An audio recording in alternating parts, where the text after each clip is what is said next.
And poof, just like that, we were live. Boom, just like that. All right, let me go and check my channel, make sure that we're muted over there and that we don't have. All right. We are live, my friends. Yeah, Rob, yeah. check your channel. Good to go. Ladies, check your channels. And we are here. All right.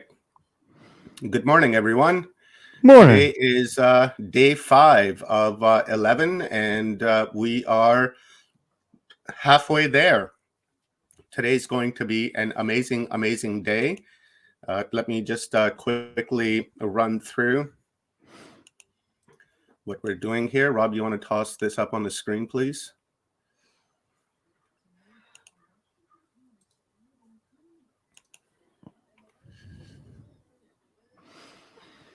Are we in business? Yeah. All right, coolies. Right on, guys. So for day 5, Wednesday, March 16th, today is our Sacred Ancestors Day. It's going to be amazing. We're going to start off with Eleanor Bain, and then we're going to jump to Evina Johnson, and then to Suzanne Christensen, and then to Trina Cooper. And then we're going to have the Grandmother Circle with the Suzanne Christensen group. And then after that, our very own Stephen and Evan Strong. And then after that, we've got Dr. Pamela Gorelli, New Earth Architect, and then Dr. Reverend Emma Lai Wai Shing, and then Daniel Gutris. And then we have Anita Sanchez, and then we will close the day off with Carrie Ann Fields. So that is the day for the schedule for the day. And if you guys want to keep updated on the schedule, please go to our Telegram chat room, and you will find it in the chat thread there on Watchers Talk. And I think Rob will put that in Full Spectrum Universe as well. Please go ahead and subscribe, hit that bell, and share this link with friends and family, because today must be shared with everyone. And that's pretty much it for me, Rob. My name is Omar. I'm a host here at Watchers Talk, coming at you guys from West Coast, British Columbia, Canada. Yeah. Rob. So Rob Yox here, Full Spectrum Universe, as everybody knows. Today we have an amazing lineup, and we're going to start the day off with somebody who's one of my personal favorites, and she always gets the blood flowing first thing when she starts talking about the consciousness aspect of what this etherical plane and the veil is being lifted looks like. And one of the things I love about her too is her energy is just so on point. She comes through and she gives you all the information that she has at her disposal. She's a basically a channeler of sorts, and Eleanor Lydia Bain is just incredible. She's incredible what she does. She helps people, she gives people counseling, she sets people straight on their paths and shows their true intentions and what her guides tell her, what everybody's guides tell them that is their mission. So without further ado, I'm going to bring her in. Let's see. Eleanor, how are you? Hello, Rob and Omar. Can you hear me well? Yes, we can. Oh, that's lovely. Well, it's so wonderful to be here with you. I really want once again to acknowledge both of you for putting together this online event. I want to acknowledge all the other speakers who've been at the event. I haven't had a chance to listen in, but I will. I want to acknowledge them for their service and contribution in light at this time. I want to give a warm and heartfelt welcome to all the viewers who are viewing this simultaneously now and that will view this in the future. So I gave a lot of thought about what I really wanted to speak about today. And so what I'm going to be focusing on is what I would like to title Releasing the Matrix Mind and the Matrix Programming. And this is really making the reality of the prayers that have been made by our ancient past ancestors and our ancient future ancestors and descendants as well. So one of the things, the main thing I want to touch on, which is a big part of what we are all as individuals and as a global collective experiencing at this time is about death, death, and death. So we are in a very unique passage of time, as we all know. And part of what it has been held in our subconscious mind, in our superconscious mind, is our programming around death. We have these inverted death codes that we have been carrying. And a lot of what I assist people to do as well is to tap into where we have these highly charged beliefs around death.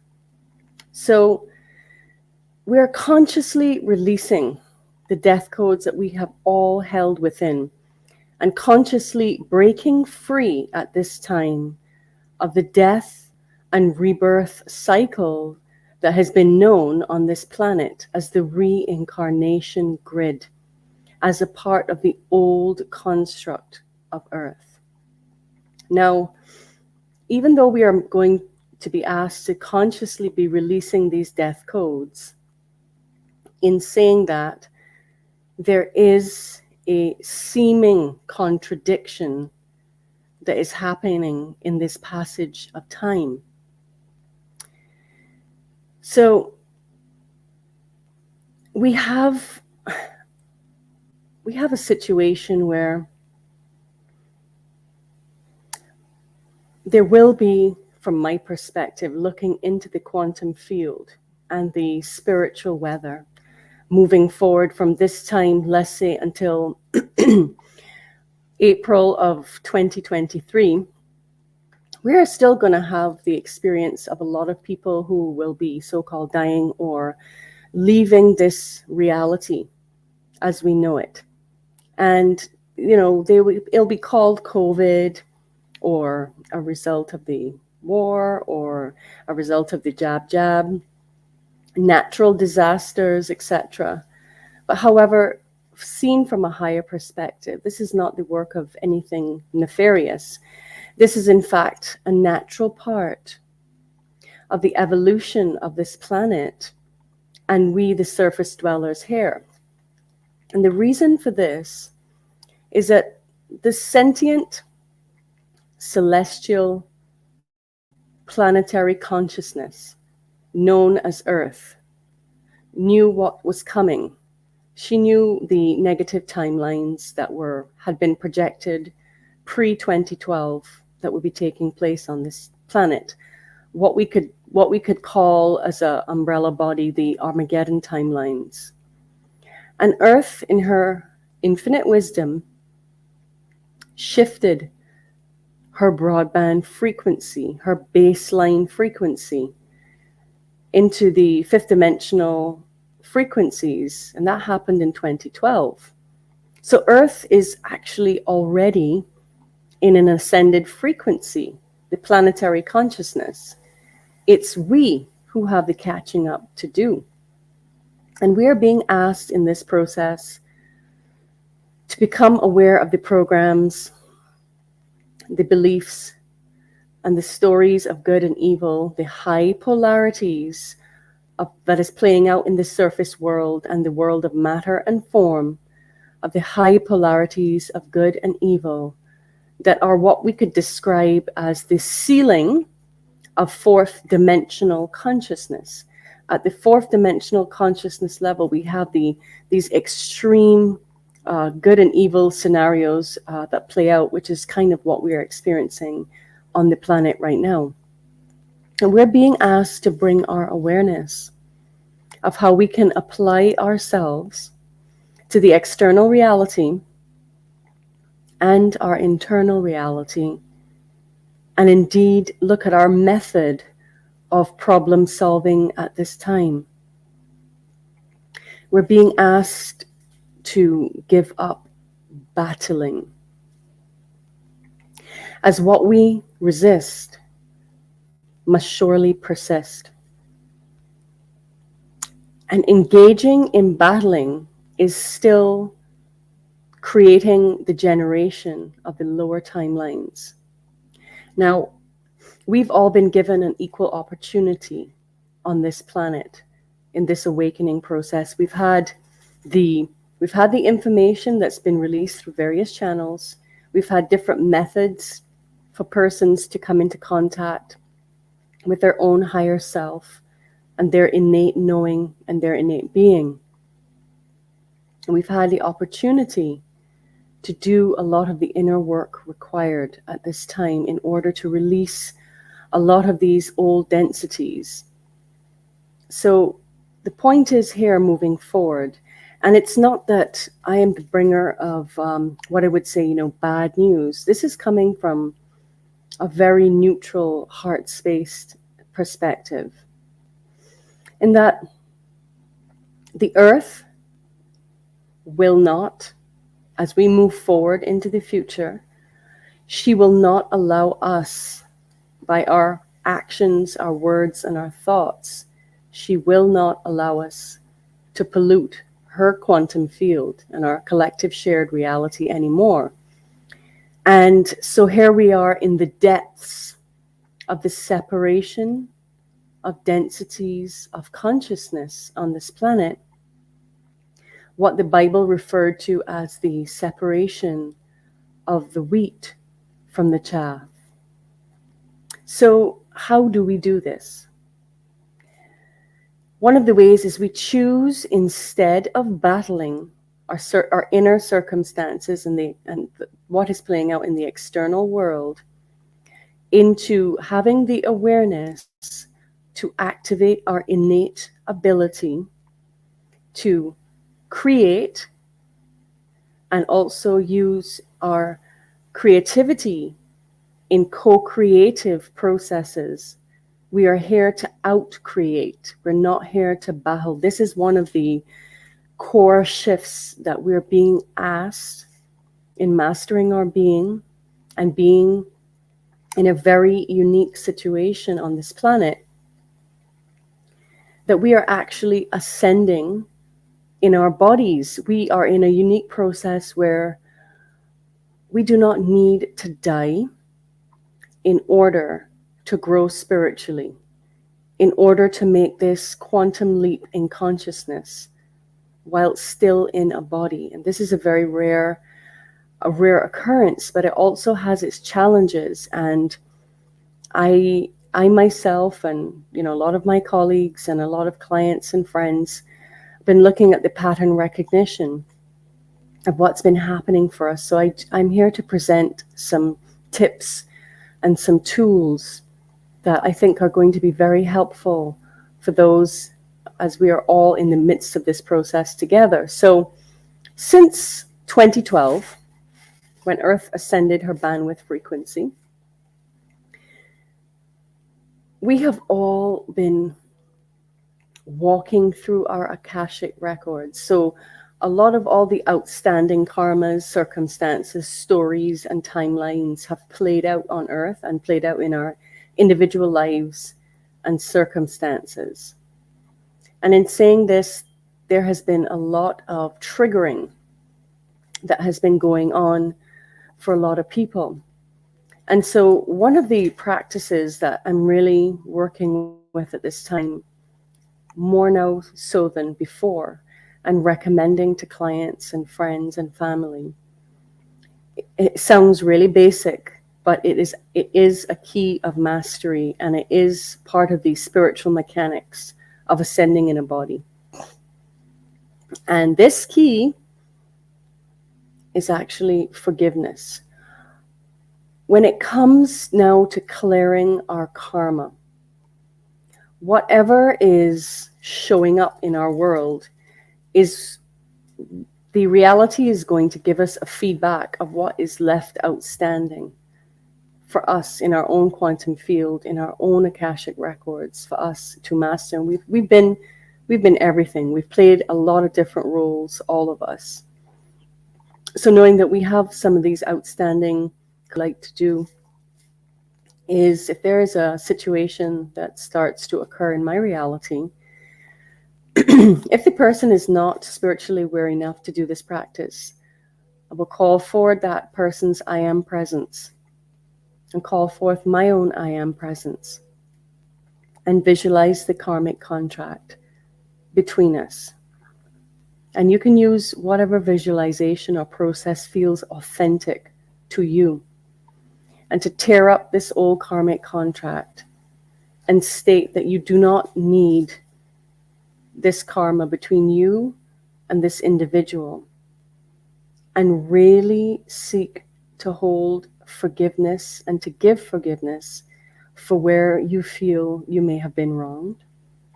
And also ask that a person's I am presence to forgive you, so that what you're doing in that process is you are freeing and liberating both parties from having to come back and continually work out that karma, because this is all part, the act of forgiveness is one of the most difficult things to truly achieve, because we have to give up the need to be right.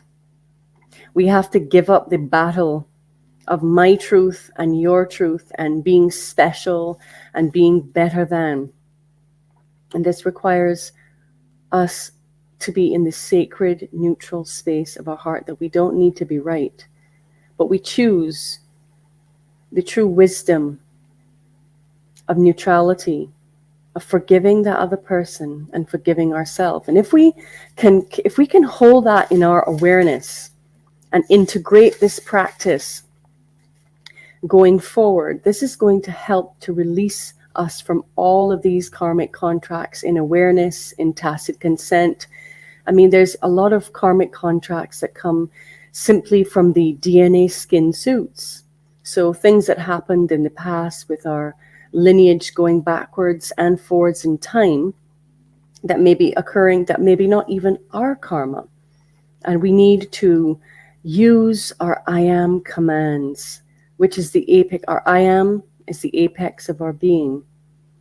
And ask that we no longer choose or give consent to be the karmic debt holder of our DNA lineages on this planet, that we can bring to zero neutral balance all outstanding debts and karmas at this time. And so this is a beautiful practice, because it doesn't even require the other party to be in a place where they may be capable on a conscious human level. When you call forth that being's I am presence and work through your own I am presence, these contracts are dissolved. They are cancelled, cleared, and neutralized. And this will, with each person working with this principle, will keep lifting those dense energies out of our own Akashic record, out of our own personal quantum fields, and therefore the quantum field of Earth and our shared reality here. So let me go on here.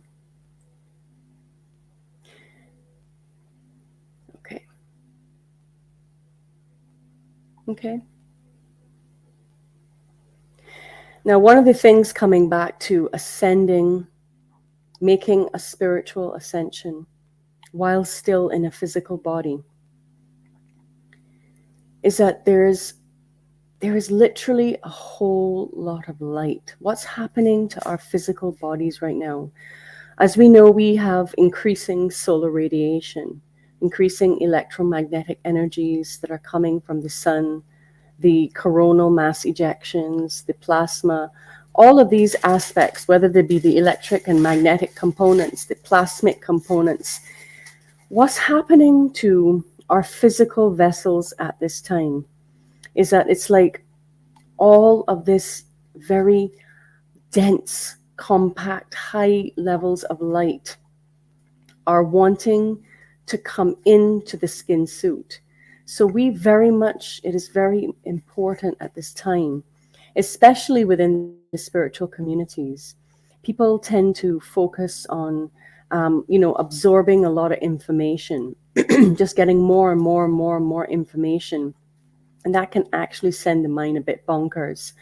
We're being asked to really be aware of our physical bodies at this time, and to have practices and ways to help to integrate these high levels of solar radiation that are flooding the planet and that are also flooding our bodies, because a part of this process is that the best way to describe it is that our higher self wants to fully, drop down into this body. But if the body is full of density, old emotions, thoughts, patterns, physically and biologically toxic from materials, it's not going to be a frequency match. And this can cause a lot of distortion and discomfort. With this, the solar radiation, a lot of people are experiencing extreme bloating, myself included, because the body the container of matter is trying to stretch itself in order to hold more light all the time, to hold more and more and more light. So just be kind and gentle with yourself. If you feel like you're not overeating, you're in a good routine, but yet you still seem to have bloating and swelling, this is very much normal when it comes to the amount of solar radiation and the amount of our higher self that wants to actually ground itself. And it doesn't want to hover, it wants to come in to the physical body, and this can make us feel like we are being stretched to capacity. So not only stretched physically, but mentally and emotionally and energetically as well. So I'm going to give some tips here on how to best cope, because we are going to have increasing solar radiation that is going to be flooding the planet as we move forward in time. So solar radiation is deeply, deeply dehydrating to our physical body. It can make us feel that we're extremely dehydrated. And so one of the basic thing, coming back to basics, remember, as much as we grow in the higher dimensions, we have to have equal balance. Our body has to be able to support those high frequencies, and we have to have a container that can hold that level of voltage. It's like saying we were previously wired for a 110 voltage, and now we have a 220 voltage coming in, and we need to do the rewiring of the body. So staying super hydrated. And I wanted to show two of my favorite products that truly help to restructure water. This is something called Crystal Energy by Dr. Patrick Flanagan. And what it does is it changes the molecular structure of water to that more crystalline structure. It helps the body to make this transition from the 666 carbon molecular structure into that 661, well, we call it crystallized, but I prefer diamondized molecular structure. And then the other thing, which doesn't seem to be so well known about, it's available, you can order it online. This is a product called Natural Action Technologies. It is a filter that you can use wherever you're taking your clean water supply, no matter if it's bottled, no matter what the source is. And we put it through this filter, and it actually changes the molecular structure to that crystalline structure of the water as well. If we don't have access to those two things, we can work with our crystals. We can hold our crystals and we can program them. We can program the crystal to change the molecular structure of the water and any other of the intentions that we have, so that we can create this shift in the molecular structure, and we are getting the most out of the water and helping our body at the same time to shift its molecular structure into the 661 configuration as we continue to ascend in our bodies and ascend in consciousness, where the kinetic energy is greater and greater, and we need a different molecular structure in order to support this density of light. Okay.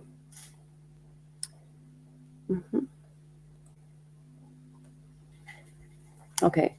So one of the things we want to talk about is in this time about really slowing down and coming back to center. There's a lot of ascension symptoms. A lot of people are having issues with the lungs and with panic and anxiety and things going on in the heart. And this is because our atmosphere, the amount of solar radiation that is coming in, is creating, literally, we are breathing in a different density of light. And so our lungs are also going to be reactive. And so to be gentle with yourself and know that at some point you may get sick, but you do not need, you can use your I am presence and use your I am commands. I've done this many times when I've come down with various things over the last couple of years.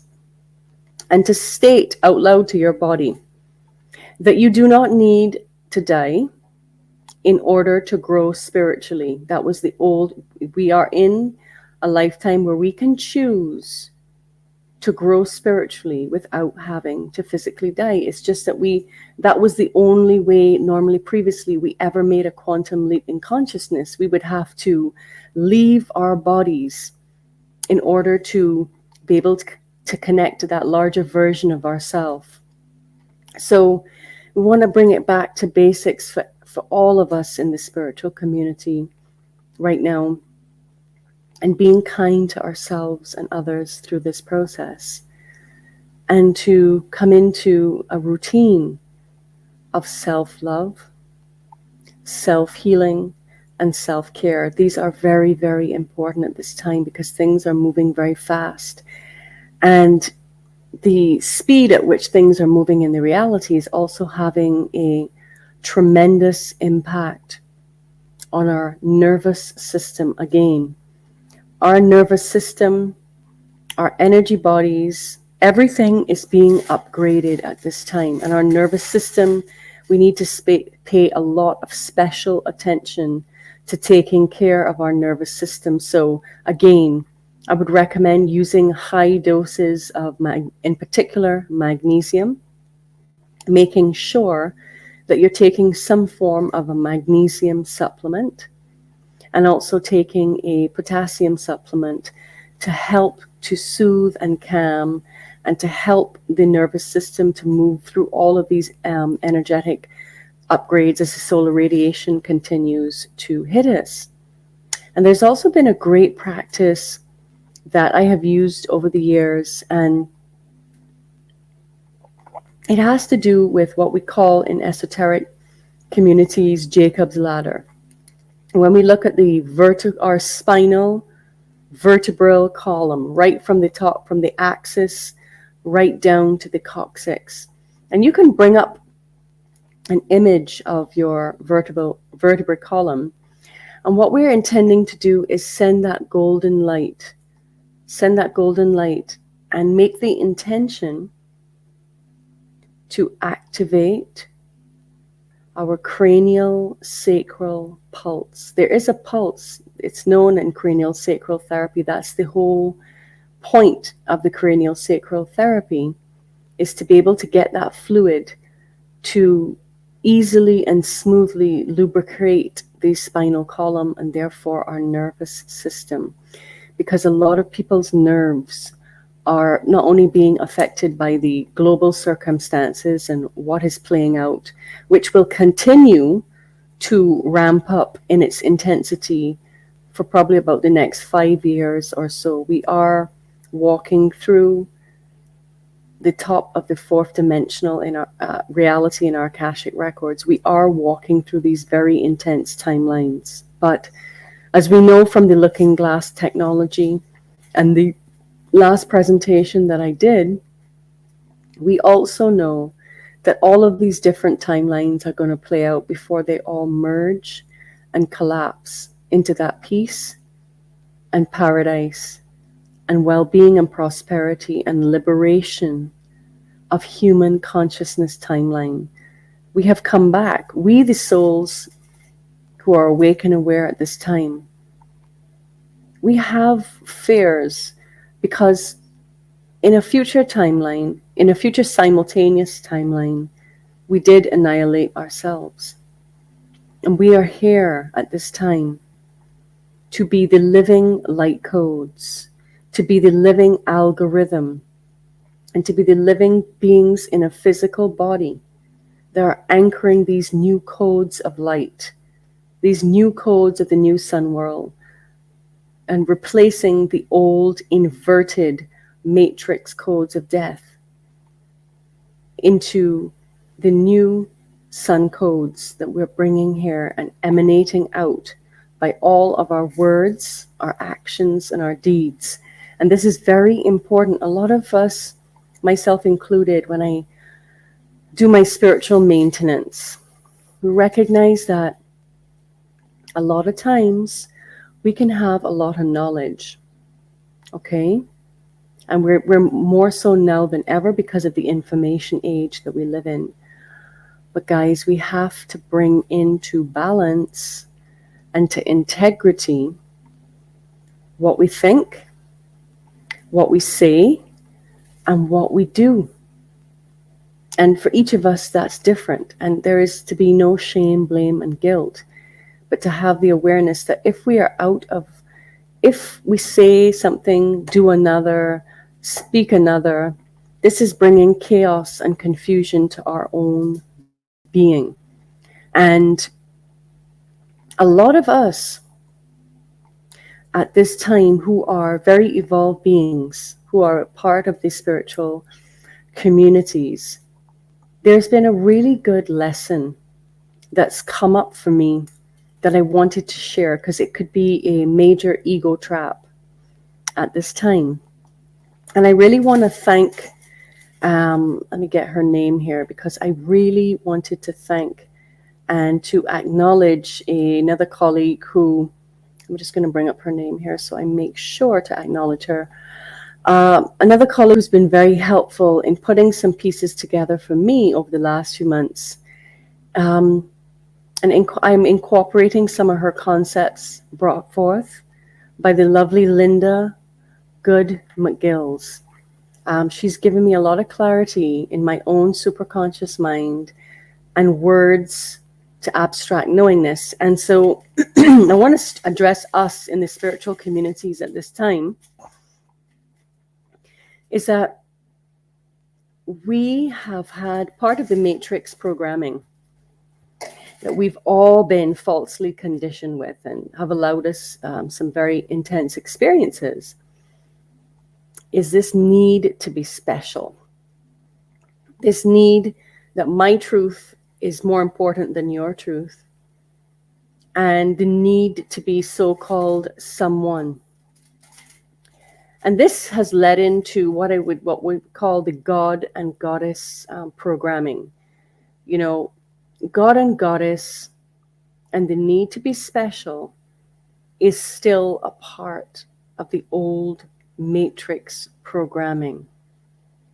And I'll tell you why. I'll use some semantics to make this a bit easier for everybody. Being someone is being the sum of the one.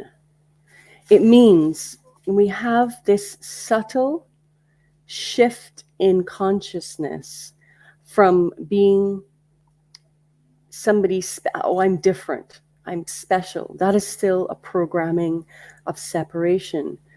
How we can shift that will serve our highest good at this time is to focus on our unique talents and gifts, our uniqueness, that we can use this particular skin suit so that we could be in the highest service to our highest good and to be in the highest service to Earth and to everyone else that we're sharing this shared reality with, to be in service to others by bringing out, because we have uniqueness and we each have an inner creative genius.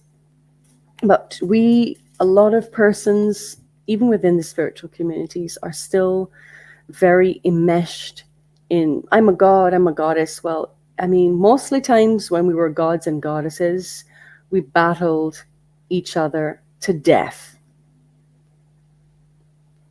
And this has been a carry-on from the Atlantis programming, from Egypt, and from the other times where we had great knowledge and power, consciously and with technology, and we did not use it for the highest good of ourselves, Earth, and each other, because we used it in order to be better than.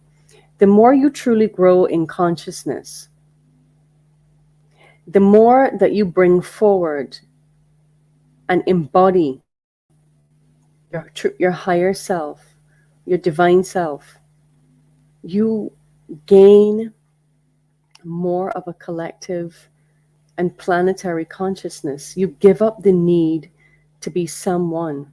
You instead can be the sum of the one and move more into unity consciousness with our unique gifts, talents, and abilities instead of needing to be special. It is still, from my perspective, an ego trap, an enlightenment trap.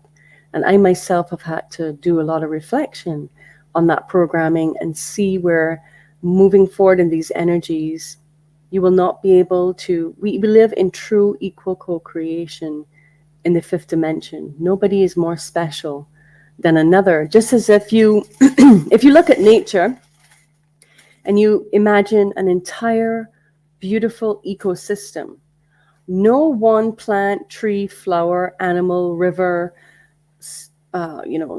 water, air, earth, fire, electricity, magnetism, all are needed to create that perfect ecosystem. None is more special than the other.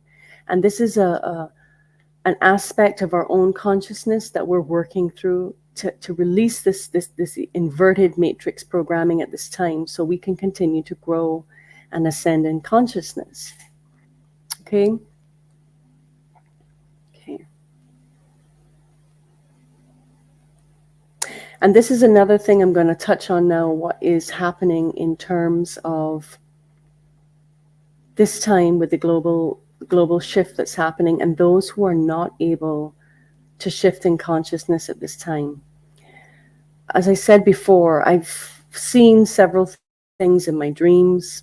Really around November last year, I had some dreams and downloads, and I didn't want to face it because it didn't seem good to me. But the earth, again, in her intelligence, she is releasing a whole lot of dense energy at this time. And so there is the potential, as I see it, again, that there will be a lot of natural disasters that are just it's not the cabal and it's not anything like that. It is a natural process of the earth creating balance and harmony and removing the energetic and physical pollution so that she can bring more balance and stability as she continues to hold that fifth dimensional frequency for us, which we are being asked to entrain to at this time. So,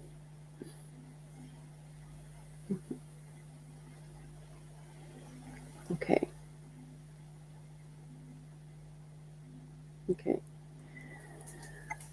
All right. So the other things that we're going to be talking about here is, again, really, really using our I am commands at this time.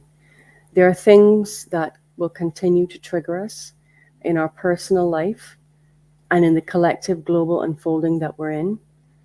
And we can very much, again, use our I am commands. And I found that actually, if you don't have access to get into the ocean, using salt baths at this time where the water is not boiling hot, but you do have salt, not only Epsom salt, but actual sodium chloride. When we sit in salt and water create this piezoelectric effect. What that means is it's almost like turning up the volume on our energetic voice so that we can find a time that we are continually reprogramming. We are taking out the old, outdated viruses, virus programs, all the unworthiness. all the feelings of abandonment, all the feelings of being victims, all the feelings that we have to, save others. The best way to save anyone on this planet right now is to be an example at this time.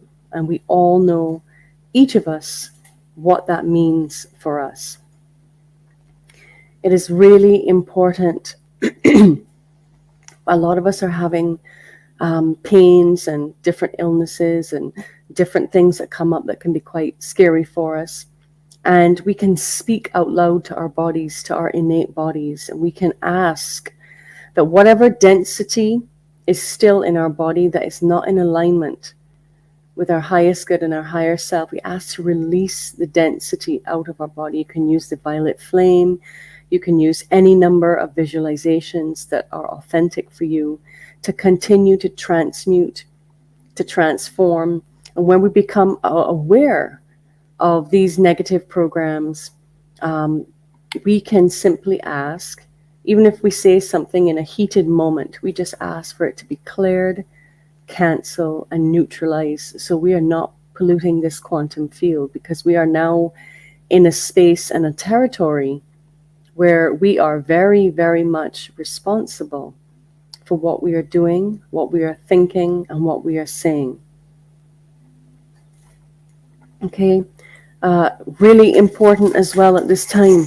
Again, it might seem super basic, but these are the spiritual mechanics that are most helpful at this time. Connecting to your heart. Connecting to your heartbeat. Connecting to your breath. All of us who are in this ascension process, it is in fact, on a physical, biological level, our heartbeat lets us know that we're still a part of this amazing reality. Our breath. We need two things to truly exist in this reality: our breath and our heartbeat. And we can make the intention to entrain our breath and our heartbeat to the breath and the heart, the universal breath and heartbeat. So we come into this entrainment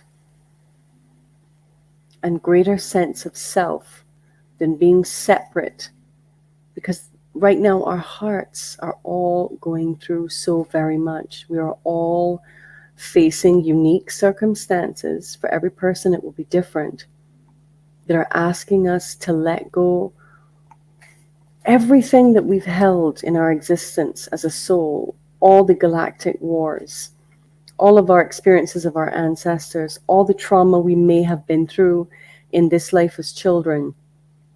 Even seeing things like movies with a lot of violence gets stored and gets cataloged, being asked to really call forth the beam of light, whatever process feels authentic to you, and to clean and to clear the 4 chambers of our heart, to really clear out, so that when our heart is clear, our perspective as we look out into the reality becomes clear as well. Now, there is a process that I found very helpful when it comes to connecting to that universal heart, that one pulse that is ever present in creation. And just find some place in nature where you don't have on plastic or rubber or anything, like a yoga mat. Certain materials can block the earth's natural frequencies. But to sit in nature, you just quiet your mind down. And I visualize roots growing out of my heart that go deep down into the diamond core of Earth. And I then state that Earth Mother is in union and communion with me for all forms of energy exchange, from the macro levels of the universe to the micro levels of this ever-present, concentric sine wave of existence, that we call the earth plane. Listening to certain frequencies at this time is very important as well, because each reality can be considered a bandwidth of different frequencies. So I've heard from a number of people that the 471 hertz is very, very helpful right now in transmuting a lot of the older, dense energies in the body that are being asked to be transmuted at this time.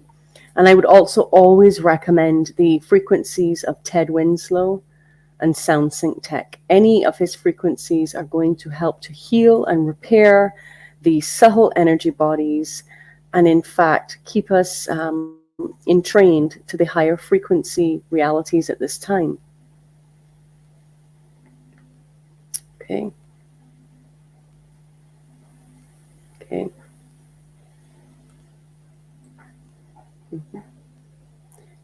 All right. So again, we want to be seriously working on and focusing on releasing all old contracts, vows, and agreements that keep us in unknowingness tied to certain timelines. We have to ask to be released, to be the karmic debt vehicle of any previous karmas, and ask that we are consciously working from a day-to-day level by things or people that trigger us into now dissolving, transmuting, clearing, canceling, and neutralizing all of that old karma.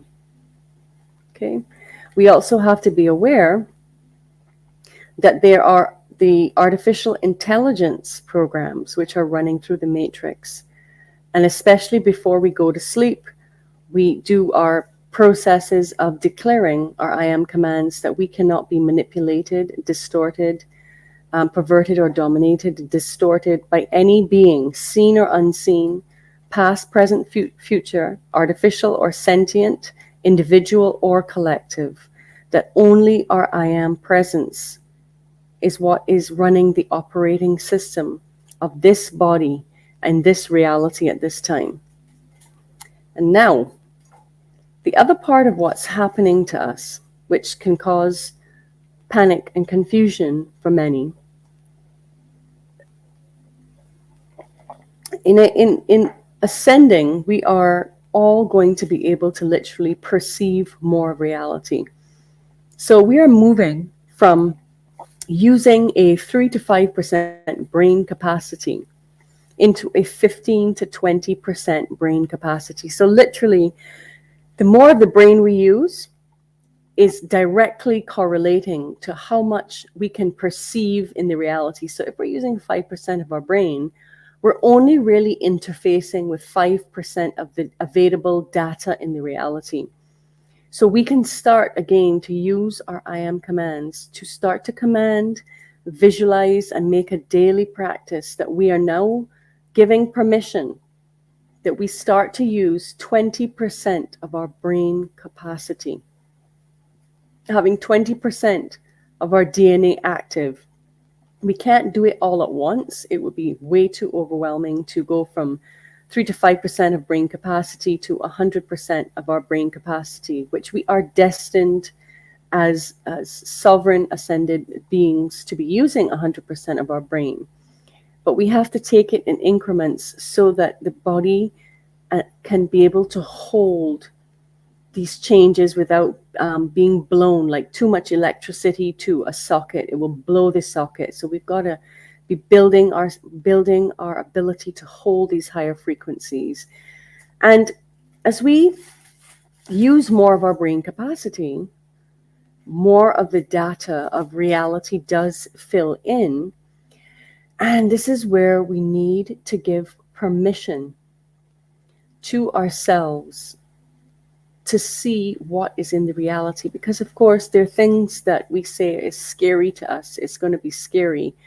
There is nothing more powerful than the will of God. And there is nothing more powerful than the energy of unconditional love. No dark being, alien, rogue alien, none of that is more powerful than pure, absolute, unconditional love. There is no frequency or being that can trump it. And once we really make a practice of just sending that pure, unconditional love to ourselves and out to the reality. Anything that is of a lower frequency has to dissolve. It can't match that frequency. And this is going to be very helpful with us overcoming fear, because the more we do grow is the more we see. And they're all types of beings that, we share this soup of creation with, especially on the astral realms. And we get to see that there are many versions of ourselves that have been not too nice, to say the least. And we got to speak to those versions of ourselves and let them know that they do not have permission to run the show of our life and our being, because some versions of ourselves, they're not really happy about the I am presence ascending in this body, because they have other agendas, and that's okay. But we, as the I am presence, the apex of our being, we are the ones that truly get to give the commands out to this reality. Okay? So we got to know that in this time right now as well, no one is coming to save us. We are here to embody the higher aspects of ourselves in order to shift this reality. We have got to get out of the victim that we're victims and there will be a savior. That is still a fourth dimensional construct tied to the old reality. We got to acknowledge and bring into balance and harmony in this body all 12 dimensional versions of ourselves. And we've got to get into a practice, which is why I love to give quantum hypnosis sessions, so that I can assist others to be in touch with their own higher self, where there's no room for distortion. And when you're in touch with your higher self, we regain our trust. We regain our trust in ourselves, that we can trust ourselves to make the right decisions and to act seamlessly and effortlessly between the mystical and the ordinary. And what this gives us the ability, when we start to trust ourselves, we start to trust life. Mostly when we don't trust anything about life and the reality, it's because it is a reflection that we do not actually trust ourselves. And this is a very, very important part of our spiritual mastery at this time. Knowing that we can count on our own selves, that we won't let ourselves or others down. And that when we are in touch with our higher self and our innate, we can trust the guidance that we are being given from that place. Okay.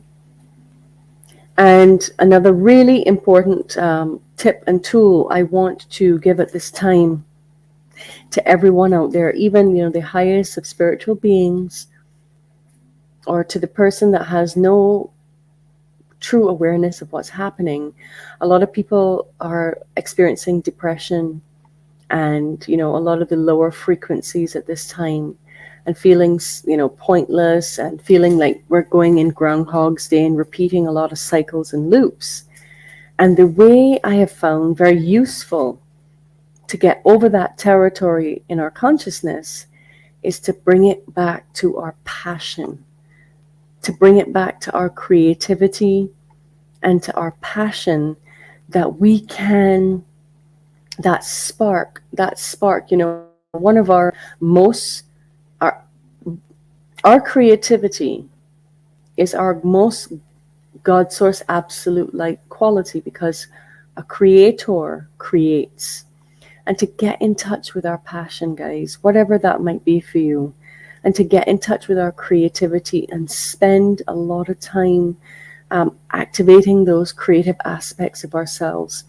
And that will bring back a lot of our purpose and our passion, where we feel kind of like in a dead zone with life. And our creativity allows us to share our gifts and our love with this world. It could be anything, but it needs to be unique.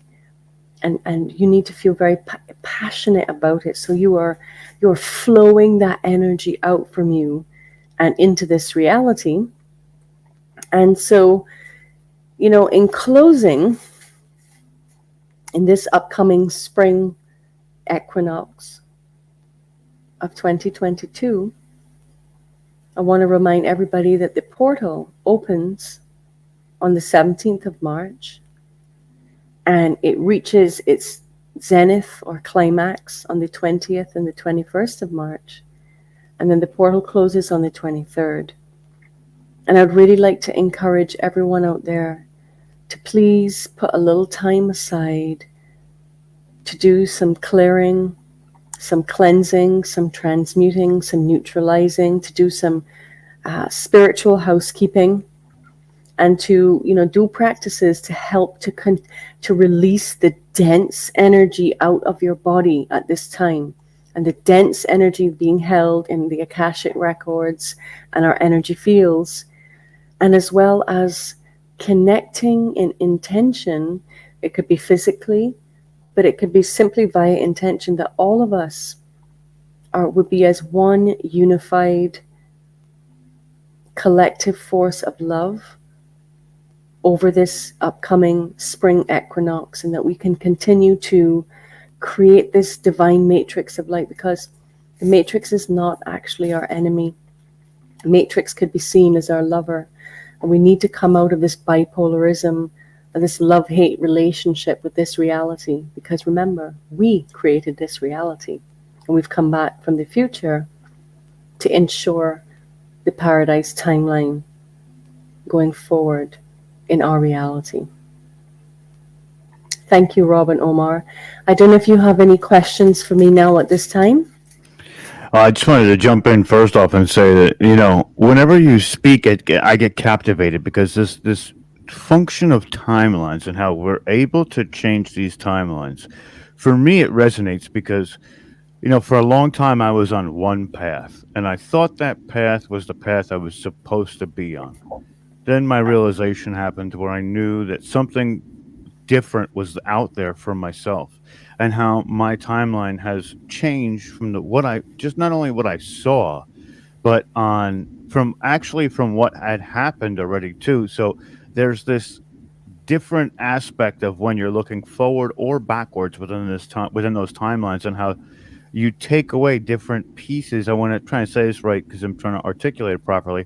But you look at situations in a different way than you did when you were not on that specific timeline. So my question is, how do we go back and evaluate some of these past experiences now that we have this more of an awakened sense? And we look back at some of the stuff, and sometimes we feel disappointed in ourselves or a little bit down because of the way we approach certain things. And if we would have known now, or if we would have known then what we know now, things would have been different, right? Like that paradox a little bit. So, Well, that could be a really fun thing, which is actually one of the it's actually a form of time travel, Rob, because it's been proven that our subconscious mind has no reference point of time. Now, how we figured this out was actually through sports psychology. When athletes, high performance athletes, were asked, they were hooked up to machines, and they were trying to see what was happening they were trying to get the formula for success. So sports psychologists wanted to see what was happening in the brain and the body that produced the highest results. But this changed not only sports psychology, but the whole field of psychology forever, which was that when these top athletes, these top performers were hooked up to the machines, and they were asked to go back in their mind and replay like that when they won the race or when that top shooter hit the mark, their body was registering that they were actually running the race. Their body was registering they were actually doing that event, because the subconscious mind is not limited to the constructs of the conscious mind of time and space. So a part of what we do, you can do it via intent. We've got to trust ourselves, Rob. You can do it simply via intention, or you can have someone like me facilitate, whether it's in this lifetime or another lifetime, that we can go back and we can change we can ask for forgiveness. We can go back in our consciousness, and we can actually change that timeline. And that's one way to do it. And I have a really cool hack that I think you'll love. Like, again, being creative. So I also saw things over different periods in my own quantum field that were really disturbing or really dark, whether it was myself or things I was exposed to or experienced. And literally, a timeline can be seen like we said before, a strip of film where each still has a scene that's playing out. And our consciousness is when it goes, a strip of film is just a dark inanimate object, but when you shine the light, it blows up as a large image, which is what we see via media, etc. So it's our consciousness shining through that strip of film.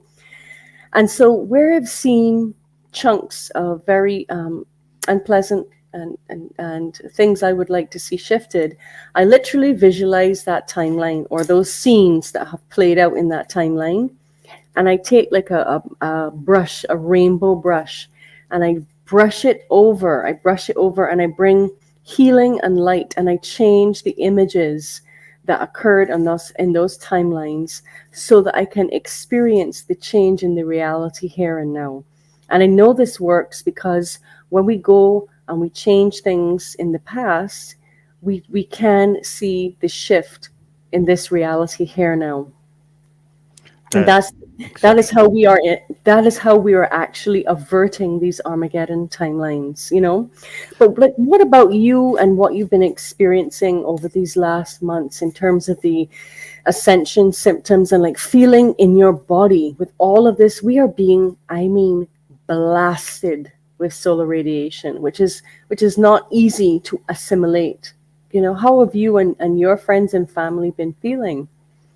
Right now, I've had a lot of problems with my internet just by this conference alone, which is just one aspect. But personally feeling, I mean, Hmm. there's moments where I have really high energy and there's moments where I'm Hmm. really low energy. So it's a very extreme back and forth. There's no middleman or middle ground. So it tends to be very either it's polarizing either way, right? Whether Yes. it's, thought or even energy. Hmm. It's really wild. So I have to get myself into these places where I can essentially create this barrier where I get a reprieve from those energies kind of coming through. And I can cocoon myself in my energy and not let that outside stimuli or, energy trying and lambast me for, Yes. hours at a time. So I do have little tips and tricks that I can use too. But, another thing I wanted to ask you too is the last time we spoke, we saw that we were headed for a lot of those dire style timelines. Has anything changed since the last time we spoke to you? Well, like I said, there are a number of things from my perspective that are still, remember, we are going through the dark night of the world's soul at this point in time. Okay? We're going through as a collective the dark night of the soul in order that we can truly be ascended and reborn out of this old construct and reality. So we know, without using too many trigger words on a social platform like this, we Mm-hmm. know what is currently playing out in the world right now. Okay, over in Europe, etc., etc. And you know, this is, from my perspective, it's a good sign because it's kind of like it's right on cue. It's right on cue playing out. But I do, from not only from things that I've seen, but from being in contact with some amazing people. Of course, a very close friend of mine is somebody like Age Nost, and you would be very familiar with his presentations and what he brings forward. And so, from my perspective, everything is really on course that we will have this amazing timeline merge. I can't give the great mystery does not give dates. For me, something very significant. I had an experience on January 20th, in like an actual experience in this reality, where reality broke down completely, and the impossible happened. And I had witnesses not only with me but simultaneously overseas at the same time. And on both sides, only certain people could see this anomaly. Not everybody could see it. But in saying that, I was shown in January 20th of 2019 that there will be there's certain nodal points that are unmovable, that are a part of our progression, these quantum nodal points. And we will have one of these nodal points in 2024. Okay. Um, Before, which will be a positive event, but before that, I do believe that there's still factions, the usual suspects, who still very much have in their one of their last things, their last attempts to hijack our consciousness and keep us in a lower vibrational reality so that we could be a source of energy, a source of sustenance for their, and we all are beings that, recycle energy, if you want to call it eating or feeding, or it's part of our, part of being an energy being. It's all light at the end of the day.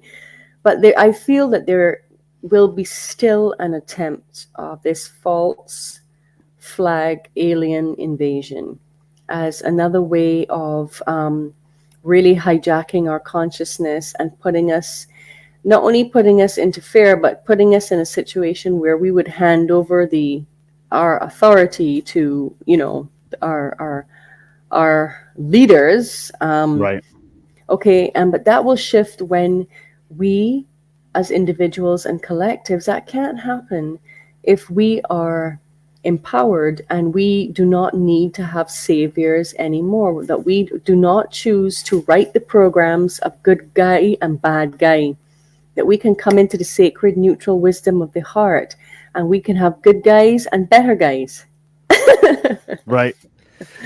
One of the things that I'm seeing too in this is a lot of people talk about this convergence of timelines. And Hmm. they actually talk about this and this is gonna sound crazy, but in DC Comics, they have these heroes that are on all these different Earths, Earth 2, Earth 1, Yep, Earth 4, Earth 5. And then there's this crisis. And the crisis is the crisis of all worlds, and then yep. they merge into Earth Prime, where now all of those heroes are actually together. So, in a ethereal way, we're kind of doing that. We're We're bringing Earth absolutely, Prime to being, right? we And I think it's are. just wild. We are, because we are a living library. What we do, what we have to, what would be so helpful to connect to and recognize is that Rob, this is paradise. Earth is the paradise of the universe. It really, really is. This is such a sacred, amazing, experience to be here at this time and to anchor in these frequencies, and all of the cosmic dramas that have played out at a macro level are playing out on a micro level. Okay, so I don't know how we're doing for time, but I just want We're to just at the end. So, go right, ahead. to let everybody know, if you'd like to find me, you can find me at quantumhypnosistherapy.com. You can contact Eleanor at Quantum Hypnosis Therapy. Rob, I really, really have enjoyed putting this presentation together. So much love to you guys and to You all as well. the thank you presenters and to everybody out there on planet Earth. We Let's keep on keeping on. we love having you come through, Eleanor. It's always amazing. Your energy is off the charts. You bring such incredible information every time you come through. So, thank you. It's an honor and a privilege to have you here yet again. Thank you. All right. Until next time. That's right. Until next time. All right. So let's bring Omar back on the screen. There he is. What's up, What's brother? up, brother? That's amazing. The event wouldn't be the same without Eleanor. Her energy is just miraculous. I just love Eleanor's message, her delivery. It's amazing, and It I it definitely totally love it. is. So we got a little bit to do something here before we bring our next guest on, Okay. Evina Johnson. So let's bring Stone Hobbit on, and Leanne Curtis. Where are you? Which phone is Leanne Curtis on? She's doesn't look like she's on any of them at the moment. Yeah, it doesn't look like it. So, guys, today is our buddy Dr. Jones' birthday. Yes. So, with that in mind, I would like to sing Dr. Joan a happy birthday song, and let's toss this on there. So, let's give Dr. Joan a beautiful happy birthday song. Ready, guys? Yes. Okay, ready. 3, 2, 1. Happy Happy birthday birthday to to you. you. Happy Happy birthday birthday to to you. you. Happy birthday, Birthday, Dr. Dr. Jones. Happy John of birthday Angels. to you. birthday And many, Happy to many, many, birthday many, to many, many you. more. Yeah. we're all out of sync. That was all right. Listen, it was all of our energies massing to coagulate and make Earth Prime. That's how we're going to do it. I like that, though. Earth Prime, like we are those heroes. This is Earth Prime. We're here. We're, Yeah, like you say, Omar, we are the ones that you've been waiting for, but we are the ones that we've been waiting for as well. It works Absolutely. on both sides of the spectrum. The yeah, full that's right. spectrum. Shameless plug. Full spectrum universe.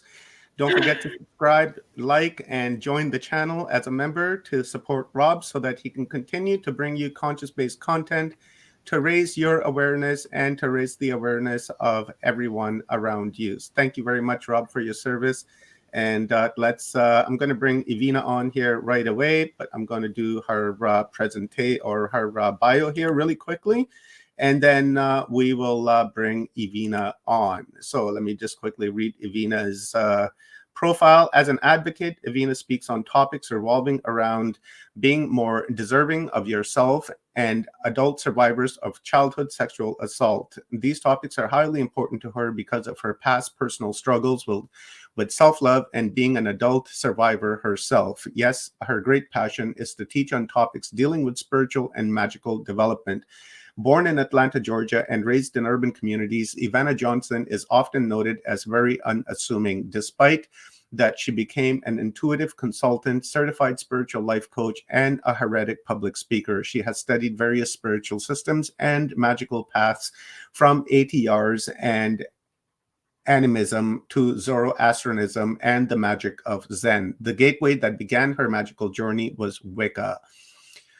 She truly loved this beautiful tradition because of the great emphasis on nature, but she did not feel completely at home. This sent her on journeys into astral projection, candle magic, demonology, astrology, numerology, hoodoo, herbology, kinesiology, human design, voodoo, iridology, dream interpretations, various divination tools, Luciferianism, kitchen, witchin, music magic, sex magic, and sigil magic. That list only named a few, yet her most favorite practice is chaos magic due to the use of elements of their other systems and traditions into the big one formula. Right on is very long, and I don't want to go through the whole thing and eat up Evina's time. So I'm going to bring Evina on because we want to get an entire download from her. And I don't want to sit and read her profile for the next 10 minutes because that's the 10 minutes that we're not going to get back. Welcome, Evina. How are you, my star sister? I'm wonderful. Thank you so much for having me, Omar. Hello. How is everyone doing? You are so welcome. And Evina, thank you very much for your time and the upload that you're about to give us. The sacred knowledge is really needed at this particular time in history because we are on the cusp of changing timelines. And we do need ancestral knowledge and we need the ancestors with us. So when we go into this new timeline, that we have the energy of our ancestors and their knowledge so that we can create a divine timeline somewhere. We're not going to have divisions and no hate. It's just going to be love and acceptance for everyone, where we can all come together and live as one, just as our ancestors did in the remote past. And we're trying to replicate that. So Evina, thank you very much for your service and your contribution to Humanity Unplugged. I will give you the stage, and when there's about 15 minutes left, I'll jump on and then we'll do a Q&A for the last 15 minutes from the audience. So guys, don't be hesitant. Please toss your questions into the chat rooms and on New Realities. I'm not catching your chats here in my studio, but I will be monitoring the chat room there. So if you have any questions, please post them and I will ask Evina. So thank you, Evina, and it is all yours, my sister. Thank you so much for having me. You could be whatever you want to be, the greatest lie ever told. Today, I'm ready to have some fun, to talk about finding your purpose, developing your purpose here in this world, or utilizing the ancient wisdom and science of our ancestors. And as a collective of masters, I have been watching every now and then throughout this Humanity Unplugged journey. And I have seen some wonderful masters in our own metaphysical, cultural, and magical lanes. But there are things that were taught to us so early in life that even we still believe some of the things to be true. Mostly because some of the things that were told to us sound so beautifully uplifting and so beautifully empowering that it simply must be righteous. But throughout our childhood, we were induced with a plethora of images of things to aspire to, like being a doctor, a lawyer, firefighter, police officer, a chef, Superman, Wonder Woman. And in playtime, we would go and create our whole world magically through the power of imagination. And when we're in full throttle in the playground playing, we are in these characters that we admire so much. And then you have an adult come to us and ask us this famous question. I know there's some of y'all that had these questions asked of you by our adult figures when we were children. What do you want to be when you grow up? And then you have kids that were be so excited to talk about their future selves. They'll say things like, I want to stop crime, or I want to deliver babies, or I want to drive a big truck that looks like Optimus Prime. I want to be a rapper, or one of my favorites, I want to be Wolverine. And they would say, all the children would laugh and think of, that person is silly for thinking they want to be Wolverine, something so unlikely. And then an adult figure would say, that's okay. You could be a rapper, you could be a police officer. And then they hit us with this line. You could be whatever you want to be, as long as you put your mind to it. Like, how many of us have had an adult figure in our past that tell us that?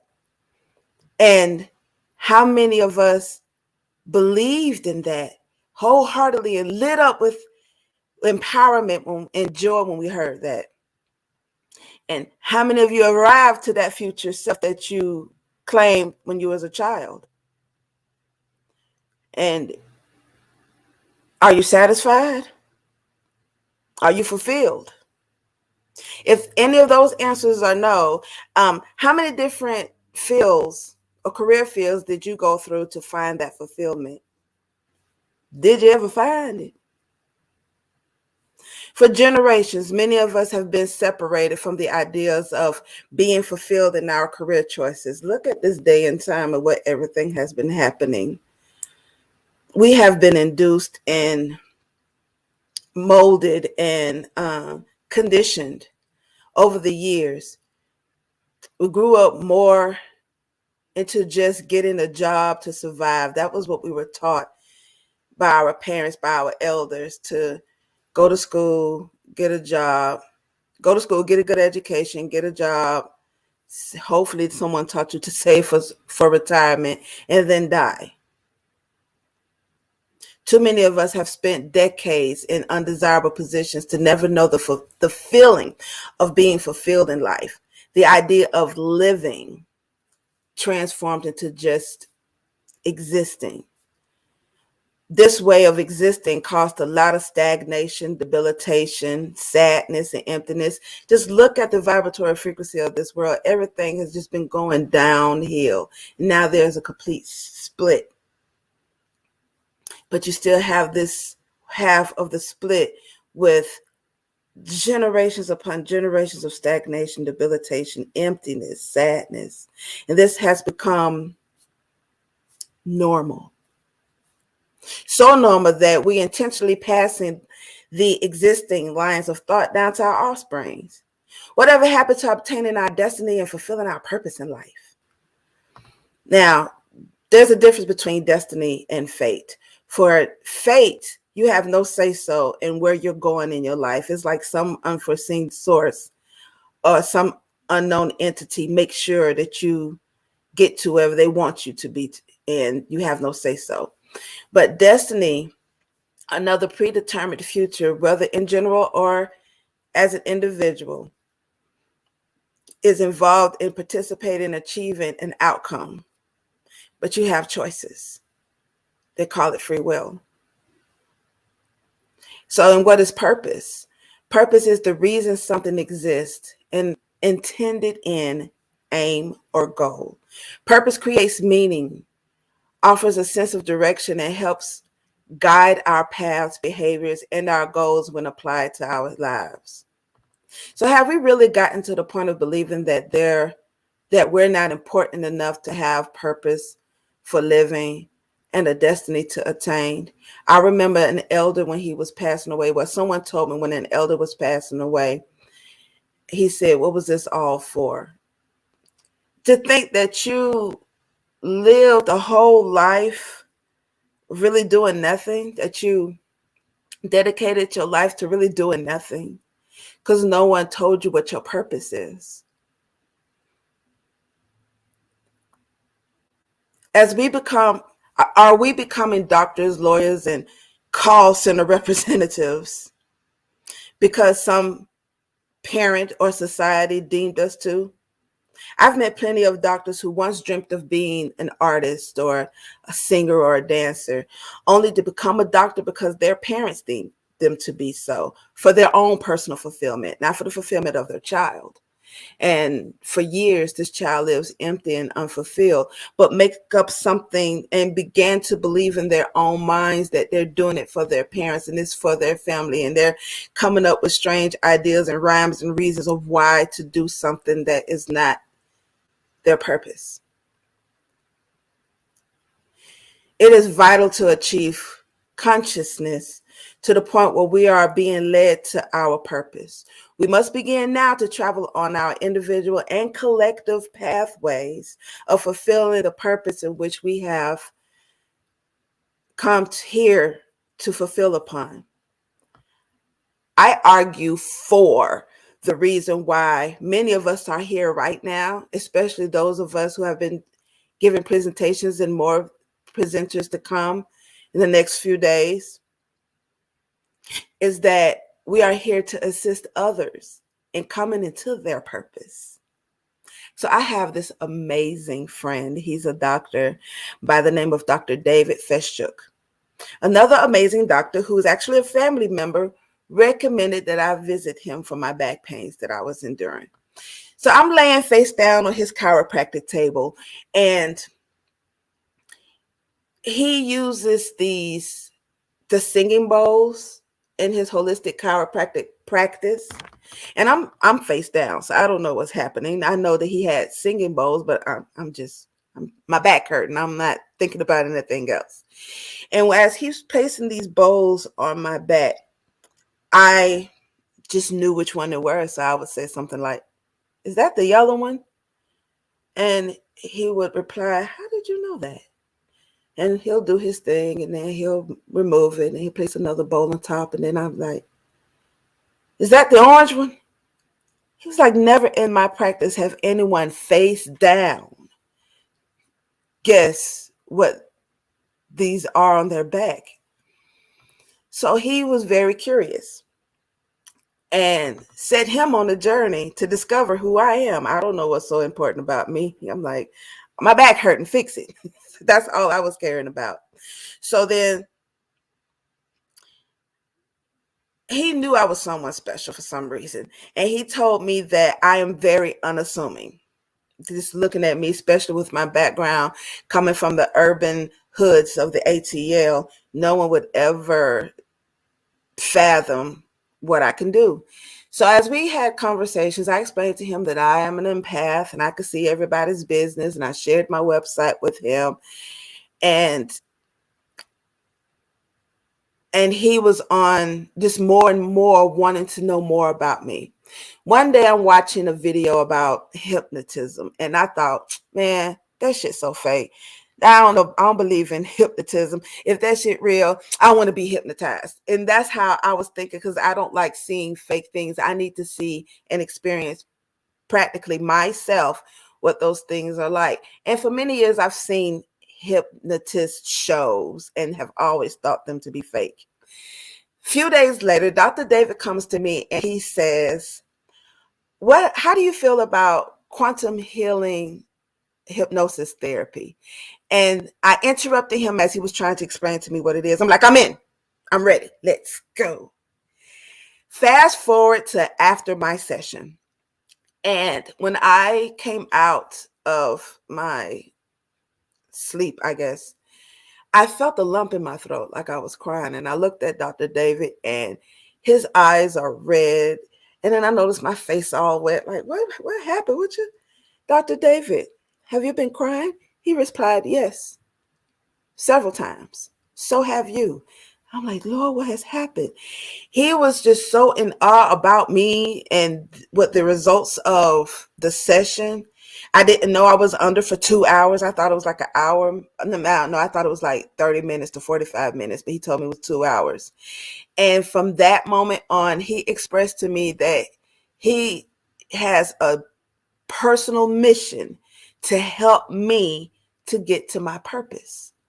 And again, coming from the hoods of ATL, I never had anybody that invested in me, especially something about purpose. Not help me to go to college or help me to any other regular mundane thing, but to fulfill my purpose.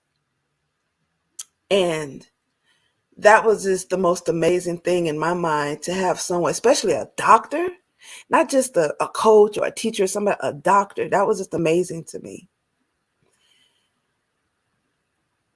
When I went home and heard the recording, I understood why. I'm like, oh, okay. Oh, Lord, have mercy. Now I am definitely on this journey to fulfill my purpose. And my journey has led me to some of the most amazing teachers and leaders that have helped increase my talents and skills and knowledge on the spiritual, the magical, naturopathic, and the occultic worlds. And one person who I want to mention right now, who has helped me megafolds, especially when it comes to ancestral knowledge, which I'm going to get to. And he is Warrior Chief Montana of the Dagomba tribe, and the Dagomba traditions that's out of the northern regions of Ghana. And his students and I utilize what we've learned from him to assist us in our individual journeys to come into our purpose. And for those of us that decided to discover our purpose, we decided to listen to certain voices, right, to lead us on our journey. Various hints laid before us to study. Then we're led to something else to study, then something else to study. So these breadcrumbs eventually led us to what we've longed for. Various breadcrumbs have led us to many different systems outside our own traditions that was specifically designed for our individual families, everybody. What many of us have found in studying and even living these other systems is that even though they may have fed us and expanded us, okay, those systems are inadequate or lacking or incomplete. We go into these other systems still unfulfilled, like something is missing. Our heart keeps singing, there's more, there's more, there's more. Although these systems may give us joy, they segue us into something greater. The choice of finding our purpose and that segue ushered this etheric pull, right? Making us gravitate more and more into that something. The fact that you all are here right now speaks volumes. I mean, it's no coincidence that we're here. You're here listening to me, the sister that spoke before me, and the many others that are coming after us today in topics about ancestral knowledge, and all the other speakers throughout this whole event. It's no coincidence that you are here listen to me talk about ancestral connection, veneration, and fulfilling your purpose as you become what your childhood version of yourself dreamt of becoming. That included Wolverine. Even in studying the other systems, this esoteric pool assisted in fulfilling in those gaps, those missing gaps from the traditions of our own ancestors. Those missing gaps got missing due to terrible events like invasions. There are gaps like in the Wiccan tradition that their science and their mysticism is beautiful. I really get emotional when it comes to talking about things of nature because it's so beautiful. But there are just certain things that have been missing, so they make up things to fill in those gaps, but it's not whole and complete. There are things that are in so many other different traditions that have been missing because you had invaders that came in and took over, told us we better not practice that or we're going to die. Went into our sacred temples, burned a lot of our books and scrolls and information, but all is not lost. Some of those gaps that have been lost were specific formulas on how to connect, communicate, work with, heal, renew. I want y'all to remember that word, renew, strengthen, send off, and bring back the subject of today's theme, ancestors. It is imperative to have our ancestors at the foundation of everything. Everything we do, it is imperative to have our ancestors at the foundation of everything. Why? For one, they sent us here. Contrary to some popular belief, they sent us here to fulfill our purpose and our destiny. The other reason why is collectively they provide the needed assistance, resources, power, and protection that we need to fulfill our purpose. And third, we are our ancestors. We was up in heaven or the spirit realm or whatever spirit place we want to call that or label it. We was with them. Some of us are our own great grandpappy, or great grandmama, auntie, cousins from millennia ago, returning back to fulfill our purpose. But due to this loss of information, there have been generations upon generations of our family members just sitting in this type of limbo in the spirit realm, still holding on to traumas and grudges and sicknesses and other worldly things. But they must be healed. There must be specific, not just any old random something to make up, but specific rites and rituals to help them get to certain realms of the spirit world. You cannot get into the realm of the ancestors with all that negative that's on you, with all these traumas and sicknesses and pains and grudges. You just can't. They're not going to let you in their home like that. It's kind of similar to Christianity. You know, you can't get into heaven unless you perform a ritual that's called asking for forgiveness and accepting Jesus as your personal Lord and Savior and being baptized or things like that, right? Excuse me.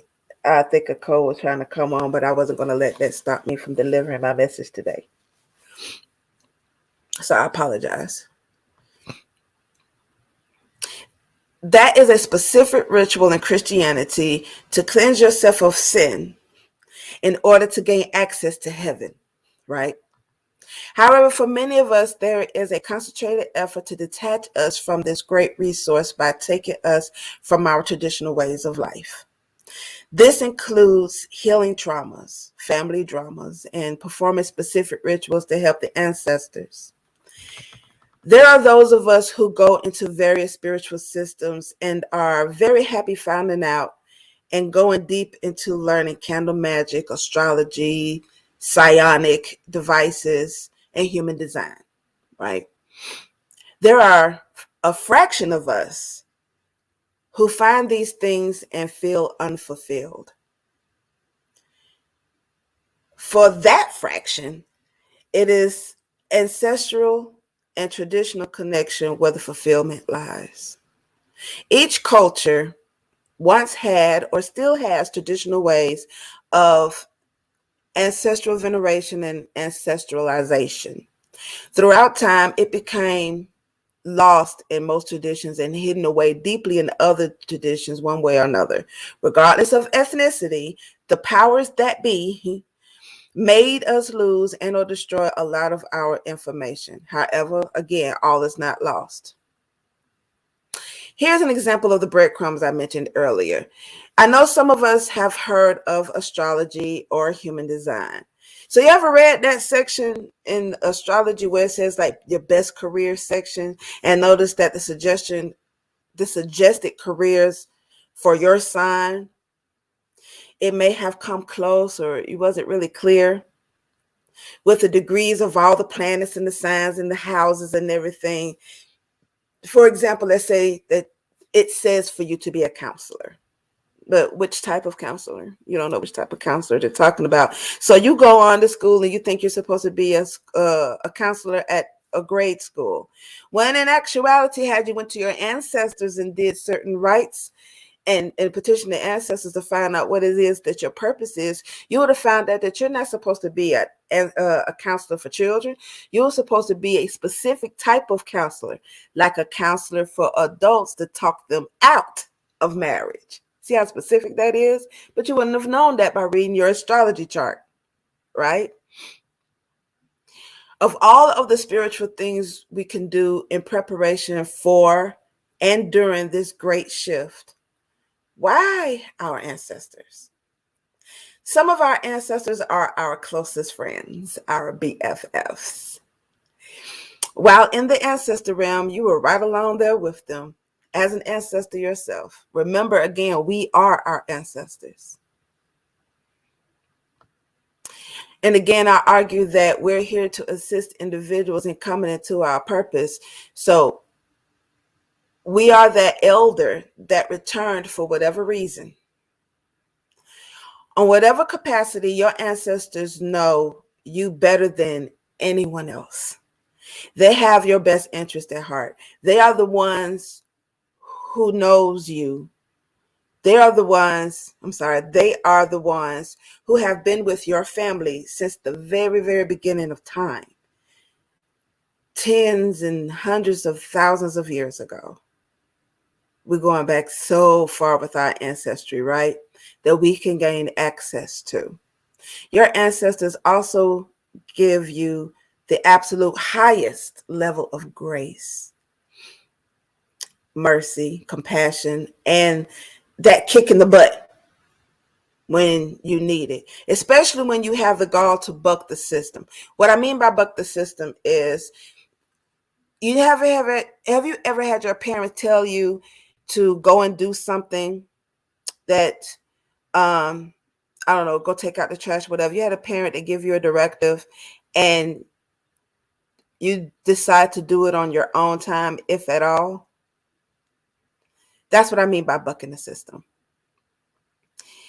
And what I suggest that you do is to comply, become compliant, at least eventually. In the same scenario, let's say your elder comes back for the final time and say something like, I will not repeat myself. Do as you're told or else. Or, I ain't finna tell you again, go do like I asked you. Or my personal favorite. Didn't I tell you to go do something? Let me have to say it again and see what happened. So most of us will get up and comply, right, after those threats.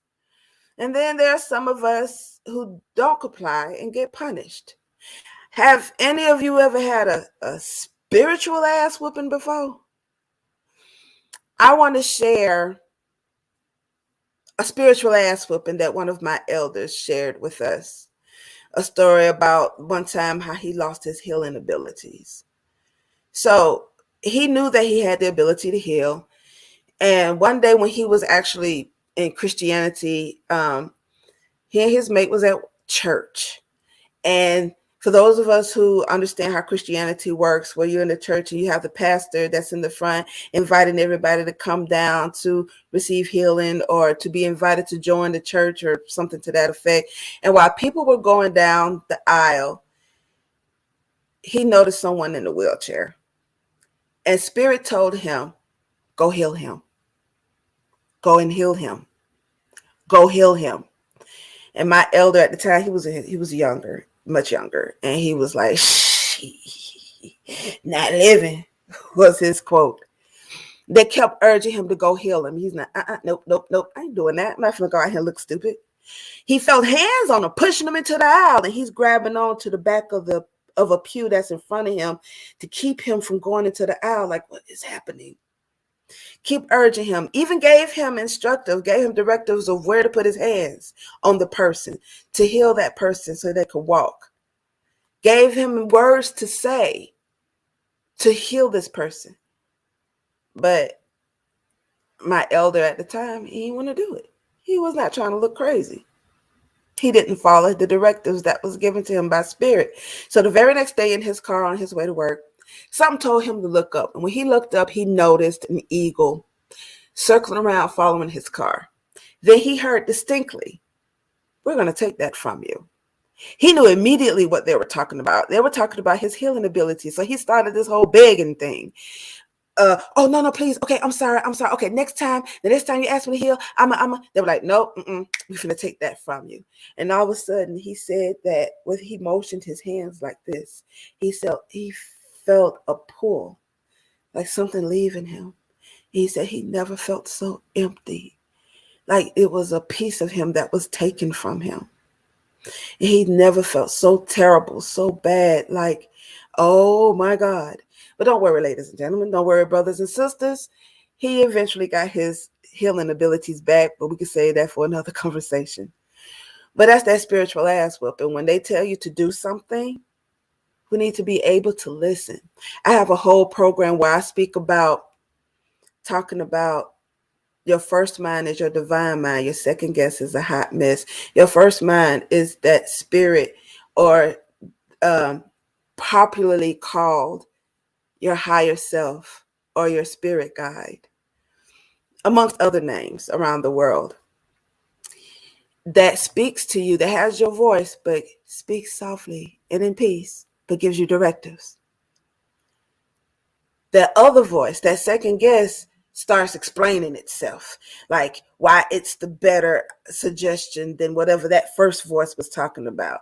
That's your ego speaking. That's something else. That's not spirit that's guiding you. So you have all of these resources at our fingertips, ladies and gentlemen. You have your ancestors, you have your spirit guide that is guiding you to your purpose. But we're not taught these things. A lot of us aren't talking about these different resources from the spirit world that can help us to fast track to our purpose, to our journey.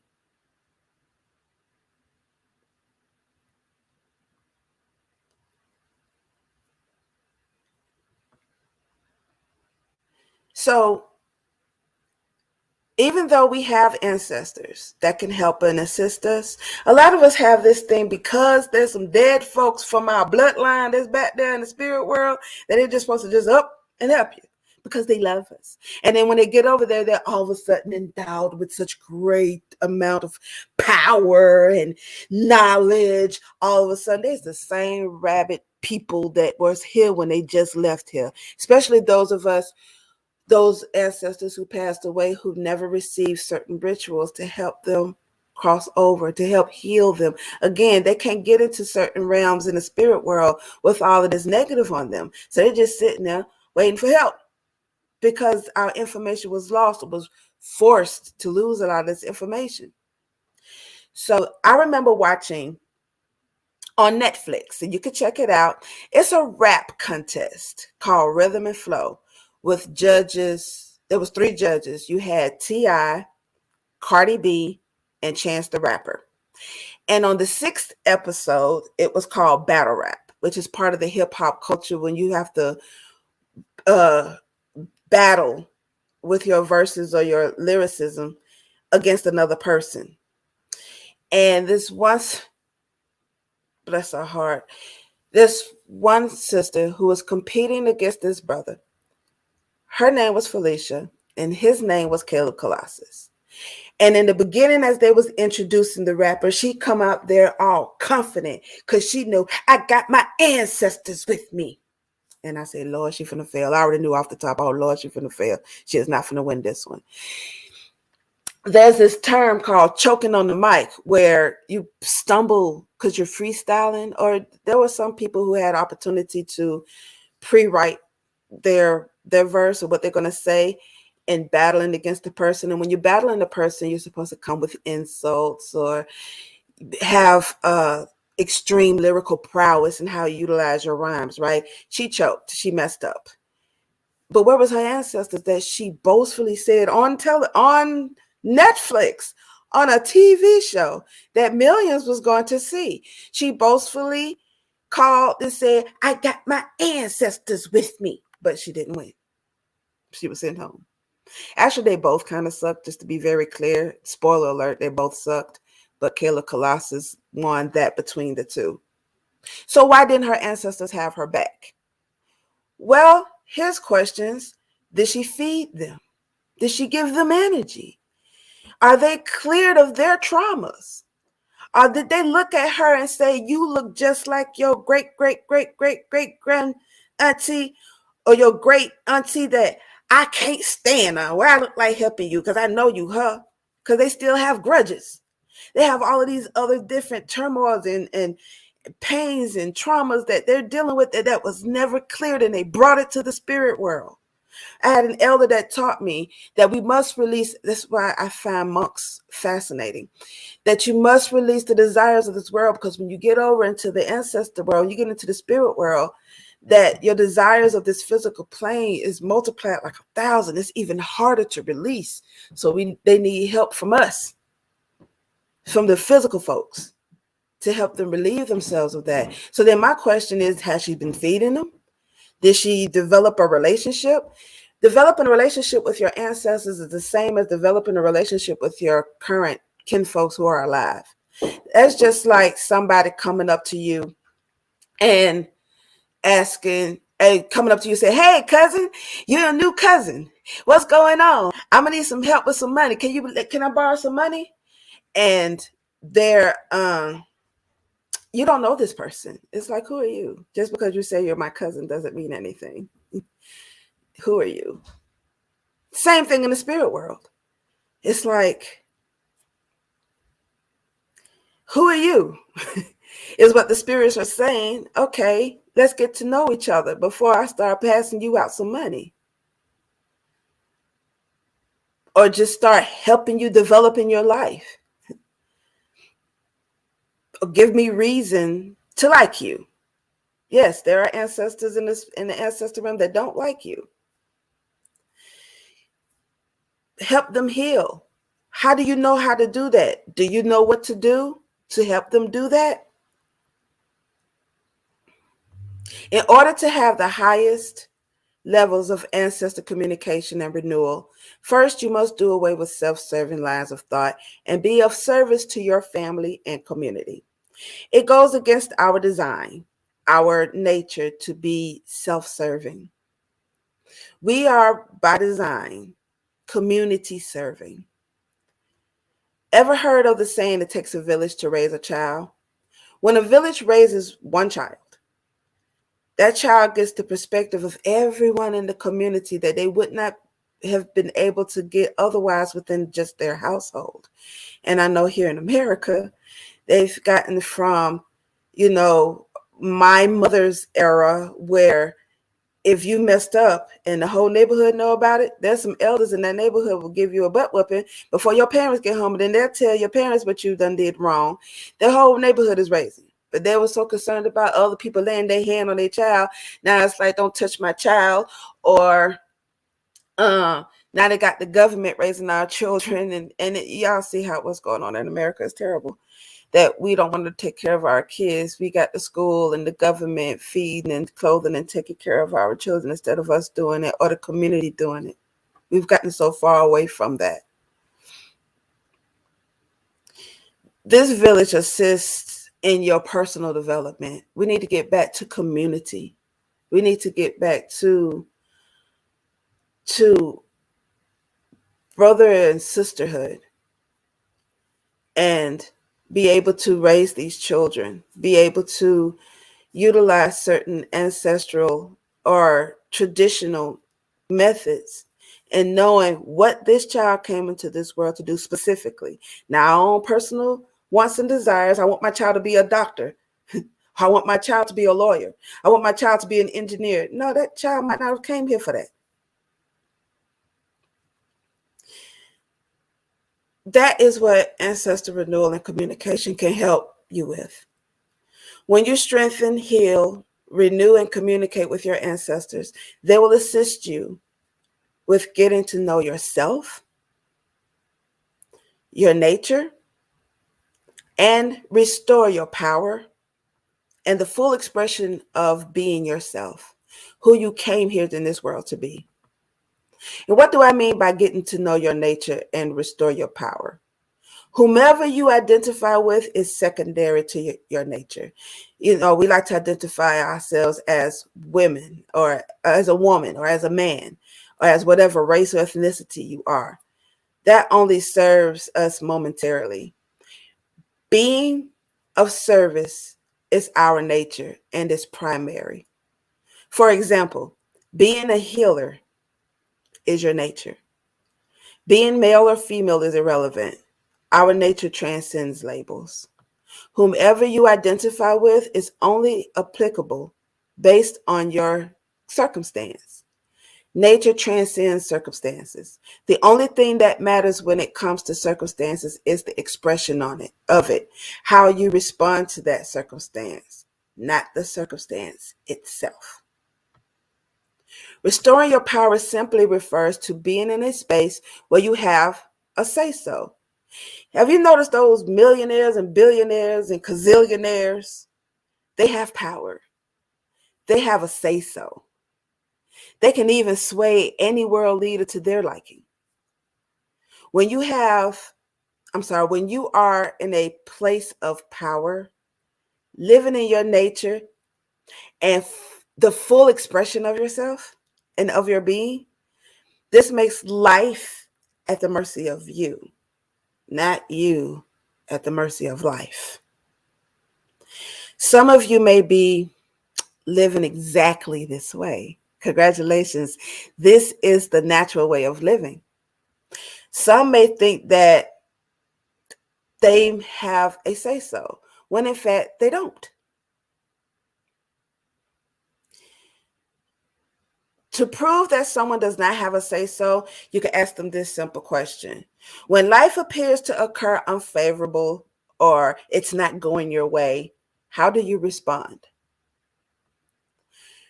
You don't have to answer aloud. You can keep your answers to yourself by how you respond. Some of y'all are going to lie in the way. Oh, no, I don't say anything. First thing you do is act up or get into an emotional state. Because when emotions are indicated, that proves that you are powerless because you just allow somebody else to sway you and now they control you. So you lost your control. You are in your feelings. Being emotional can lead to irrational behaviors and responses. We make regretful statements, causing stress on our bodies, catch cases, being emotional, and etc. You also know a lot of the times that you lost having a say-so because you began to fight while you're in your emotions as a tyrant, demand control. You've lost. You retaliate. I personally would not have any communication. I would not try to talk to anybody in their feelings because at that point, I'm not talking to you. I'm talking to your emotion at that point. And I ain't interested. And I'm learning more and more not to do that because I still get emotional. I am not perfect in that. But I also understand that being in an emotional state like that can cause these issues. Now you know that you must begin to work with your ancestors in a maximum way. You will have to perform certain rituals to strengthen your ancestors so that they can have the energy and the resources to assist you and not, leave you hanging and embarrassing yourself on television.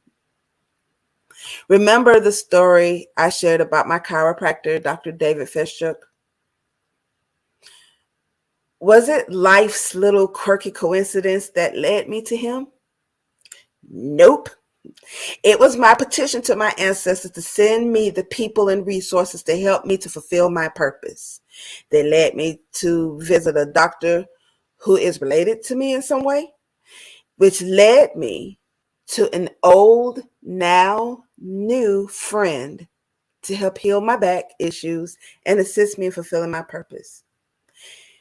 When I say old, not new, in my QHHT session and my quantum healing hypnosis therapy session, I discovered that Dr. David was once a friend of mine tens of thousands of years ago. He was of his tribe or his group of folks and was an advisor to them. And I was with my group of people. And every time our groups come together, he and we would talk and he would counsel me. Tens of thousands of years later, he's now my chiropractor, healing my back, still counseling me. I'm very grateful that he listened to spirit and obeyed and come again to assist me. So what is my purpose? I'm a teacher. I'm a speaker. I am a seer. My medicine is to teach all things related to the spiritual, the magical, naturopathic, and the occultic worlds. My medicine helps educate those who are new to spirituality, whom I refer to as neo-spiritualists. And I help beginner ritualists understand complex spiritual traditions. Basically, I could break it down to the last compound. So,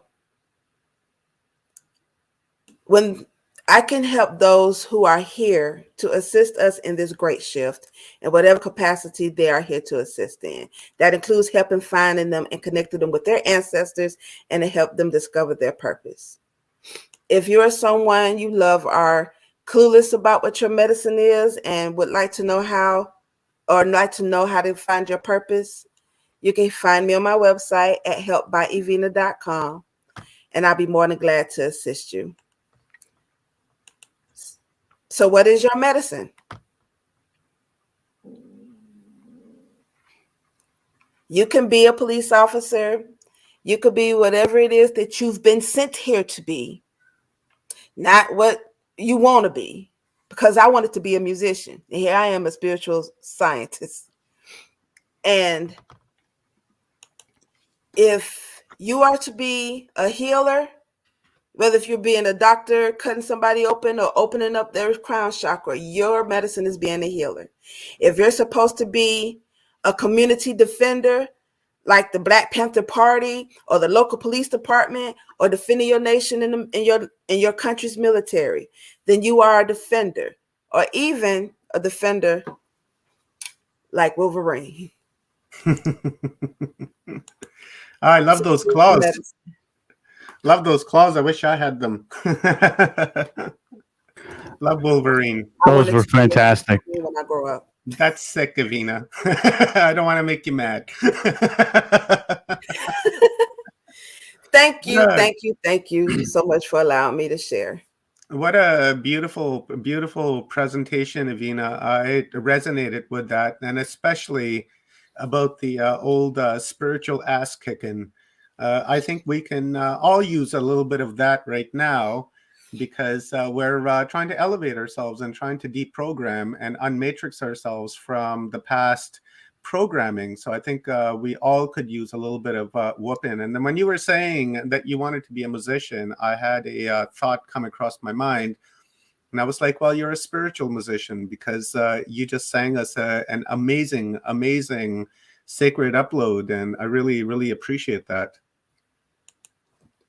Thank you. No problems. It's my honor.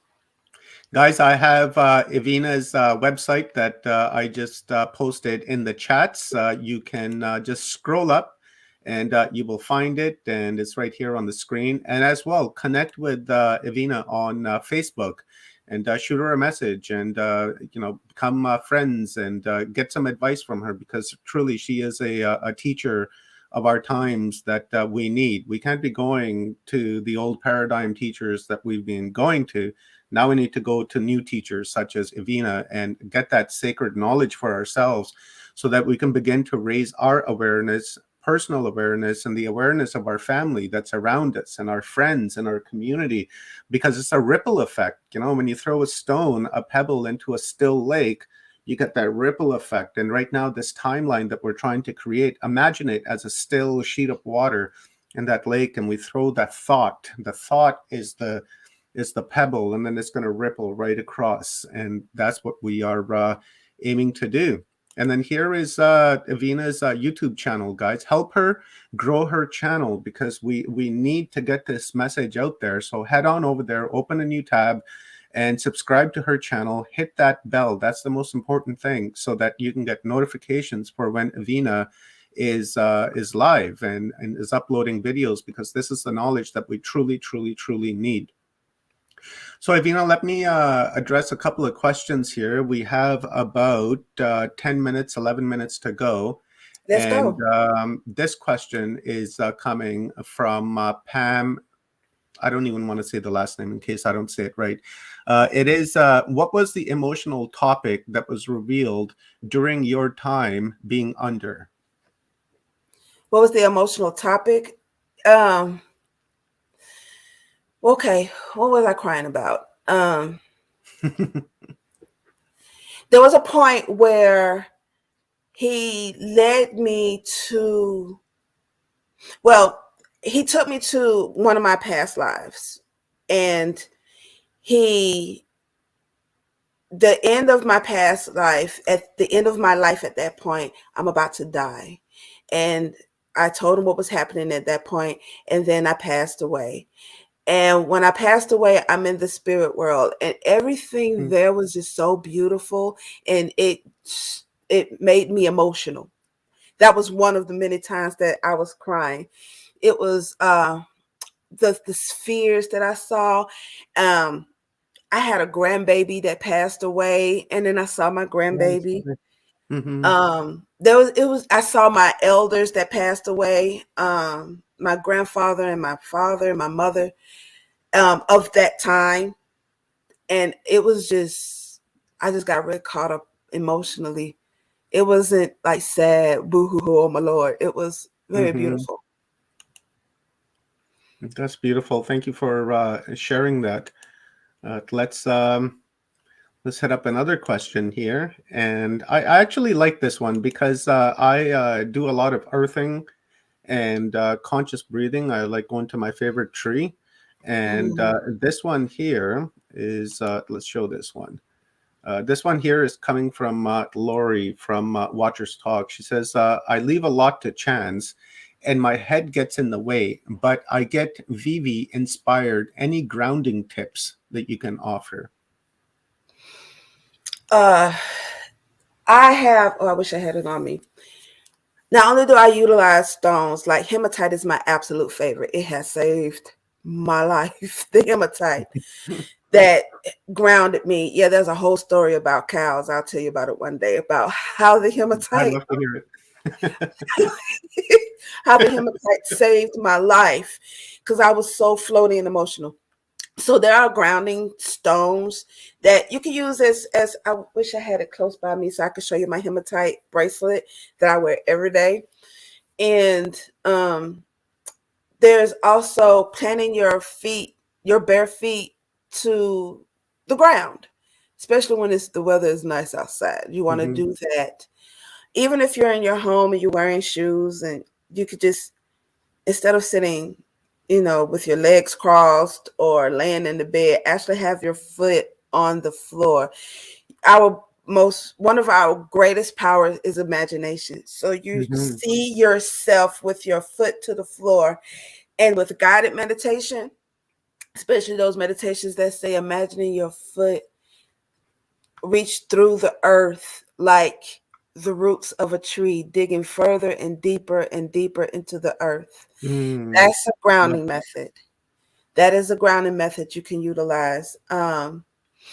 And also, I'm going to always go to my ancestors. I'm going to ask my ancestors to help ground me. We really got to utilize these people and put them to work for us and feed them and energize them so that they can help with this shift. I am not playing.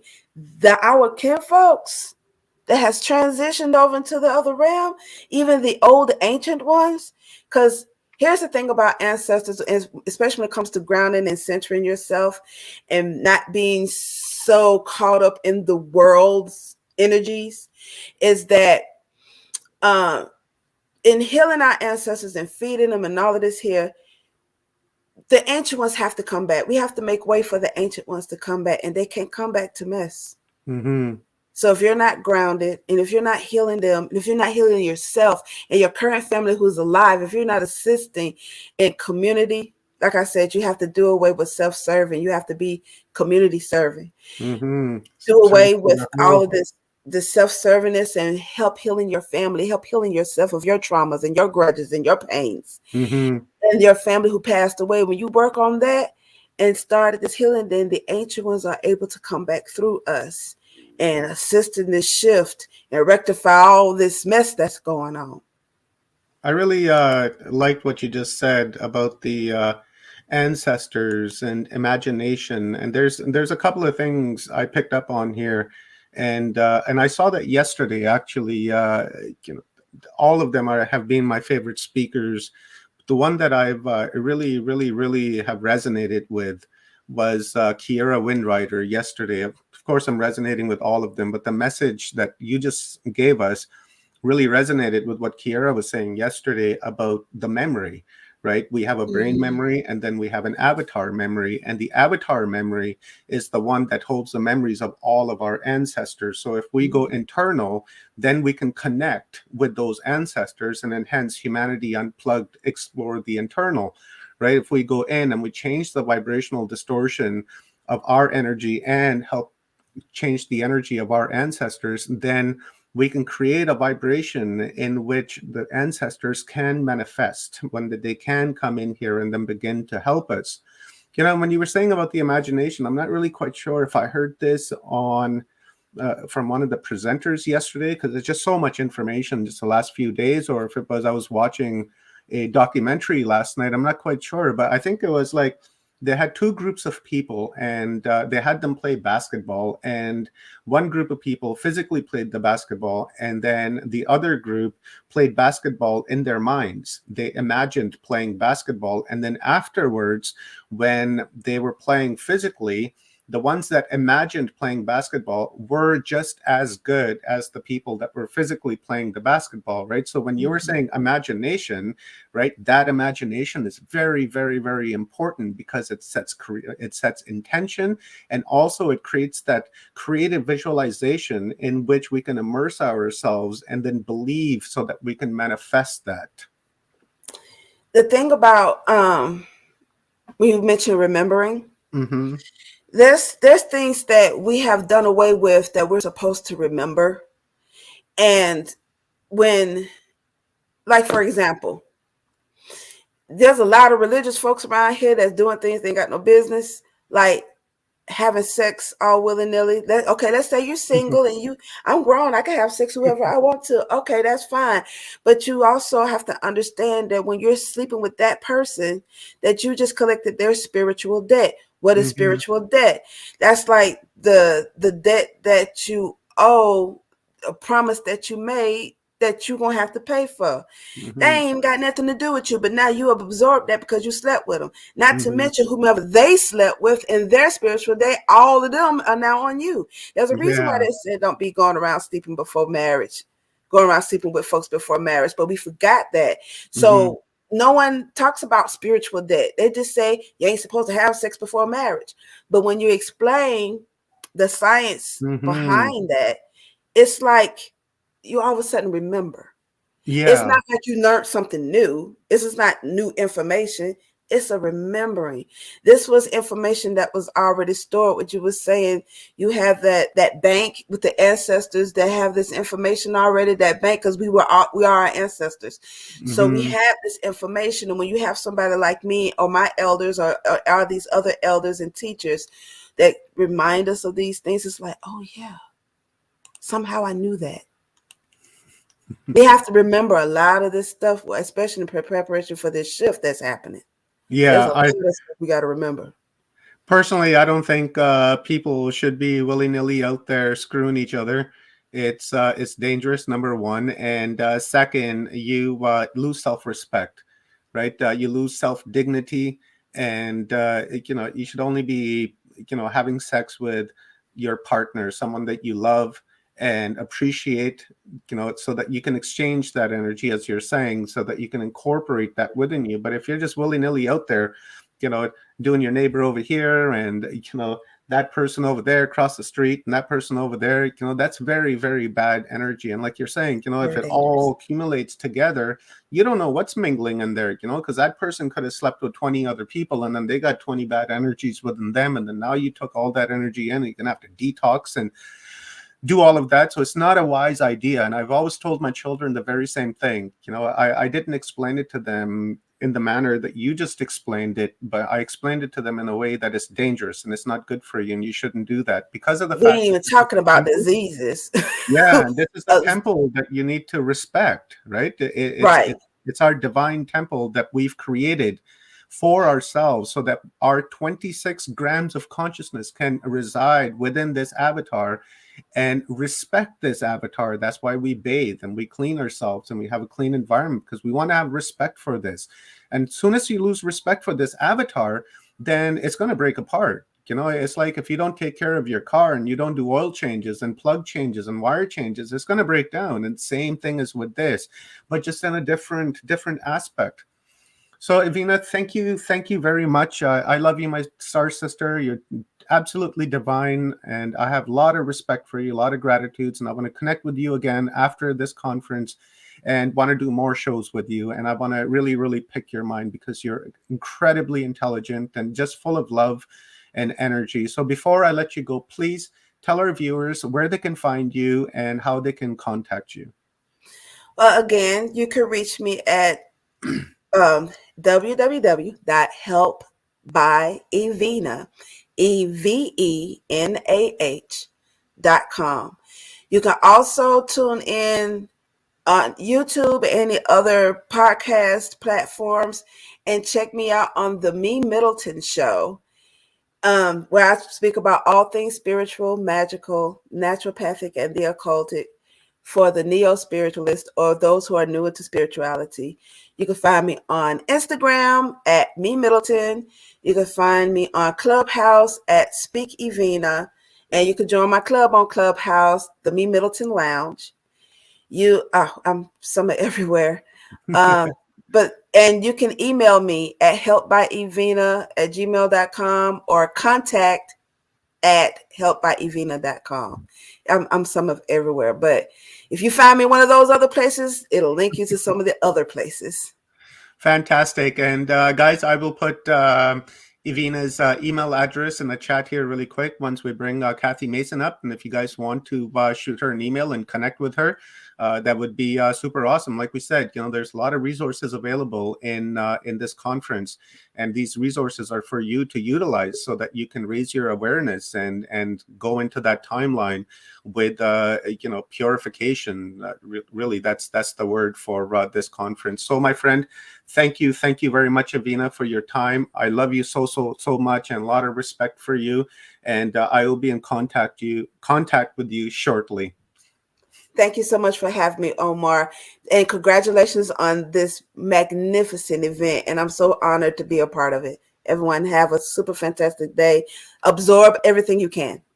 Thank you, Evina. And this is a team sport. I just simply couldn't have done this alone.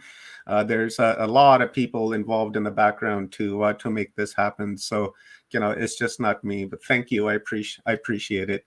And guys, this is brought to you by Michael Feely. So please visit his website at michaelfeely.com. He's going to be coming up here in a few days. So with that being said, I'm going to relieve the stage and I'm going to bring Kathy Mason on. And we are about to get a epic download. So Kathy, it is all yours, my divine sister, and I'm looking forward to this. Oh, thank you, thank you, thank you. I am too. I'm so excited to introduce you to Susan. So, Susan, I'm going to bring you on. Well, whoops, wrong one. There we go. Oh, okay. So let's see. I'm going to read your information first, and then I'll put on your PowerPoint. Okay. All right, sounds great. Yes. Oh, I'm so excited, you guys, to introduce you to Susan Christensen. Susan Stark Christensen is an award-winning journalist. She's the proud member of 2 daughters and the grandmother to 2 incredible grandsons. So we are going to be working with her today, right now, and as part of a grandmother's circle later. As the owner of Christensen Communications, an advertising and public relations firm, and Walton Group Publications, a publishing business focused on promoting work by women, she won numerous awards. In 2018, she was named the recipient of the prestigious Rasmussen Foundation Fellowship Award. Susan served as a former Deputy Director of Communications for the state of Alaska, Office of the Governor, and as a communications consultant for national and statewide businesses and nonprofits. She developed a successful advertising campaign to bring awareness to the issues surrounding domestic violence and sexual assault in Alaska.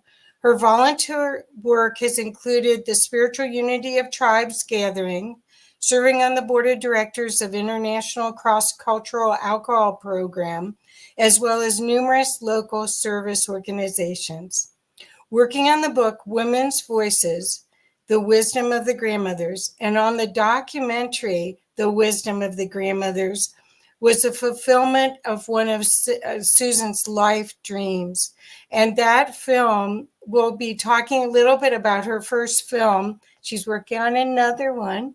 That film was actually turned into a PBS special and is available for us to watch anytime. It's wonderful. It was also life-changing, providing her the opportunity to meet and be inspired by the incredible mothers and grandmothers she met along the journey. She is currently working on both a book about an Alaska aircraft accident, which I read and made me cry so much, and a documentary film on the importance of Indigenous prophecies today. So welcome, Susan. Thank you so much, Kathy. It's really an honor and a privilege to be here. I wonder if you would mind if I started with a traditional prayer. Oh, please, I was hoping. So I'm going to see if I can. There we go. I'm going to make it big. Well, we can pull up in a bit. We can pull up that PowerPoint, but I would like to start with a prayer. Perfect. And to open the directions, and then I'd like to just introduce myself a little bit traditionally. But thank you for all those things you said about me. I appreciate it. So if everyone would just take a deep breath, inhale through your nose, exhale for a moment through your mouth.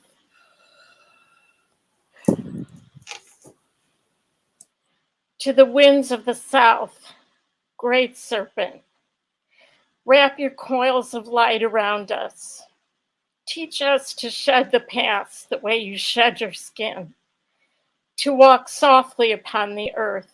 Teach us the beauty of your ways.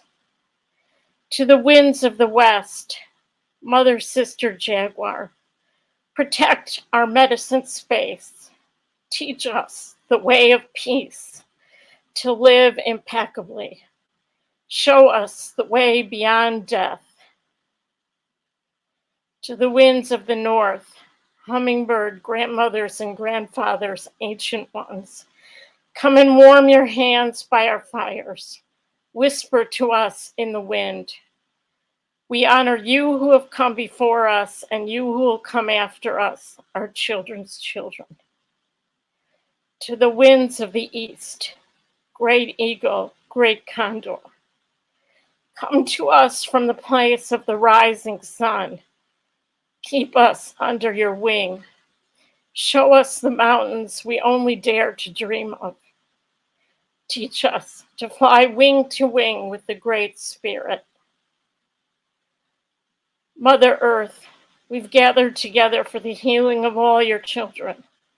The stone people, the plant people, the four-legged, the two-legged, the creepy crawlers, the finned, the furred, and the winged ones. All are relational. Father Sun, Grandmother Moon, to the star nations. Great Spirit, you who are known by 1,000 names and you who are the unnameable one. We thank you for bringing us together and allowing us to sing and dance the song of life. To the heart, where it all comes together. Help us to feel the presence of the Creator within, to hear and to see the spark of life within all your creation.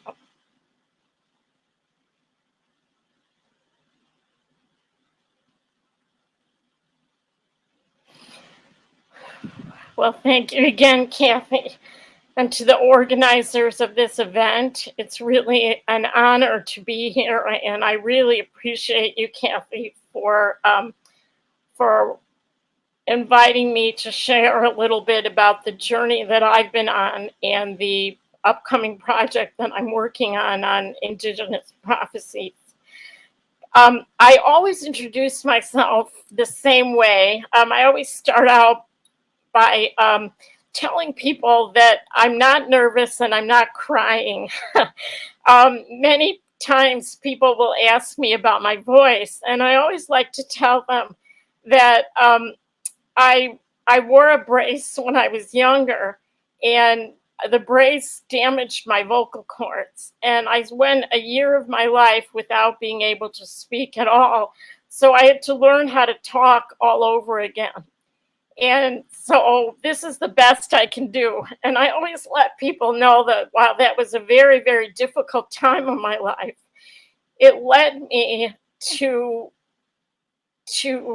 the understanding and the importance of women's voices. So it's no wonder that I think I went on the journey I did to learn more about the importance of the women's voices. My Western name is Susan, and my Jewish name, which comes from my mother's side, is Sarah. And I was given the Tlingit name of Chaaksik, which means eagle daughter, by Jim Walton. And I'm going to be talking about him. Kathy, would you mind putting up the slide of the picture of Jim Walton, which is slide number 3?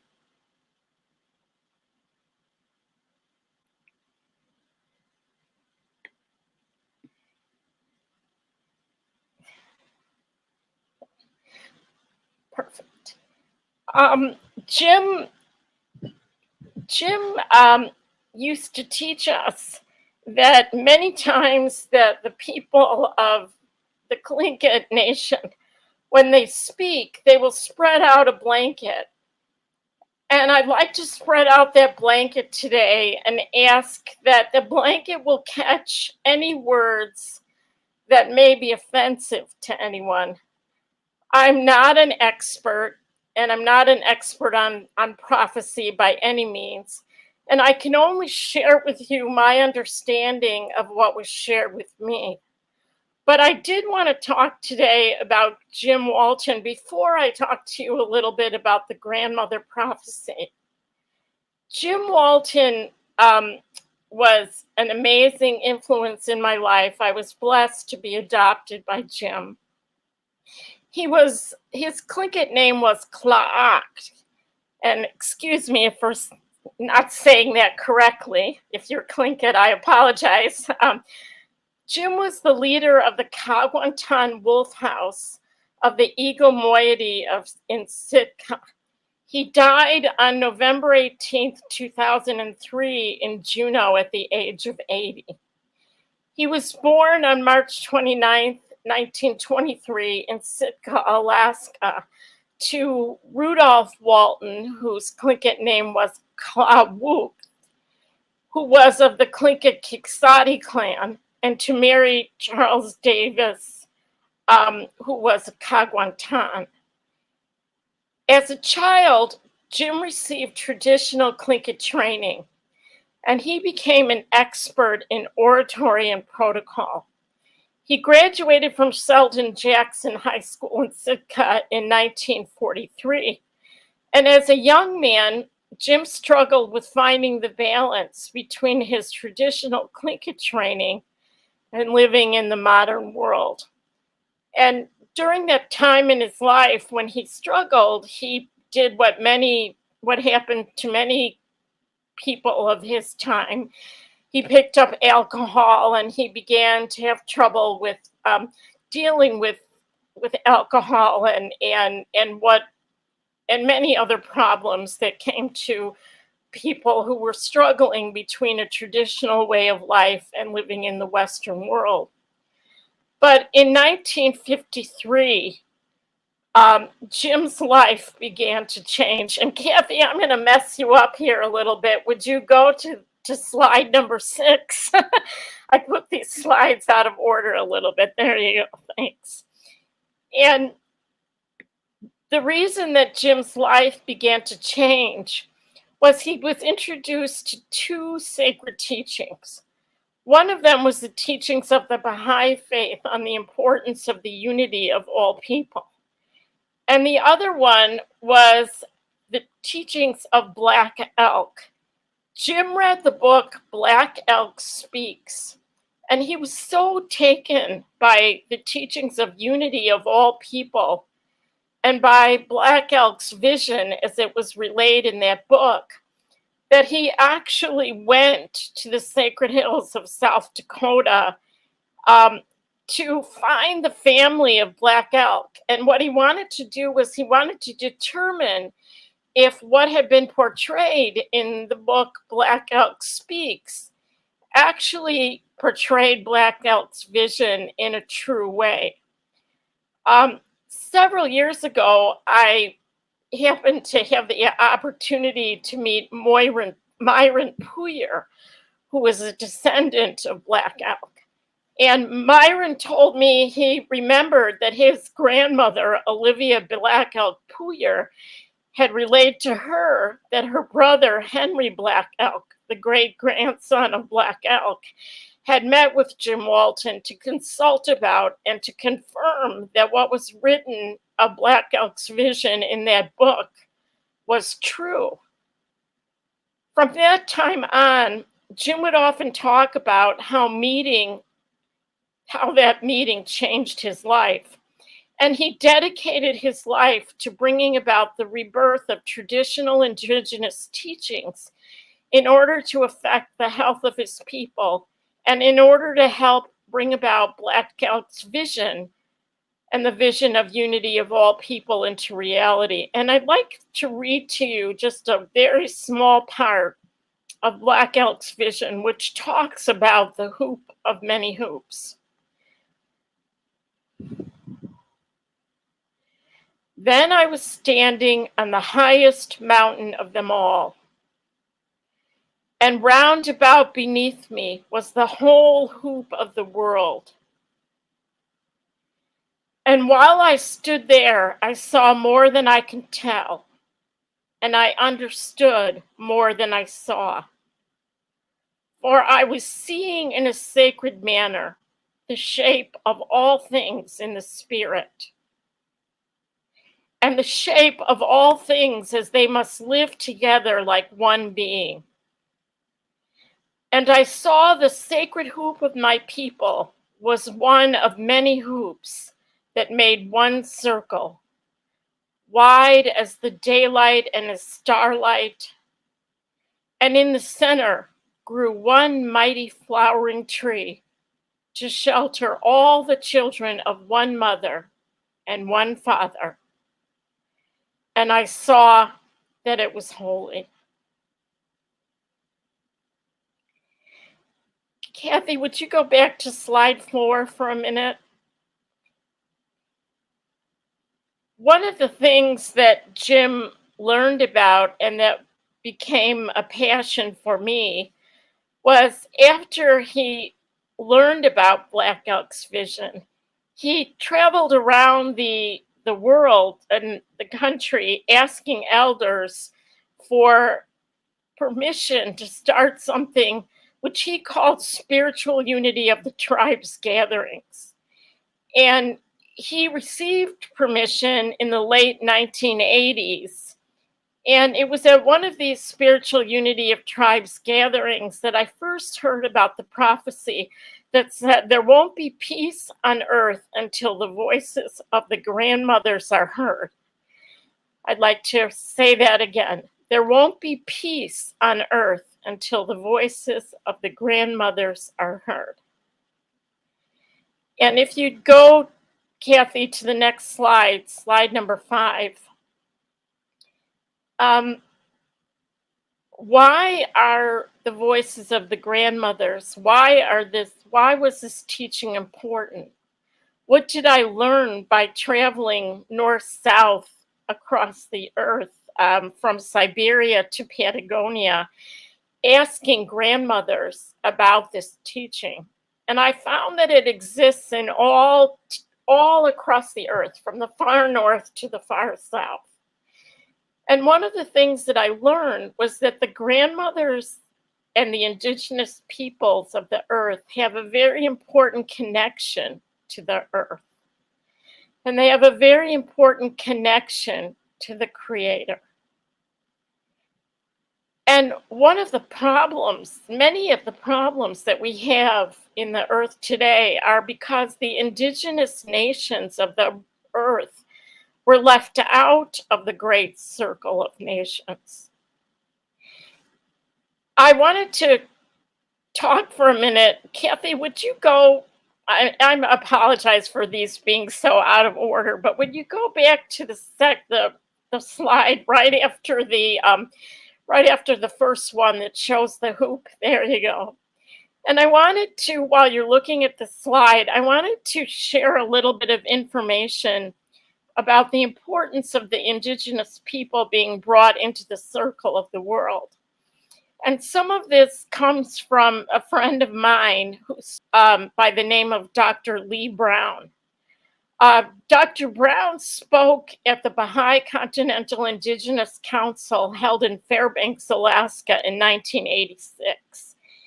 And sometimes I feel a little guilty quoting him because that talk wasn't supposed to be taped. But someone at that conference asked Lee Brown if they could tape it because one of their friends was unable to come to the Indigenous Council and they wanted to share it with them because the friend was ill. And Lee Brown gave permission for that to be shared with that person. But instead, for some reason, that tape was shared widely, and that caused a lot of problems for Lee. But I've come to the conclusion that there must have been a divine reason because that tape is still out there today, almost 40 years later.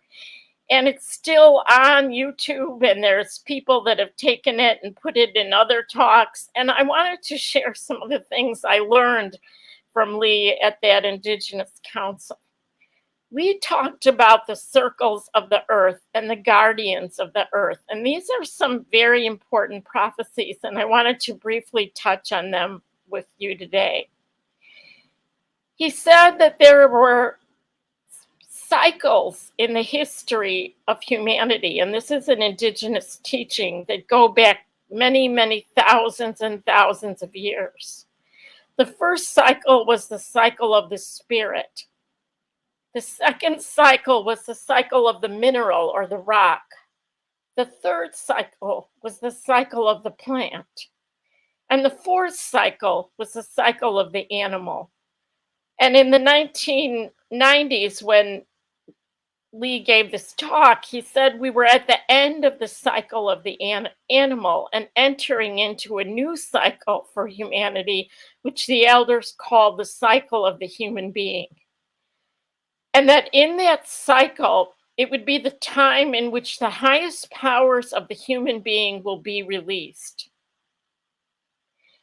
And he tells a story about these directions, and I'd like to briefly tell you that story. The story is that many tens of thousands of years ago, the Great Spirit gathered all the people together on an island, which is now under the sea. And he told them that they were going to be going out into the four directions. And eventually they would change into the four colors of the people of the earth. And to each of these directions, he gave a guardianship. To the east, who became the red people, he gave the guardianship of the earth. And he told them that they would learn the teachings of the plants and the foods and the herbs, and that they would be the guardians of this Mother Earth. To those that were sent to the south, the yellow people, he gave the guardianship of the wind. Great Spirit gave the guardianship of the wind. And they were told that they would have the guardianship of the sky, and that they would learn how to bring breath in for spiritual development. And to the direction of the west, that were sent to the west, the black people, he gave the guardianship of the water, the chief among all the elements, the most humble. And to the north, to the white people, Creator gave the guardianship of the fire. And it was told that if you look at what white people have created, the center of so much of what they do is fire. If you look at a car, the spark in the middle of it is fire. And if you look at the light bulb, the spark in the center is the fire. And the fire moves and it consumes. To each of these directions, he gave 2 stone tablets, which represent the original sacred teachings. To the red, those sacred teachings, those stone tablets are guarded by the Hopi people. The yellow, those tablets are in Tibet. To the black, they're at Mount Kenya, to the Kikuyu people. And to the white, to the Europeans, gave the stone tablets, which are now guarded in Switzerland. And Lee talks about how the Hopi word for the sun is the Tibetan word for the moon. And if you could drill right straight through from Hopi land, you would come out in Tibet. And the Tibetan word for moon is the Hopi word for sun. And the Great Spirit said there would be a time in the future when there would be gathered back together all of these people, all of these directions. And they would share these sacred teachings. And this would be a time of peace. If when the people came together, if they remembered their sacred teachings, if they remembered the teachings of the stone tablets. Well, there are many prophecies about these times, and the peoples of the earth were given options when they came back together. But unfortunately, according to the stories, all of the people didn't remember their sacred teachings. But one of those teachings that has become really important to me and that guided my work with the grandmothers is that the longest journey that we will ever take is the journey from the head to the heart. And that journey from the head to the heart is the journey of the human being. And the time that we are living in now right now, those of us that are born in this time, we are living in the time when we will be transforming into that human being. And these circles, these colors of the peoples of the earth have to come back together and remember one another and live together again in unity. And in this time, we have to learn to listen to our own heart and learn to live simply according to the prophecies, in harmony with the earth. And we have to learn to evolve into that human being that will recognize the earth as one country and all human beings as the citizens of the earth. Kathy, would you go to slide number 7, which is the Hopi, there you go, Grandmother Percy. I want to talk for just another minute. I realize my time, I've been talking for a long time, so I'm getting close to wrapping this up. But Grandmother Percy on me is Hopi Tewa. And Grandmother Percy is an amazing woman. I hope you have an opportunity to hear her speak sometime. And I felt very blessed when Grandmother Percy took me to the Hopi sacred places. And if you go to the next slide, you'll see a picture of the Prophecy Rock. Oh, keep going. Keep going, keep going, keep going. Sorry. Nope, we missed it. Let me see. There it is. Thank you. Thanks, Kathy. And this isn't a very good picture of Prophecy Rock, and I am not authorized to speak of these prophecies, and I don't. Grandmother Percy talks about them in the documentary that I'm working on. But this is a picture that has been authorized to share, and it's an enhanced photo. And I'd like you to look at that picture for just a minute. And you can see on the bottom of the picture, there's these two men. And do you see how it goes up and then the road splits? And you can see, and you can't see it very well on this picture, but on the top where all those people are, there's some stairs. There's some lines that go up and they look like stairs.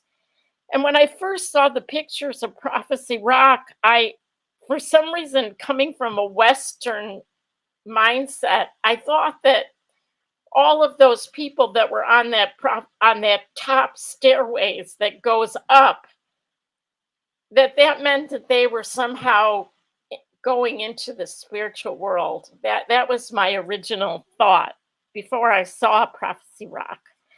But then if you look at that bottom line, the second line there's only one person on that line, and there is a small line between these two lines that connect them. And I was told that this is the time we're at now in our history, where people can make a choice how they want to live and which one of these worlds they want to be in. But Grandma Percy says that it's that bottom line, that line that only has one person on it, that continues. And she says, I'm from the Sand People, and I teach my grandchildren that we are walked upon. People walk upon the sand. But we are important because we are close to the earth. And the Hopi teachings talk about the importance of staying close to the earth. And what I didn't know until I saw Prophecy Rock in person, and you can go online and you can learn more about this, but that bottom line continues around the rock, and that top line ends. And I think that the teaching has to do with staying humble and staying close to the earth, the way the indigenous peoples of the earth teach us. If you'd go to slide number 9, Kathy, right there, yay.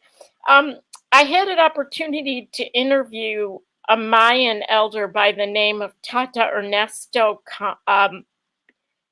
Campos, who's part of the Mayan Council of Elders. And Tata Ernesto, Uncle Ernesto, was involved with the Mayan Council of Elders, sending out a staff of peace from the south to the north. And if you go to the next slide, Kathy, you can see a picture of Tata Ernesto and Elizabeth Arroyo, who is also a part of the Mayan Council of Elders. And they talked a lot about the prophecy of the condor and the eagle, of when the condor from the south and the eagle of the north would join together. And this would also represent an end of a cycle. Many of you are probably old enough to remember when the Mayan calendar, there were a lot of fears when the Mayan calendar ended. People thought that it might mean the end of the earth, but the Mayans said no, and Tata Ernesto talks about this. It's not the end of the earth, it's the end of a cycle. And again, this corresponds with the Hopi teachings and with those original teachings about everyone coming together and remembering who we are and bringing our sacred gifts back together. And Kathy, would you go to the next slide, please?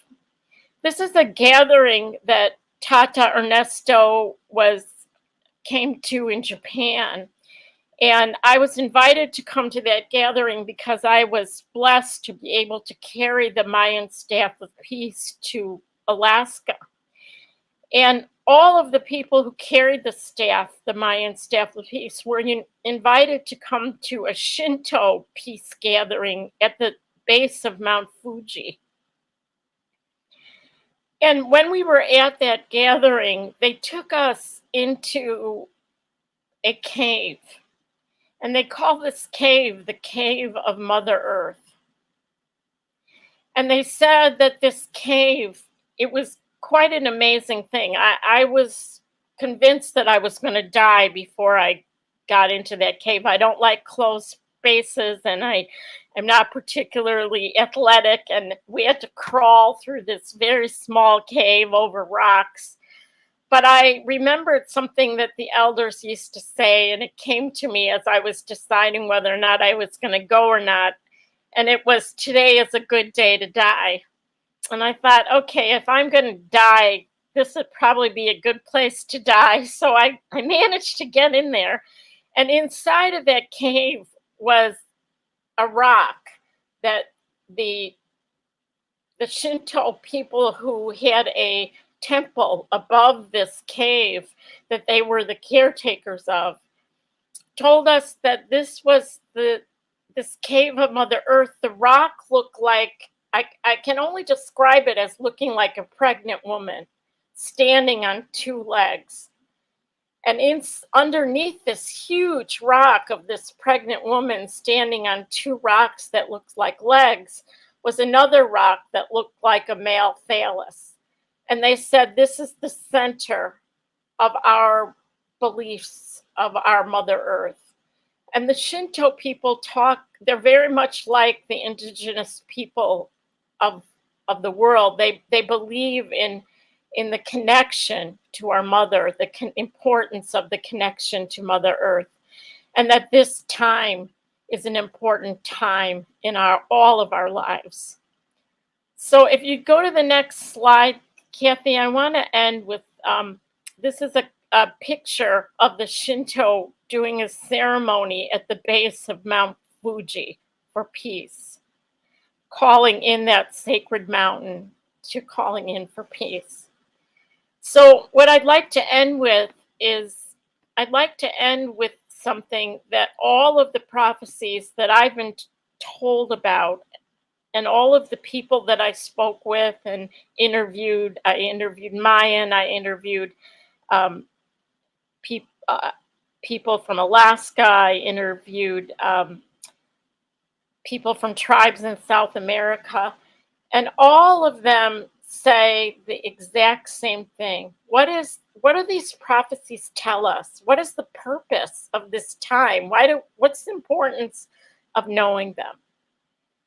And what they said was it's because this is the time when we can come back together, remember our sacred teachings, join together in the hoop of many hoops, and come together from all the four directions and remember our sacred teachings. And there are people in all of these directions, in all of these places, that know their prophecies, that know their teachings, that know who they are.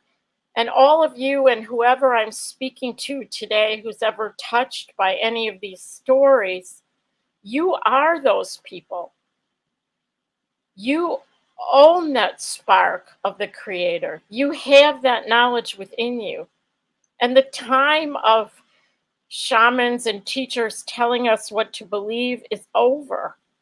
This is the time when we have to get in touch with all of our own knowledge, that we can listen to the grandmothers, we can listen to our elders, but we have to know that it's a time to be reborn, and to be reborn in the spirit. Kathy, do I have time to read one more thing, or is this a time I should end?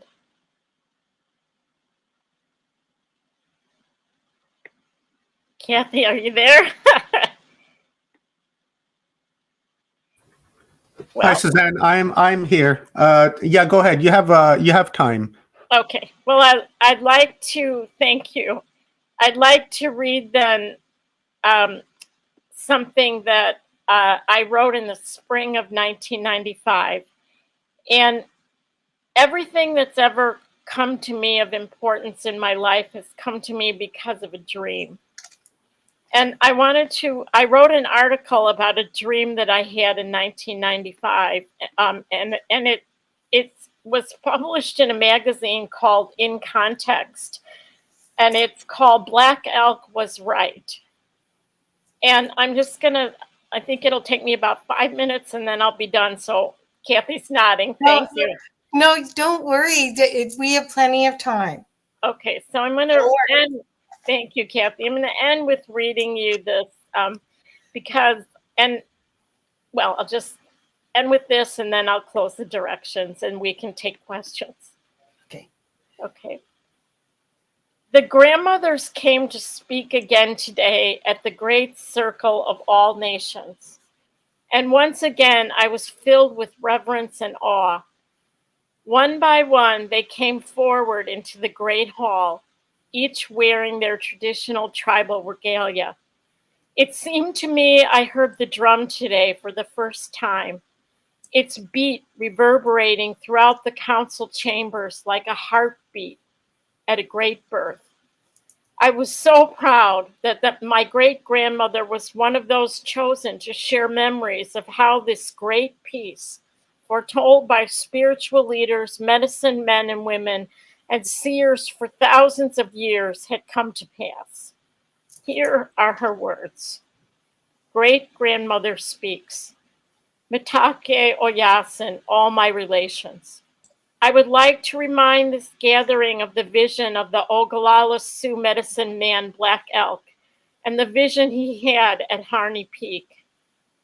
Then I was standing on the highest mountain of them all, and around and beneath me was the whole hoop of the world. And while I stood there, I saw more than I can tell and understood more than I saw. For I was seeing in a sacred manner the shape of all things in the spirit, and the shape of all things as they must live together like one being. And I saw the sacred hoop of my people was one of many hoops that made one circle, wide as the daylight and as starlight, and in the center grew one mighty flowering tree to shelter all the children of one mother and one father, and I saw that it was holy. I was just a young woman when the first spiritual unity of tribes gatherings were held at the Pasqua Indian Reserve in Saskatchewan. Each morning at dawn, the people gathered, and the medicine men would bring out their pipes and hold their morning ceremonies. In 1988, the elders were insistent and filled with urgency. Understanding must be given to all of humankind, they had said. The time has come to begin preparing the people for the fulfillment of Black Elk's prophecies. That was before the third great shaking of the earth at the turn of the century. The lives of the people then were filled with the pursuit of material and physical pleasures. They had forgotten the values of respect, tolerance, compassion, and honesty. They had embraced the false values of rationalism and had moved far from the spiritual teachings of their ancestors. There were great wars then and great fighting. Men, women, and children were all victims. In that time, the grandmothers had lost their voices. Mother Earth was ruled by men, and the energy of male and female was out of balance. But at those first gatherings, there came those who remembered Black Elk's vision and who knew that these days we are living today would one day come. On the whole earth, only a few thousand came to the first gathering. But within 7 years, gatherings were held from Siberia in the north to Australia in the south, and in the heart of Turtle Island, North America. They were held until wars and economics collapse stopped all travel for a time.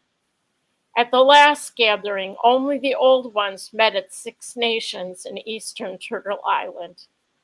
Then the third great shaking of the earth came, the great destruction, the great purification. I remember my fear in those days of darkness. During that time, I remembered the words of the elders at the gatherings. I remembered the prophecies they shared and the certitude that they had that these days of peace would come. And I remembered Black Elk's vision and his prayer when he returned to Harney Peak as a very old man. And when he said, "Hear me," that they may once again go back to the sacred hoop and the good red road, the sheltering tree. In sorrow, I am sending a feeble voice, O 6 powers of the world. Hear me in my sorrow, for I may never call again. O great Spirit, make my people live. I am here speaking to you today as an old one, because that great prayer was answered. The sacred tree does live, flower, and bloom. We all sit, all nations as one nation, hoop in many hoops. We are the people of the earth who have walked the good red road from north to south and from west to east to bring back to all humanity how to live the sacred spiritual teachings. I have lived to see this great peace unfold. I have lived long enough to see the Indian nations of the world invited to the table of the United Nations from which they were first excluded. I have lived long enough to see the coming together of all the nations of the earth into one hoop of many hoops. We, the grandmothers, are the image of Mother Earth. We give life and strength and are the foundation of the family. When our voices were not heard at the table of nations, there was no heartbeat of love by which to bind together the sons and daughters of Mother Earth. I have lived long enough to see this day on which the wisdom of the grandmothers and their knowledge of ancient life is once again being shared with all the human race. This is a great day to live and to share with you. All my relations. Beautiful. Thank you so much. That was amazing. I just want to take a breath for a second. So we have plenty of time. So I would love for you to talk a little bit about both the Women's Voices Project and the Wisdom of the Grandmothers movie so that people can get an idea of the depth of information that you've gathered for them and how they could benefit from it. Thank you, Kathy. Well, briefly, the Women's Voices Project and the Wisdom of the Grandmothers came together.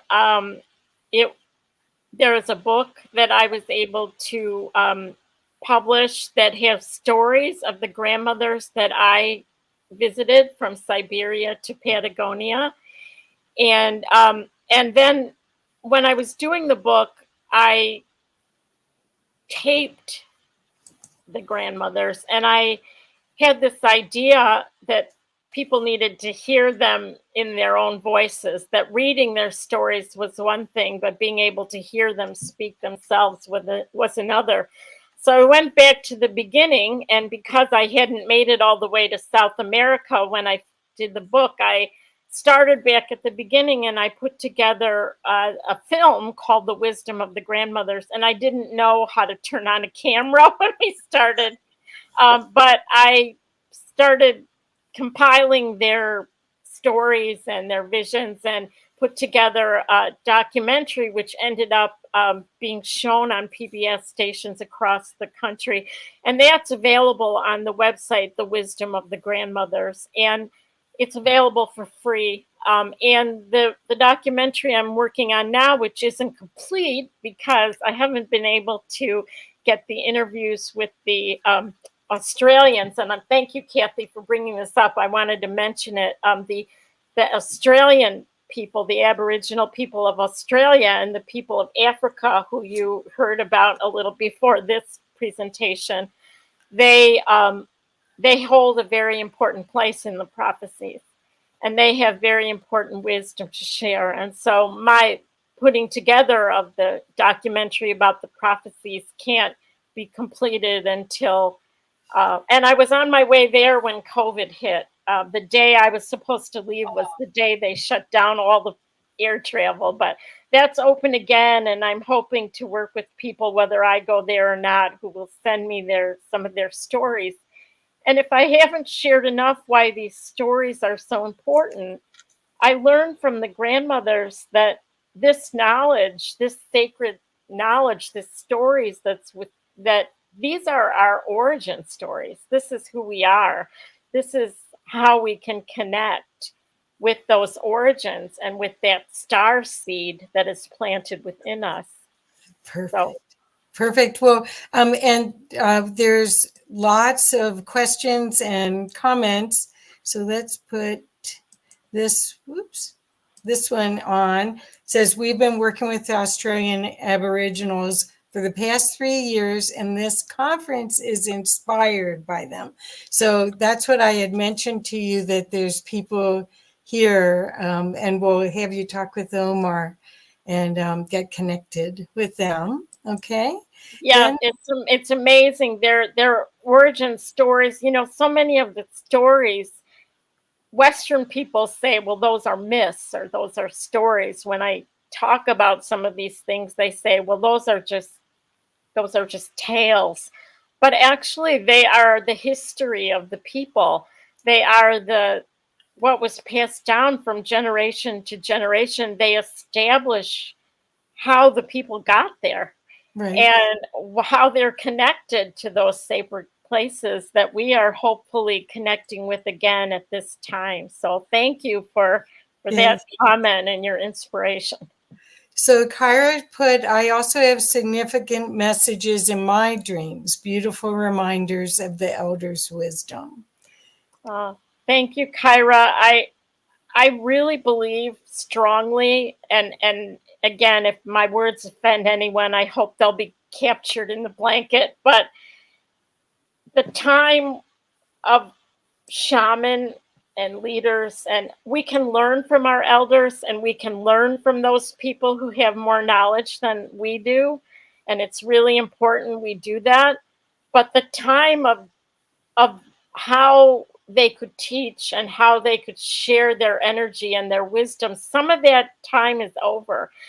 Our role, I believe sincerely, our role today is to help you connect with your own inner spark, your own inner wisdom, your own dreams, your own visions, and to know that they are real and they are the way in which Creator can communicate with you.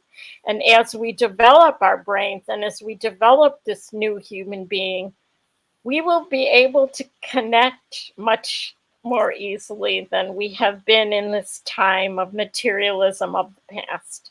So Right. thank you for your comment, and good luck and good blessings to you on your journey, Kyra. So do you find that as far as dream work, do you request for knowledge? Do you certainly yourself, Susan, do you request for knowledge? Because I have to assume all of this was a divine assignment. It was from the elders and wanting to know more about them, but also from dreams. I don't.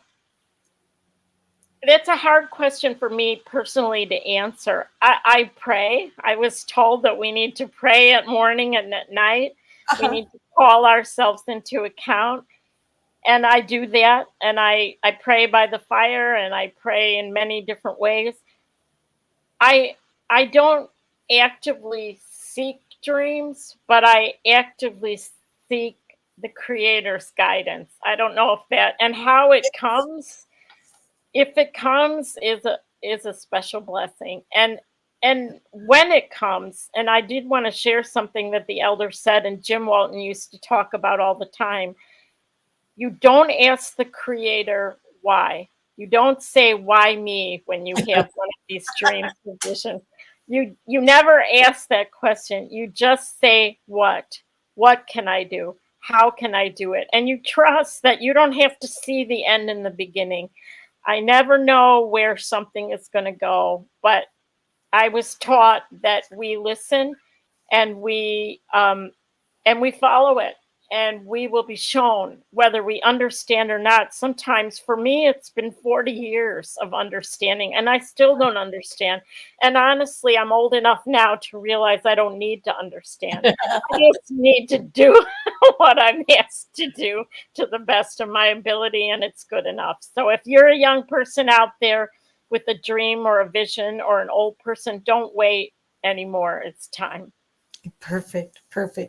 Okay, this is another one. Regarding the rock drawing, what did the bottom line with one person on it represent? Oh, wow.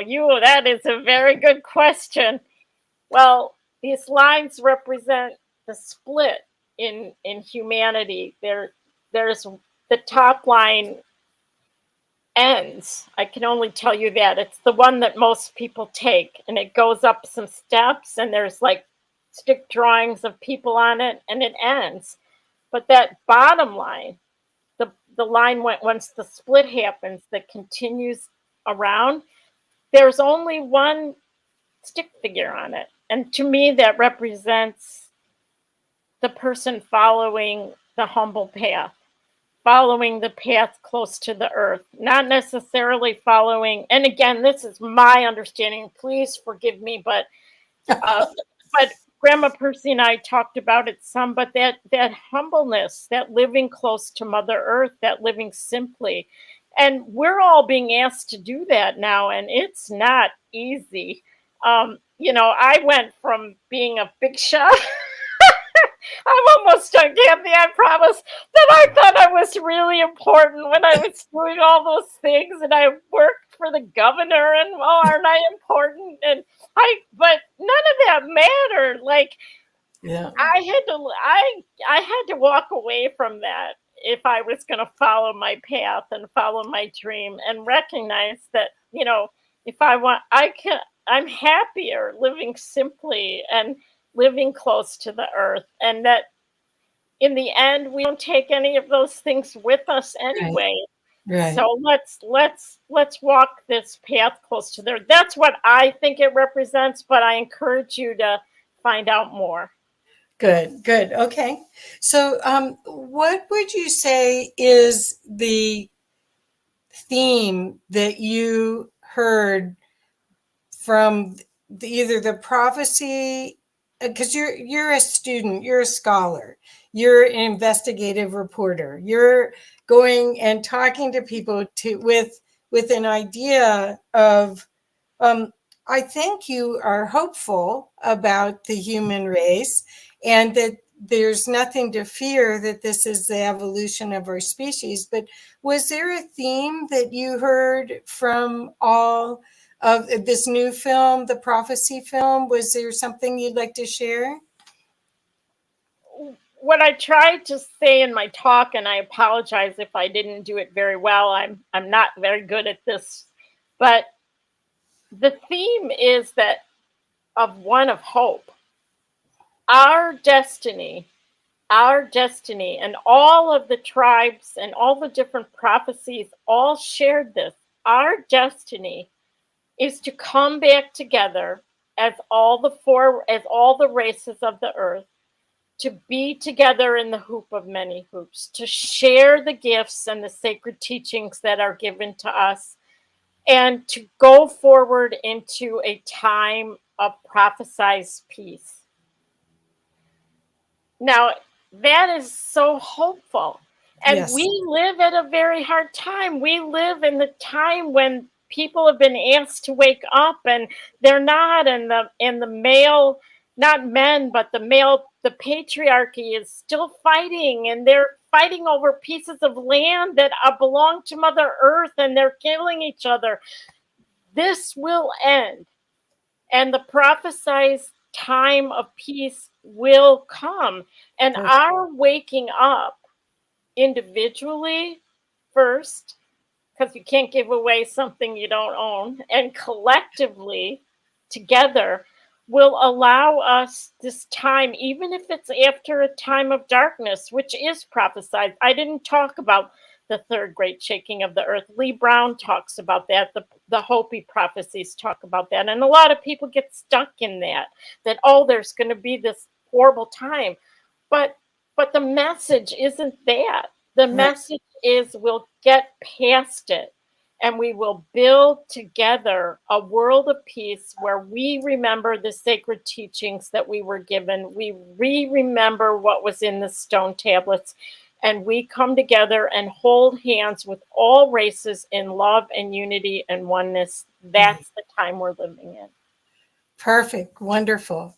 So, okay. Do we have time to say a prayer to close the circle? Yes, we do. We have 5 more minutes. Okay. I just want to make sure that we close the direction. Okay. Yeah, no problem. I realized that we needed to do that because we're going to reopen them in a again.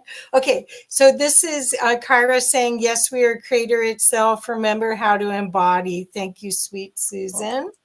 And this is Stone Hobbit. And she said, living simple, simply living, with a big kiss. So, and here we go.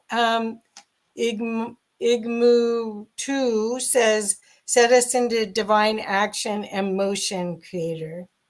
So you're getting a lot of yeah. So your movie, could you tell us a little bit about this work? Because part of the reason we didn't get to show a clip of the movie is that it's a laborious experience translating each one of these sections. We've got like 4 minutes. Could you just talk? So a little bit of talk and then the close. Sure. The interviews I did, I interviewed a Tlingit elder in Alaska and a Mara elder from South America, two members of the Mayan Council of Elders, Tata Ernesto and Elizabeth. And I interviewed, I'm finishing, hopefully, the stories from the Aboriginal people in Australia. And some of the interviews were in Spanish, and so they need to be translated. When I did the Wisdom of the Grandmothers film, one of the comments that someone posted when they saw the film on YouTube, they were mad at me because I had a translator's voice over the voice of the elders that were speaking in their own language. And I've took that to heart. I felt it was important to have subtitles and so that they can speak in their own tongue and you can hear them in their own voice. And the Shinto people in Japanese. And so there's a lot of pieces, But again, they share their stories, they share their hope, and they share their wisdom. And they are among the many people who have stories and hope and wisdom to share. And I hope you'll all go out and listen to your own elders and your own grandmothers and learn these stories, learn your stories, and remember that they all pointed to this time that we're living in now to reawaken. Thank you for letting me share, Kathy. Perfect. Blessing. And here we go. Sugar Bee said, "Thank you for all of this. It is truly the great awakening." Kiss, kiss. Okay. Thank you. Thank you. So, do you want to do your close now? Yeah, if it's okay with you, I would, if you don't mind, I would just like to close the directions. And one of the things that I've become really aware of recently in this difficult time is often we'll open the directions and we'll ask for wisdom and guidance, but sometimes we don't close them when we go out into the world, and that can be kind of heavy to pick up everything. So I just wanted to close them. So if I could ask you to take a deep breath, breathe in through your nose, blow it out through your mouth. To the winds of the south, great serpent, we thank you for being with us today and teaching us to shed the past and to walk softly on the earth. We thank you for teaching us the beauty of your ways. We thank you and we release you.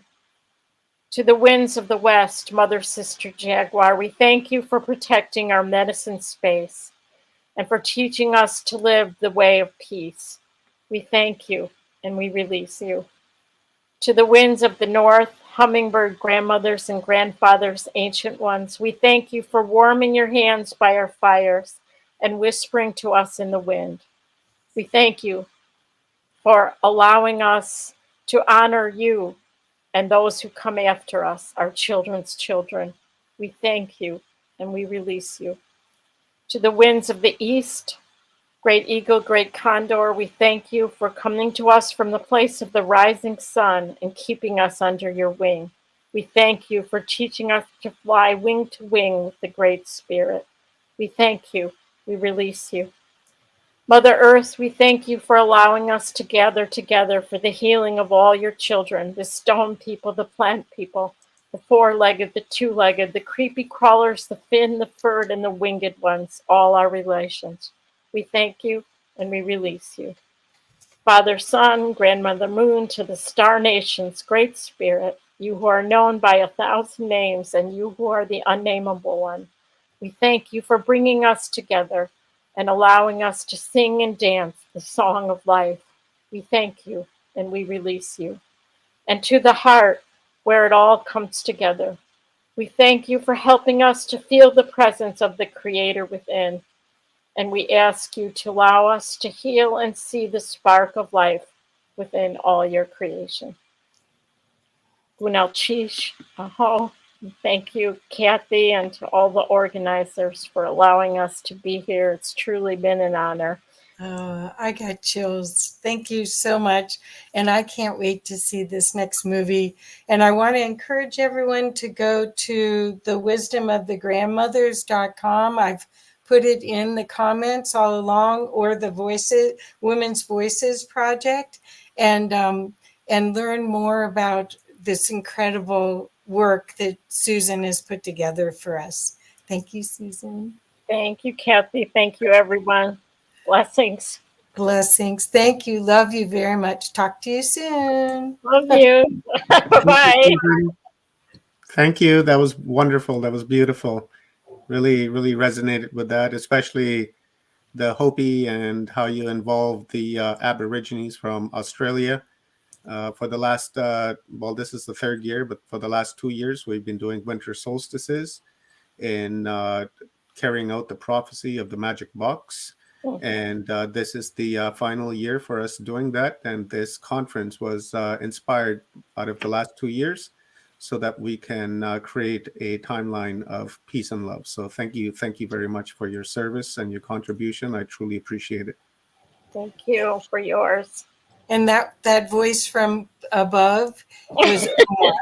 Yes. It wasn't God. It was Omar. There he is. I didn't want to be rude and jump on the No. screen, Oh, right? you could have. Thank you for being But it does here. it sounds like the voice of God when you can't see anybody. Much appreciated what you're doing. Thank you. Yes. Thank you, Suzanne. Thank I you, love you, and Suzanne. I Love appreciate you. your contribution. Thank you. All right, so it is stretch time, guys. Our normal routine. We've had some beautiful, beautiful uploads here this morning.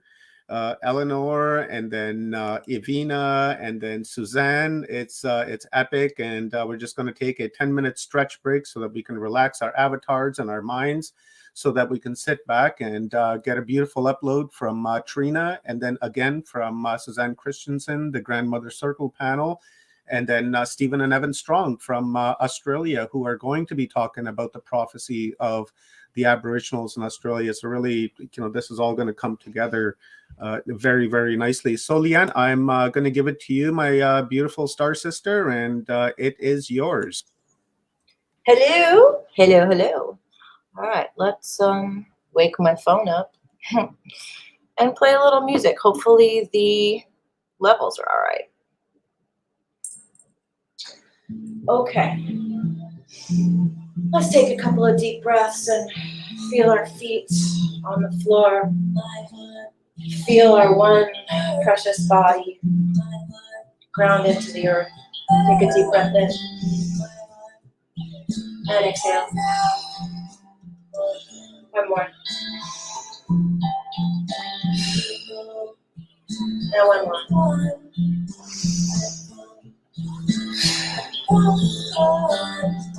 Okay, let's take our heads in a circle. Go the other way. Again, switch sides. Switch.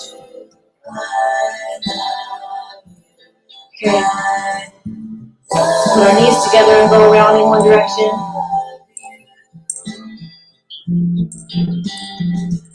Switch to the other direction. Switch. Switch.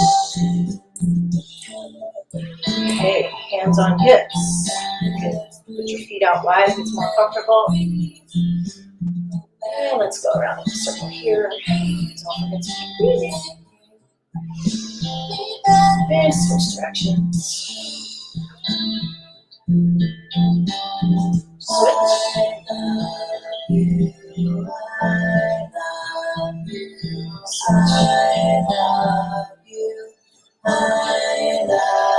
Okay. As you guys are able, let's get down on all fours and start some cat cows.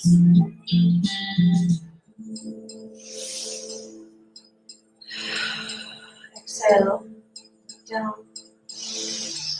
Inhale, lift up. Then a couple times.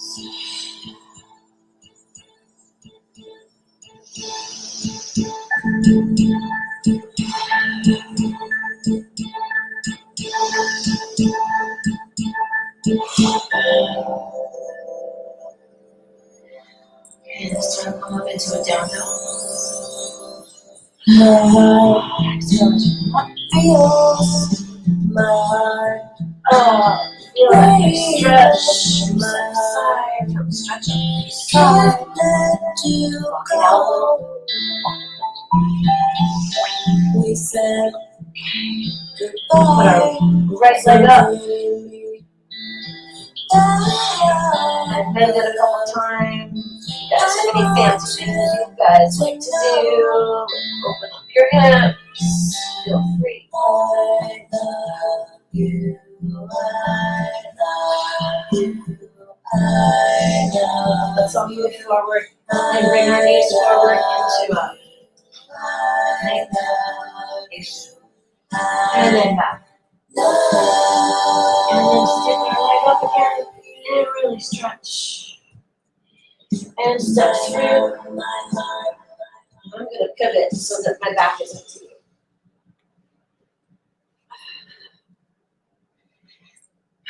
Come up into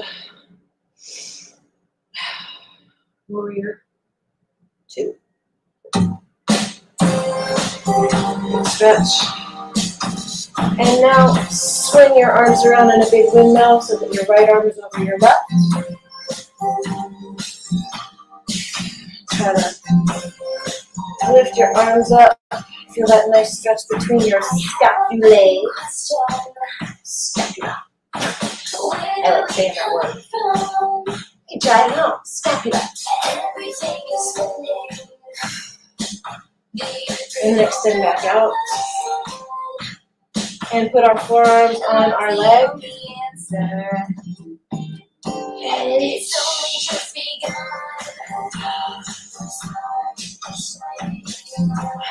Put your arms up. What are you reaching for? Deepen your stance. And now adjust your feet. And put your right hand down on the floor. And come up into, I think it's a half moon, if you can. Otherwise, just continue to stretch or improvise. We're rising. All right, carefully come down. We're rising. And actually, let's do a chaturanga. Let's get into plank and come down. 5, 4, 3, 2, 1. And into a nice sphinx. Keep breathing. Okay, breathe out. Come back up into down dog. Walk it out a little bit. I'm going to flip sides again.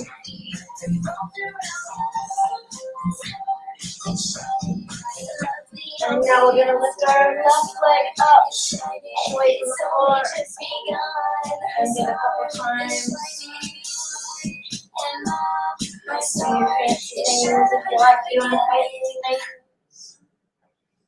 Breathing.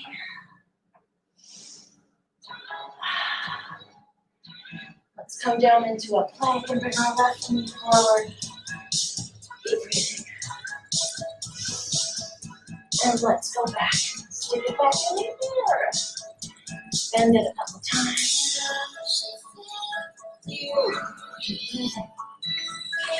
And on an inhale, let's move our leg between our legs. And come up into warrior 2 on this side. With palms open.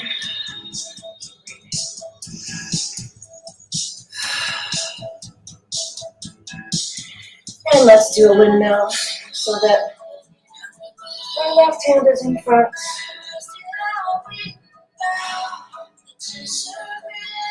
Try to pull your arms up and stretch your shoulder blades out. Keep breathing. Arms back out, palms open. Everybody doing? Forearm on the knee. And reach up.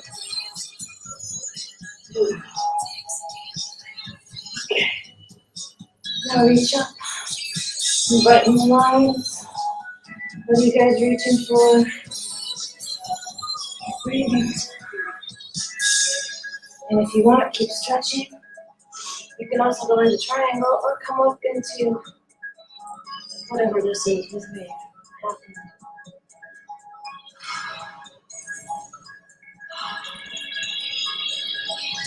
You want to get crazy?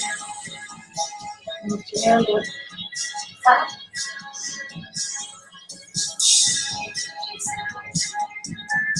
Okay. So I'm going to do this. And doing the one more chaturanga. I'm going to plank. We're going to go down for 5, 4, 3, 2, 1. On your elbows, lifting your knees, and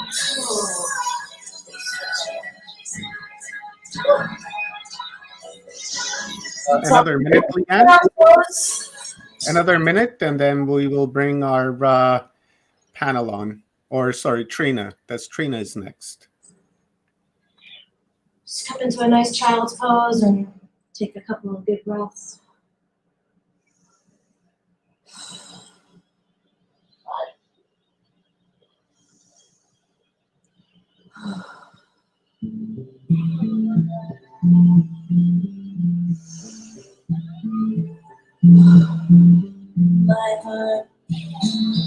Alright, coming back full circle to my heart.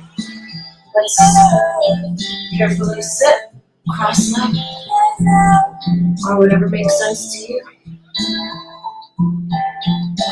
Just see how your body feels after you did that.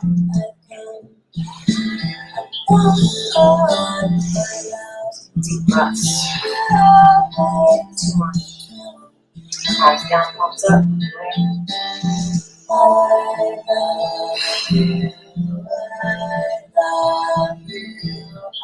Telling our avatars, our one precious body, our higher selves, our loved ones, how much I love you.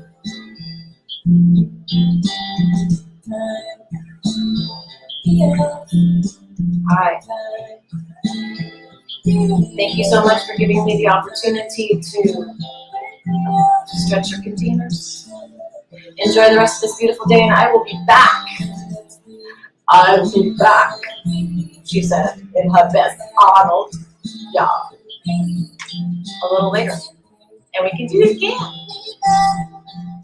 of like a mini skirt. She keeps coming back. Save me, Omar. Bad humor. Not going good.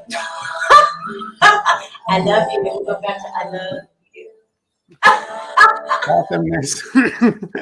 Thank you very much, my beautiful star sister. I appreciate it. And these stretches are always needed. They're, in fact, a integral part of this conference because we have so many speakers and so much to learn. And because we're all just sitting here all day long on our chairs, on our beds, on our couches, wherever. So it's nice to, get up and stretch every 3-4 hours and get the brain ready for some more uploads. So beautiful. I'm going to bring Kathy Mason on, and then we will continue with our next speaker. Yeah. That was great. I'll tell you what, if we weren't stretching, I'd be falling asleep because staring at the computer for so many hours, my eyes are already bugging out. But just listening and closing my eyes and absorbing, it's amazing. It's amazing. Didn't that energy last night help you? My goodness. Oh my God, yeah. That was something. We're still integrating, I think. I didn't go to sleep for a long time. For a long time after that. Yeah, me neither. Well, I am so excited to introduce you to my dear friend, Trina Cooper. And Trina is a sister from another mother. And we have done so many fun things together over the years. So I know that you will really enjoy to meet her. So Trina Cooper is a passionate New Thought leader, lifelong entrepreneur and business leader, community activist, business and spiritual consciousness teacher and coach, public speaker, author, as well as a wife, mother, and grandmother. With over 43 years of business experience, she is a partner in several businesses, including Journey for Conscious Living, Meetings and Events, Experience Events, and Evolve Expo in Denver. And I was a sponsor also of Evolve Expo for years. Is a leader in the referendum creating Broomfield County in Colorado, which is where she lives, and co-chair of the 2014 GMO labeling initiative in Colorado. Trina fosters the transforming force of compassion and action. One of the things I want you to know about her is she's able to do all of the 3D items in business, but then she does it from a higher perspective and an indigenous perspective. Trina holds a master's of metaphysics. She has been a spiritual conscious leader and teacher for almost 20 years.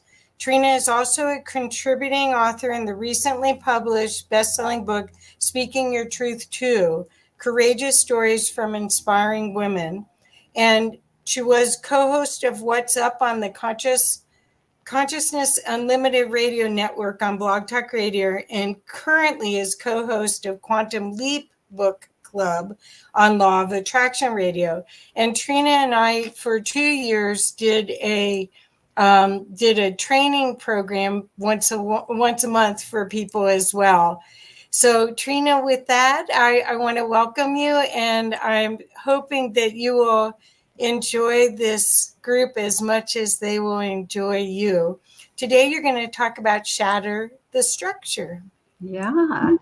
Thank you for inviting me to be part of this. I'm really excited about it.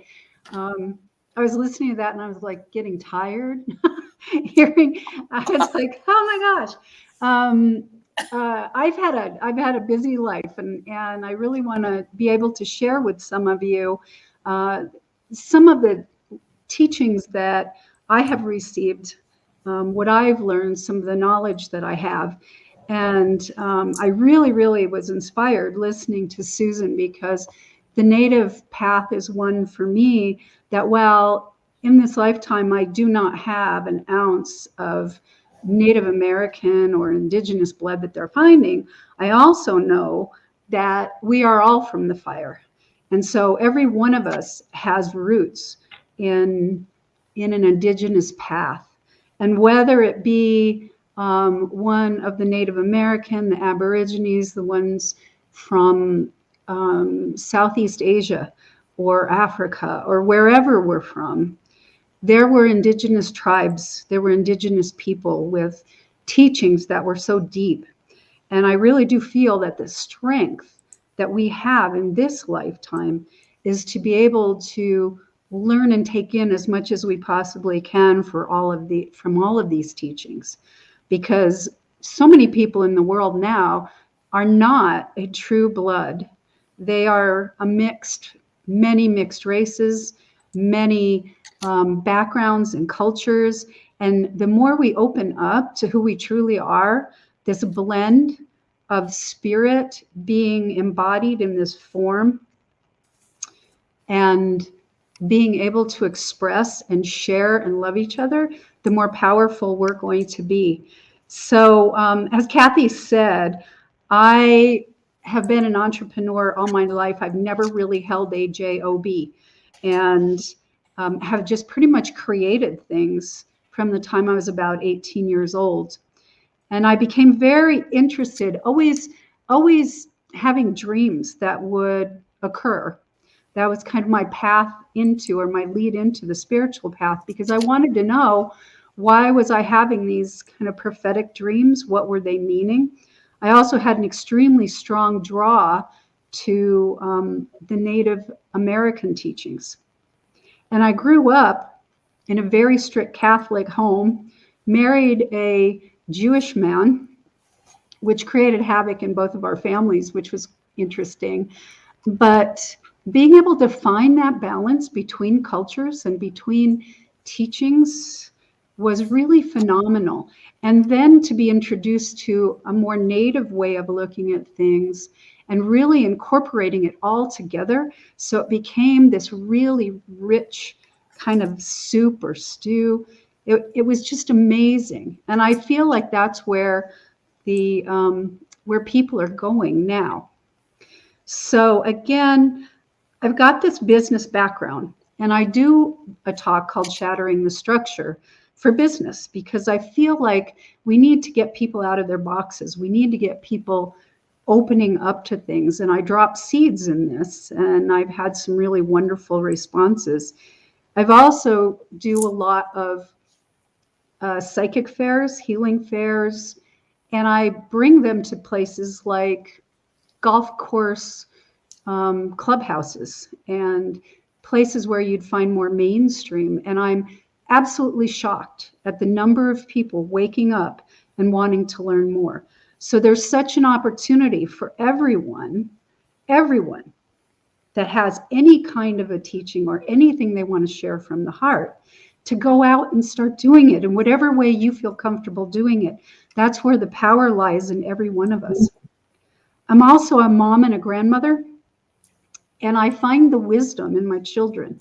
I find the wisdom, especially in my grandchildren. They're coming in now with wisdom that is beyond. It hasn't been tainted by years and years of being told certain things and creating boxes around them. And when you listen to their questions and you see their connectivity to the earth, you can really begin to experience it all over again yourself. So as Kathy shared, I've done a lot of things, and Evolve Expo is one that combines new energy technologies, alternative healthcare, spirituality, sustainability, relaxation, meditation, a lot of things, but it brings it to mainstream. And I think even the work that Kathy and I did together on the Women's Way was very much the same, combining a more feminine perspective to business teachings and how to improve your lives. So it's pretty fabulous. Back in about 2006 or so, I had the opportunity to meet Grandmother Perisha. And Grandmother Perisha is my elder. She is of a Cherokee descent, but she's also a mixed race with a lot of Irish in her background.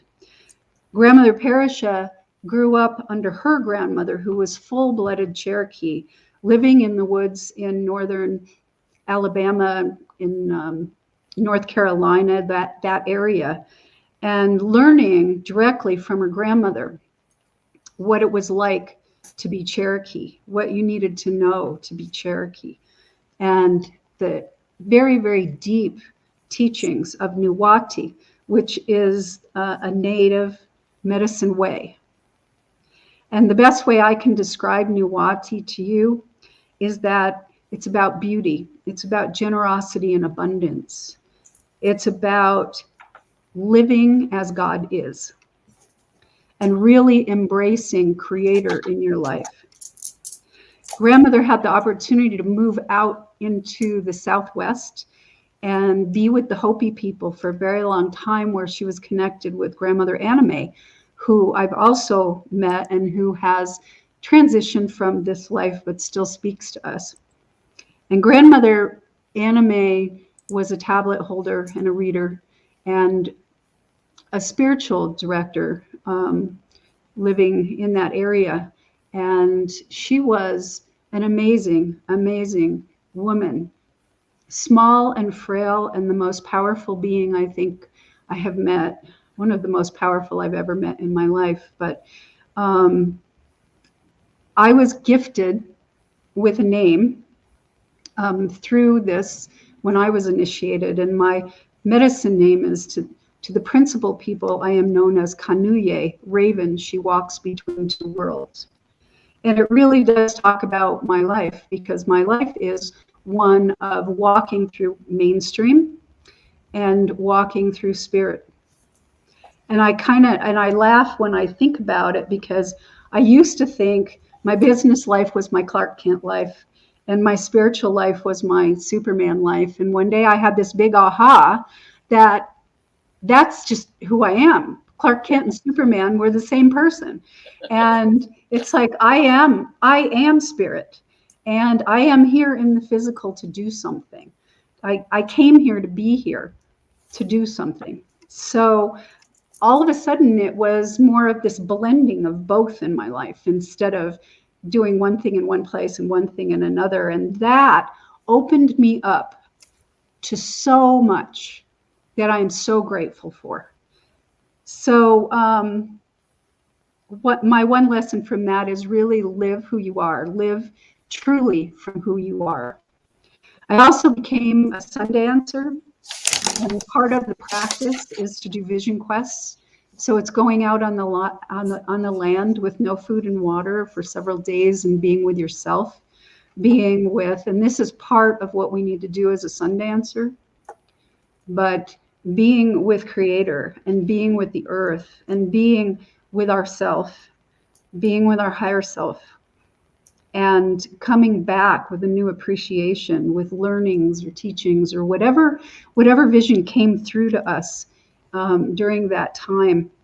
And sun dancing for me is a way of life. It's not just being at the dance, but it's living in beauty. It's living in beauty's way. It's honoring the earth, and it's honoring and being able to go out and dance. Dance with intention. Dance in prayer is something that is incredibly, incredibly powerful. And I offer you that possibility of even just stepping outside, taking in a deep breath, and feeling the earth under your feet. Go barefoot and dance in the grass and feel the wind and say your prayers and be with the sky and be with the sun and the moon and the stars that all have impact on us. So the question is then, why do I call this shatter the structure? And the reason I call this shatter the structure is because it's time for us to do that. It's time for us as humanity to break down all these barriers, to get rid of the blocks and get rid of all of the things that we think are truth, things that we have inherited over time through all the teachings, and begin to examine those and begin to challenge those and open ourselves up again. When I talk about this with the people in business and I drop seeds, I can see the light bulbs going off in their head, starting to wonder why I ask them to drop everything. And because what I want them to do is come back to this state of innocence and openness like we are as a child, and to take things in again and to listen to all sides and to see if there's something bigger that we can bring into our lives.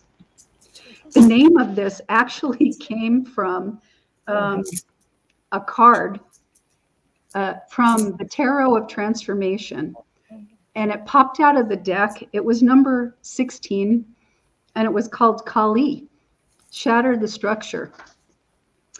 And when you think about Kali, it's the cycle of creation and destruction. And it's about honoring this in our lives, that things are not permanent. The only thing that is true is that life is full of change. And the more we hold on to it, the more we try and control it, the more difficult it is.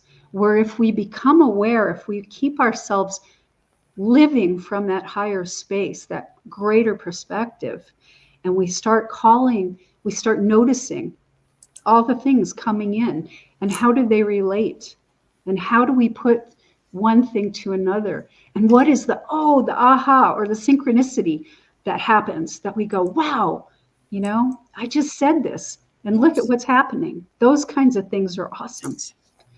But Kali says it's really important to let go of these boxes, these things we create, to allow for the new creativity to come in. It's time to break old patterns, old way of doing things, and do something different every day. Because when we bring something new into our lives, what ends up happening is we become a new person. So every time we open up to a different teaching, or we listen to the prayers of the grandmothers, or we bring in an indigenous idea, it changes us. We're not the same person we were a few minutes ago. So change is something we want to embrace. We don't want to avoid it. We want to face it. We want to honor it. And we want to be really good with it. Because what it does is it enriches our lives. I have a saying that if something happens, if someone invites me or someone asks me a question and it's kind of out of the blue, something I haven't been thinking about, it's just random, I take that as a signal that a new door is opening. And so I want to explore that and see where it leads me.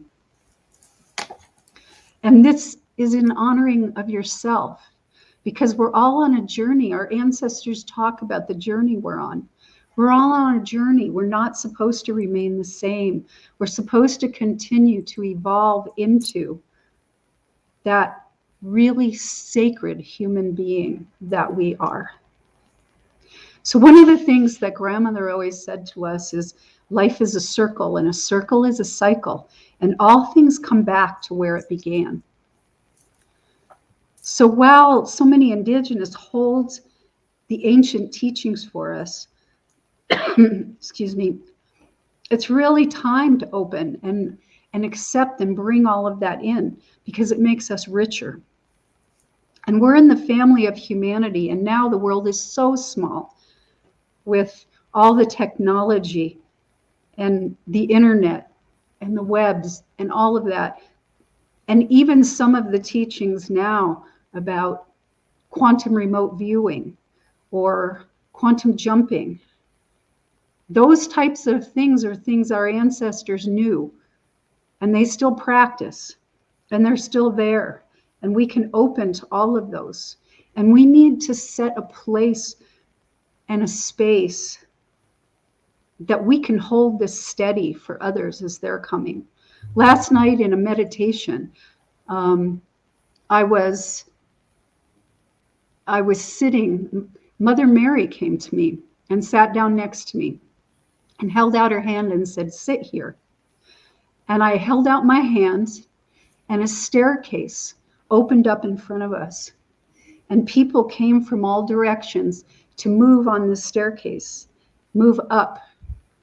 And there was an opening at the top, and I didn't know whether it was a ship, whether it was moving into a higher dimension, if it was ascension. I wasn't really sure. All I know is I was sitting there, and she said, be here, be strong, and hold it so it's firm and stable for them. That was an important message for me. And I told Kathy, I said, this whole talk has turned out to be a little different than I thought, because as I started working on it, I just kept getting downloads, and I thought, well, I'm getting them for some reason, so I'm going to share them with you guys. The other thing that grandmother always says to us is that we all come from the fire.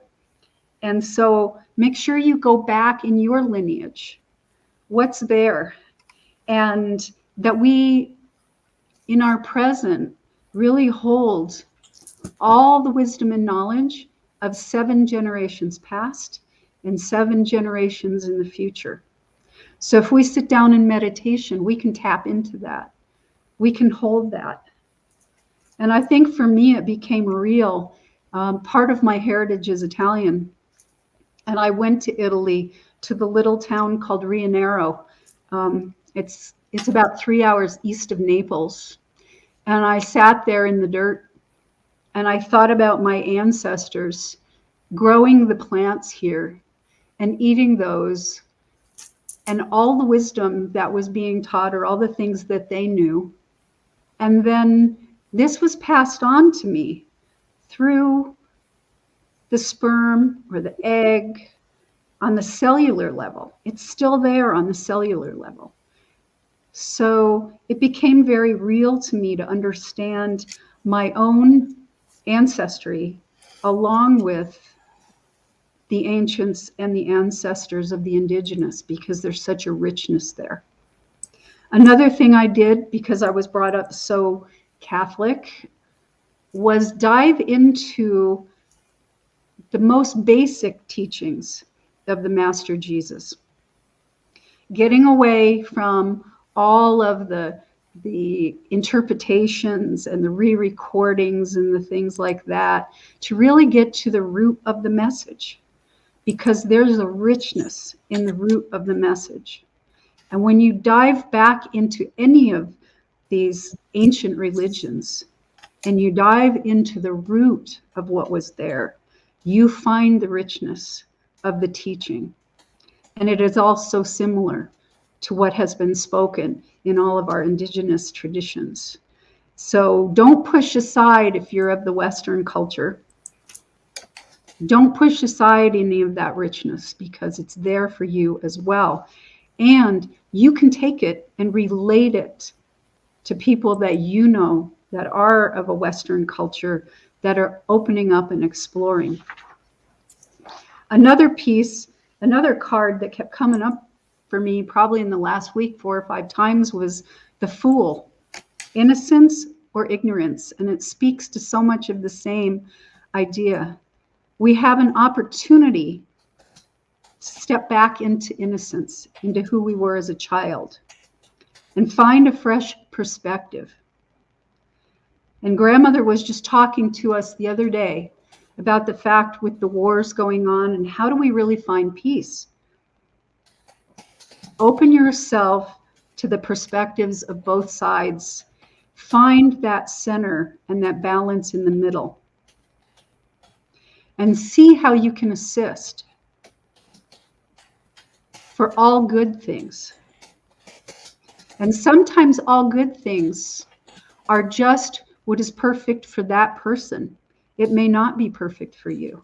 So you wish people all good things and blessings in their lives.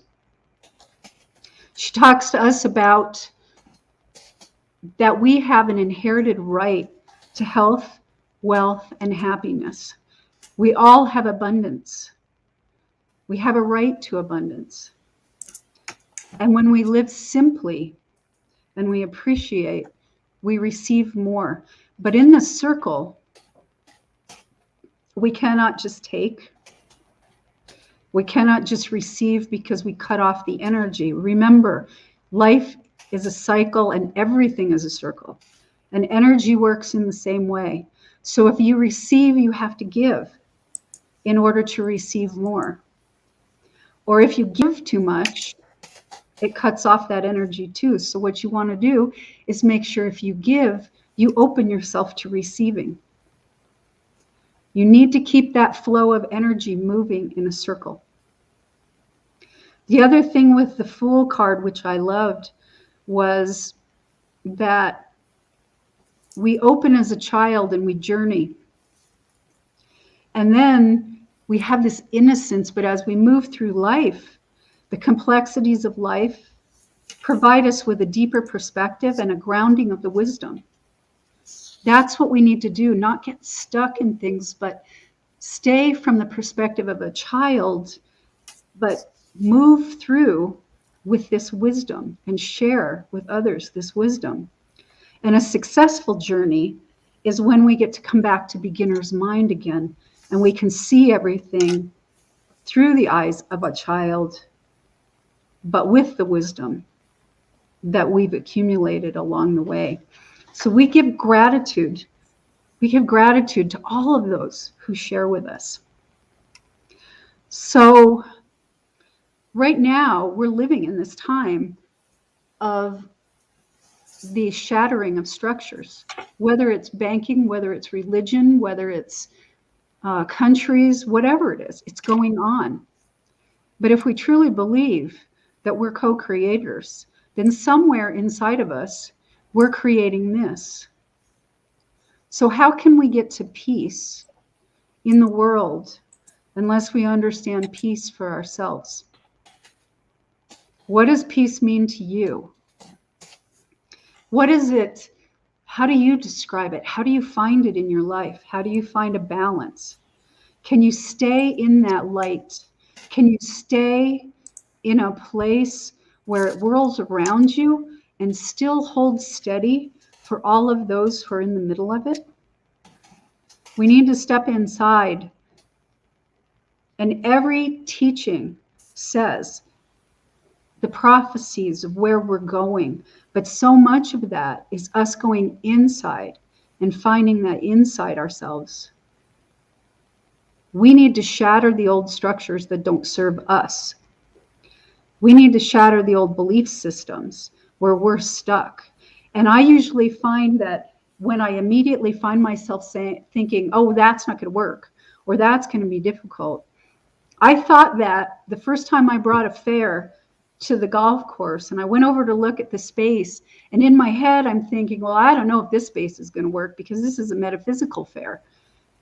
And I walked in and I met the person there, and someone was sitting there and said, hey, Terry, who's this? And she said, oh, she's here. She's taking a look at the space for a metaphysical fair. Well, there's 3 golfers sitting there, and one golfer goes, wow, that's the coolest thing. My mom has gotten into indigenous teachings. She's even had a tattoo of a feather put on her arm, and she's like 73 years old. And the other guy goes, my wife just loves this stuff. I know she'd come with all of her friends. And the third one sat there with this deer in headlight look, like, what in the world are you guys talking about? So you're going to find that people are waking up all around you, and they're yearning for this.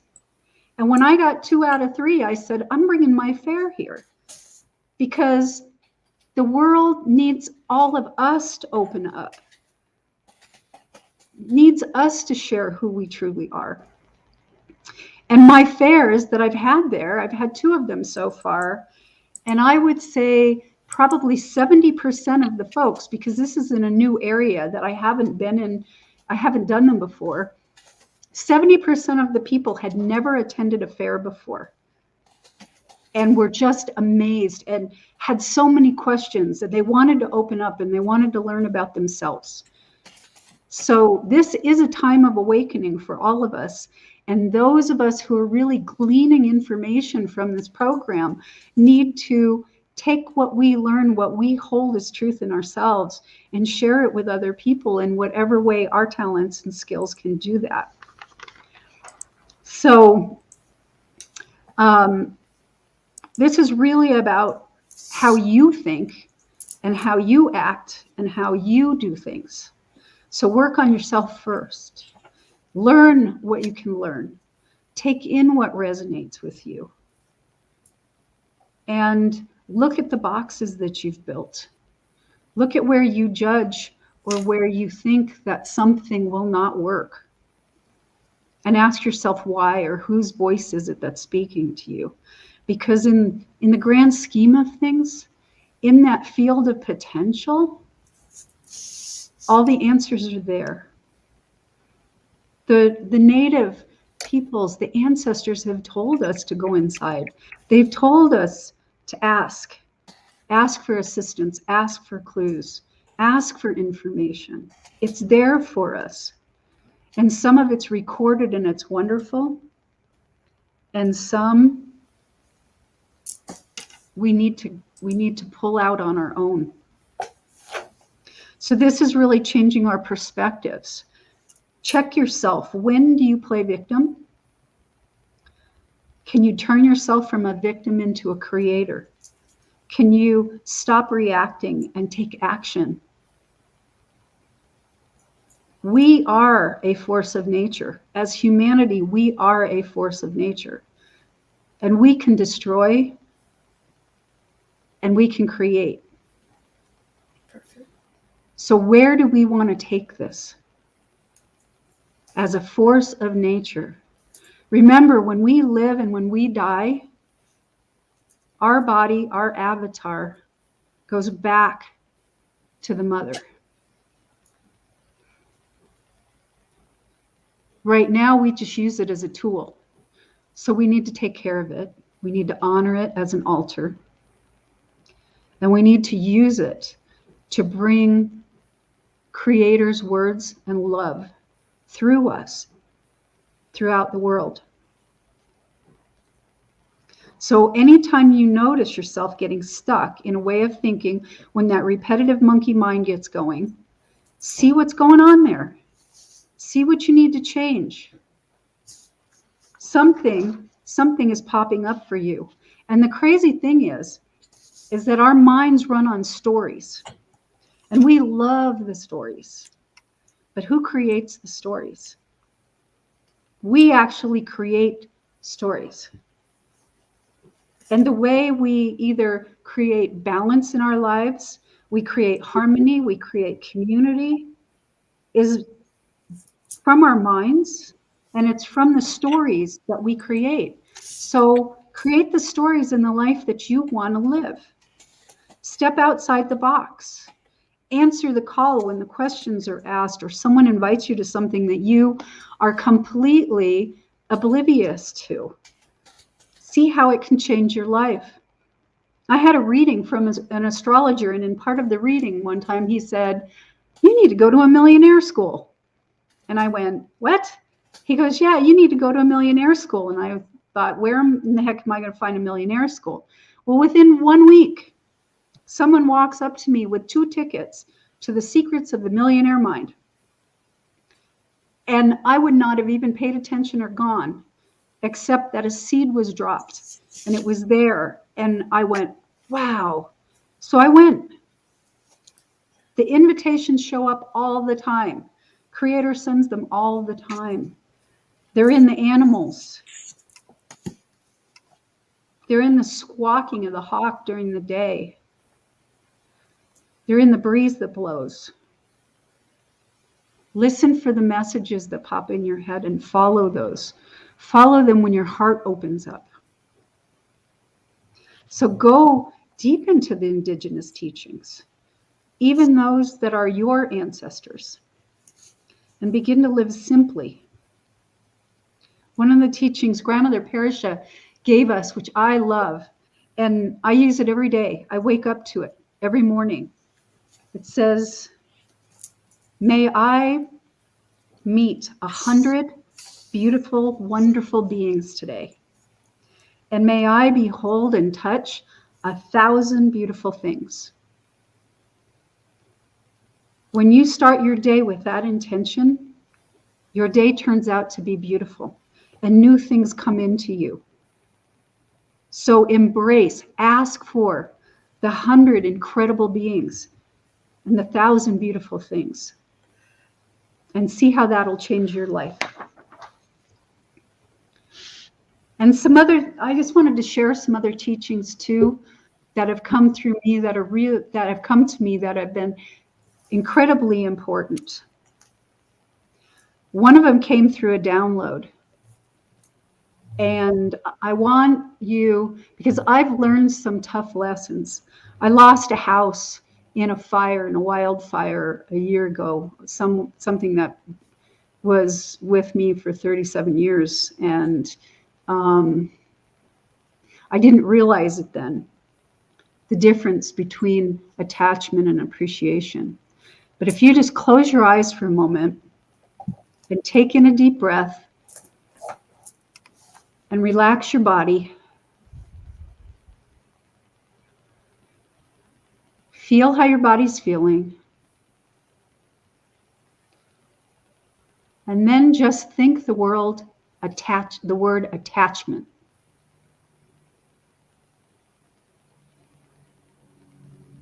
What do you feel your body doing? Does it feel like it starts constricting, or that there's control, or you can't move? Now take in another deep breath and let it go. Get yourself centered and calm. And think the word appreciation.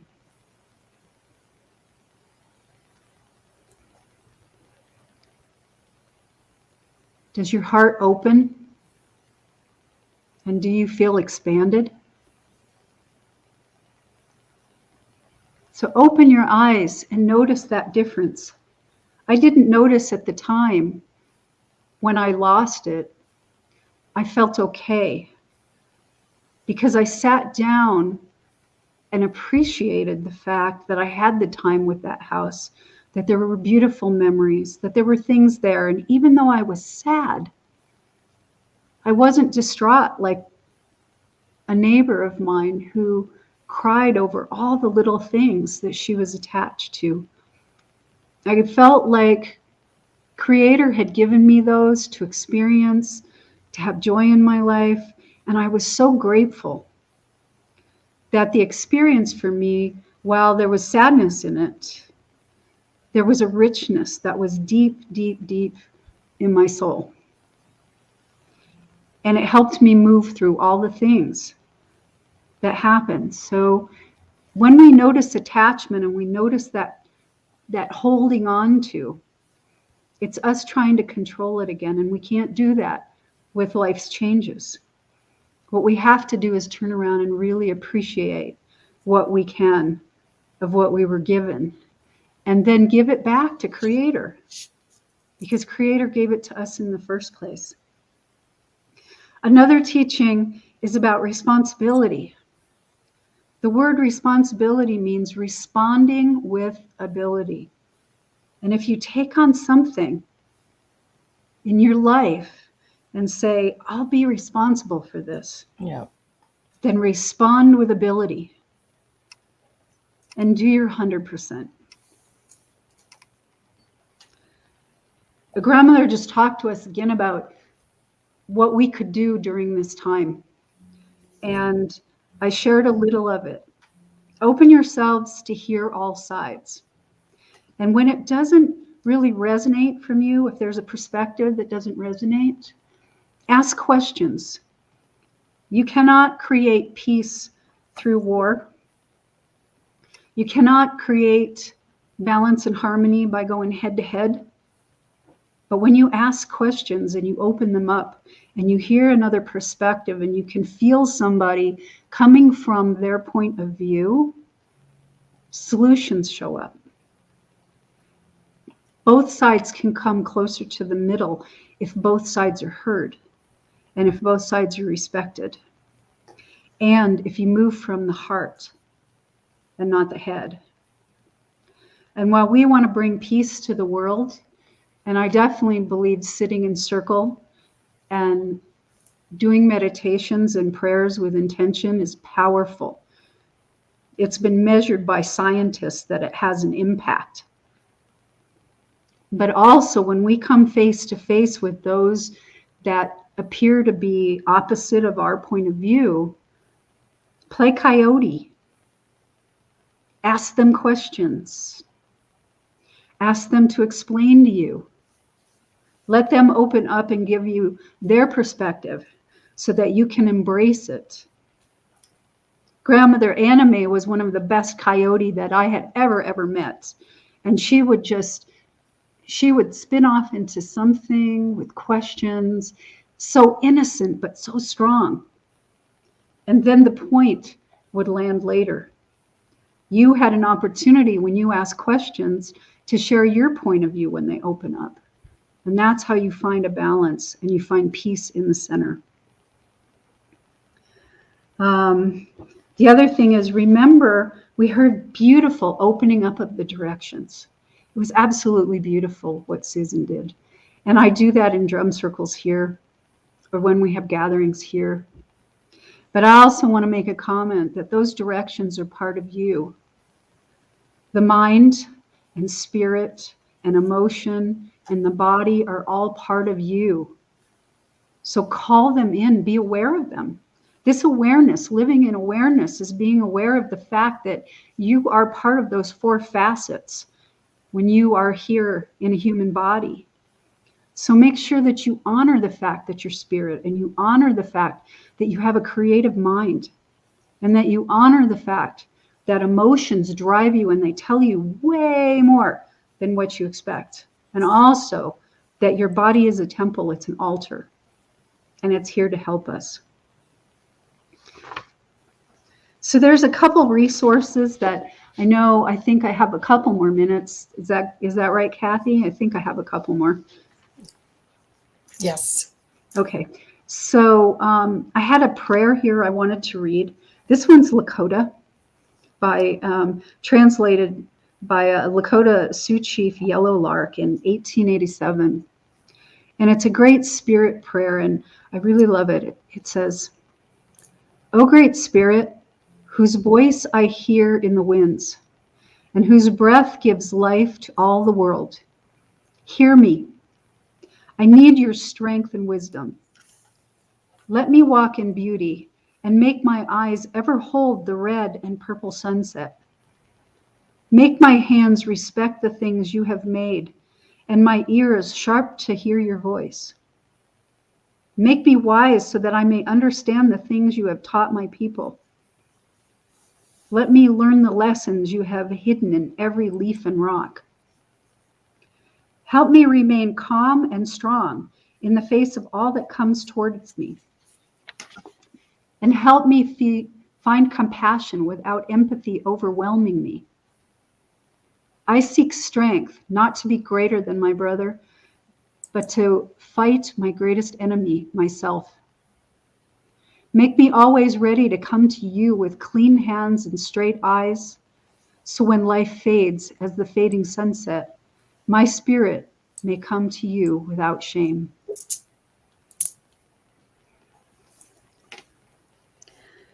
And if you want some resources, there's a wonderful, beautiful book written by M. Scott Peck. It's called The Different Drum, Community Making and Peace. And right at the beginning, he says, in and through community lies the salvation of the world. Now, indigenous people had community in the way that they lived, and ours has become very dispersed. But there's a way to learn how to create community in your small family units, in your own towns, in your churches, wherever you are. We need to create community because he says we're needed for all of us for salvation. We must come into community with each other because we need each other. And peacemaking must be the first priority of our civilization. But that can't be achieved without community, without getting to know each other, without appreciating each other, without embracing our differences and diversity. We must learn the principles of community. So again, that book is The Different Drum, and it's a beautiful, beautifully written book. There's another book called Sand Talk, How Indigenous Thinking Can Save the World, and it's by Tyson Yunkaporta. I hope I said his name right. But this book, it says we're accustomed to a certain way of thinking. We want the world to be simple, but we talk about it in complicated ways. Indigenous thinking is different. It knows the world is complex and finds deep ways to communicate this knowledge through pictures, carvings, and stories. And so he invites us and challenges us to think differently to help save the world. There's a beautiful movie that I saw not too long ago. It's a little bit older, but called Cleo and Theo. And it's about an Inuit man who comes to the city to bring the message that we need to become more simpler. That he talks about how we build skyscrapers and we can't even see the sky anymore, that we need to come back to nature. And the message in that movie is incredibly beautiful. But these are things we need to touch into. A wonderful gentleman, James Twyman, did peace prayers and peace concerts around the world. And they were actually measured, and it made a change. It made a change in the war and the fighting. So all these things are things we can do to take action and to make a change and to shatter the structures that are actually in place right now. I have two other things before I close. One is a Cherokee prayer. It says, sky our grandfather, moon our grandmother, earth our mother, I am thankful. We love each other. We are grateful. And a little song, that's the Children of Joy. Hey Nayana, hey Yat, hey Anna, hey Nayana, hey Yat, hey Yo, hey Yat, hey Yo. We need to be children of joy. So remember that you're of the earth. So connect. Remember, you are spirit using a body to contribute to all that is on this earth. Remember that the directions are part of you. So explore them and get to know them.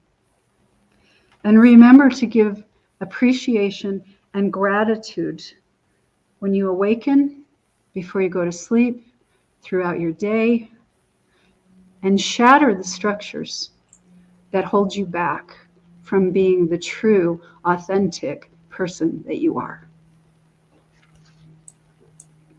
Perfect. Thank you. That is a different version of Shadow the Structure. I know, because you know my other one. I do. It's fantastic. So I want to share some of the things that are coming through right now. We've got Anon said, help me find compassion without empathy overwhelming me. Wow, that's my new mantra, which is good. Yeah. And then let's see. Mountain Devil wrote, one day I found myself in my light body looking back at the earth, was connecting with many who were as I healing the planet. My question is to this lady, were you there? Were you in Mountain Devil's dream? You know, that's interesting because I lead a peace prayer through the Nuwati circles. We do a prayer for peace on the new moon every month.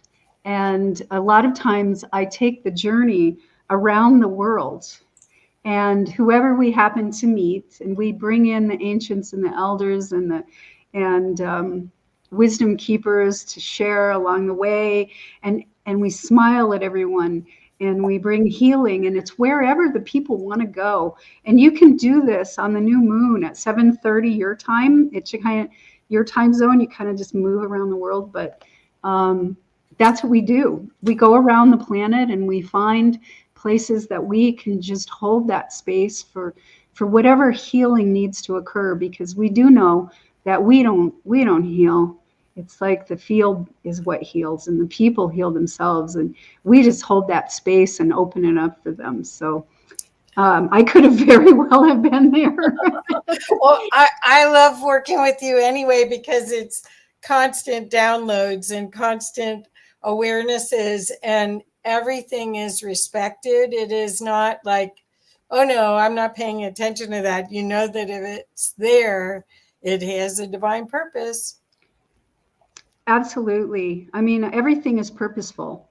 And some people say to me, I don't know how to find my purpose, you know, and I had an aha moment at one point in time that it was like, right now, in the now moment, is my purpose. It's like whatever I'm doing at this moment is my purpose. And then as I follow the breadcrumbs, it leads me to things that I can take action or create or whatever. Yeah. But my now moment is a purpose. Well, I'd like to ask you for recommendations how there's a lot of people on these streams that are way awakened, and they're struggling with 3D. They're struggling with how to play in the matrix without being in it or being weighted down by it. You are an expert at that. Could you share what you do? I think service is probably one of the biggest things, is like volunteering in different places. It grounds you. It really grounds you, because you become part of something that's actually happening on the planet, but you can bring your wisdom into it. And, you know, some of the things, there was a need here. The reason why we worked to create a new county was because there was a need. We were in 4.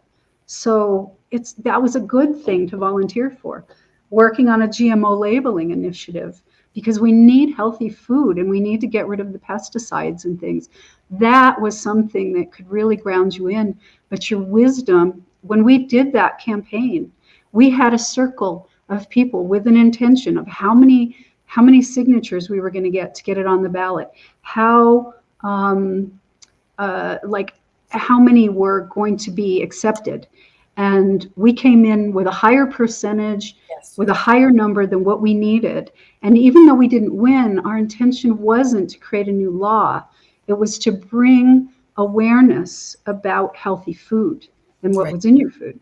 Right. So I would say to really ground in, get involved in community, volunteer. There's so many things people can do, and your wisdom's needed. And the other question I have for you is about the book club that you do with Grandmother Parisha, because it isn't necessarily about Indigenous information. It's mostly about the human capacity to create. Could you talk a little bit about that?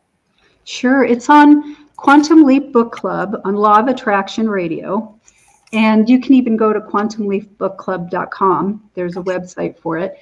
Okay. And it's usually aired on Sunday nights, but they also have the archived editions. And we pick books that some of them are quite controversial, and some get into like the Anunnaki, and some get into creating abundance. And right now we are doing the book, A Different Drum. And we just finished one up that had to do with awareness, conscious awareness, living a quantum life, basically.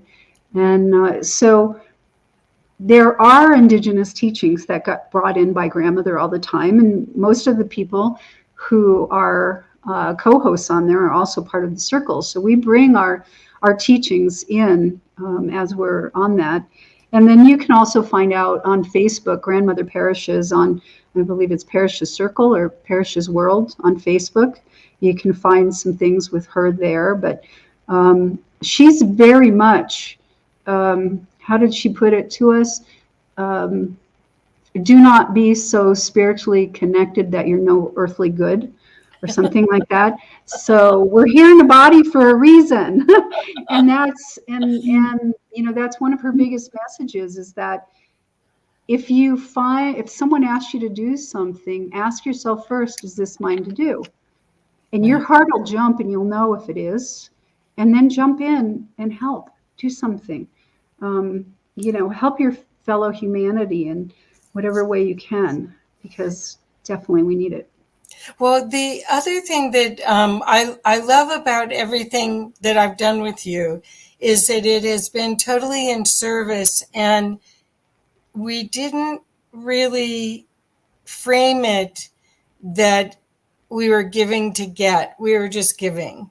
Mm-hmm. And that's been my experience with you, and I think you with me, that just like we're doing this right now, we have no idea what this information that you're sharing, where it's going to lead and how it's going to help and support other people. And that's what we're here for. Plus, people need to not be in fear, and they don't realize that this is all a cleanse that we're going through, that will be fine. I mean, Susan, I don't know if you got to hear all of Susan's talk. I did. We have a happy ending here. Uh-huh. Or if we're supposed to, we make it. If we didn't decide to have our lifespan past this time, we won't.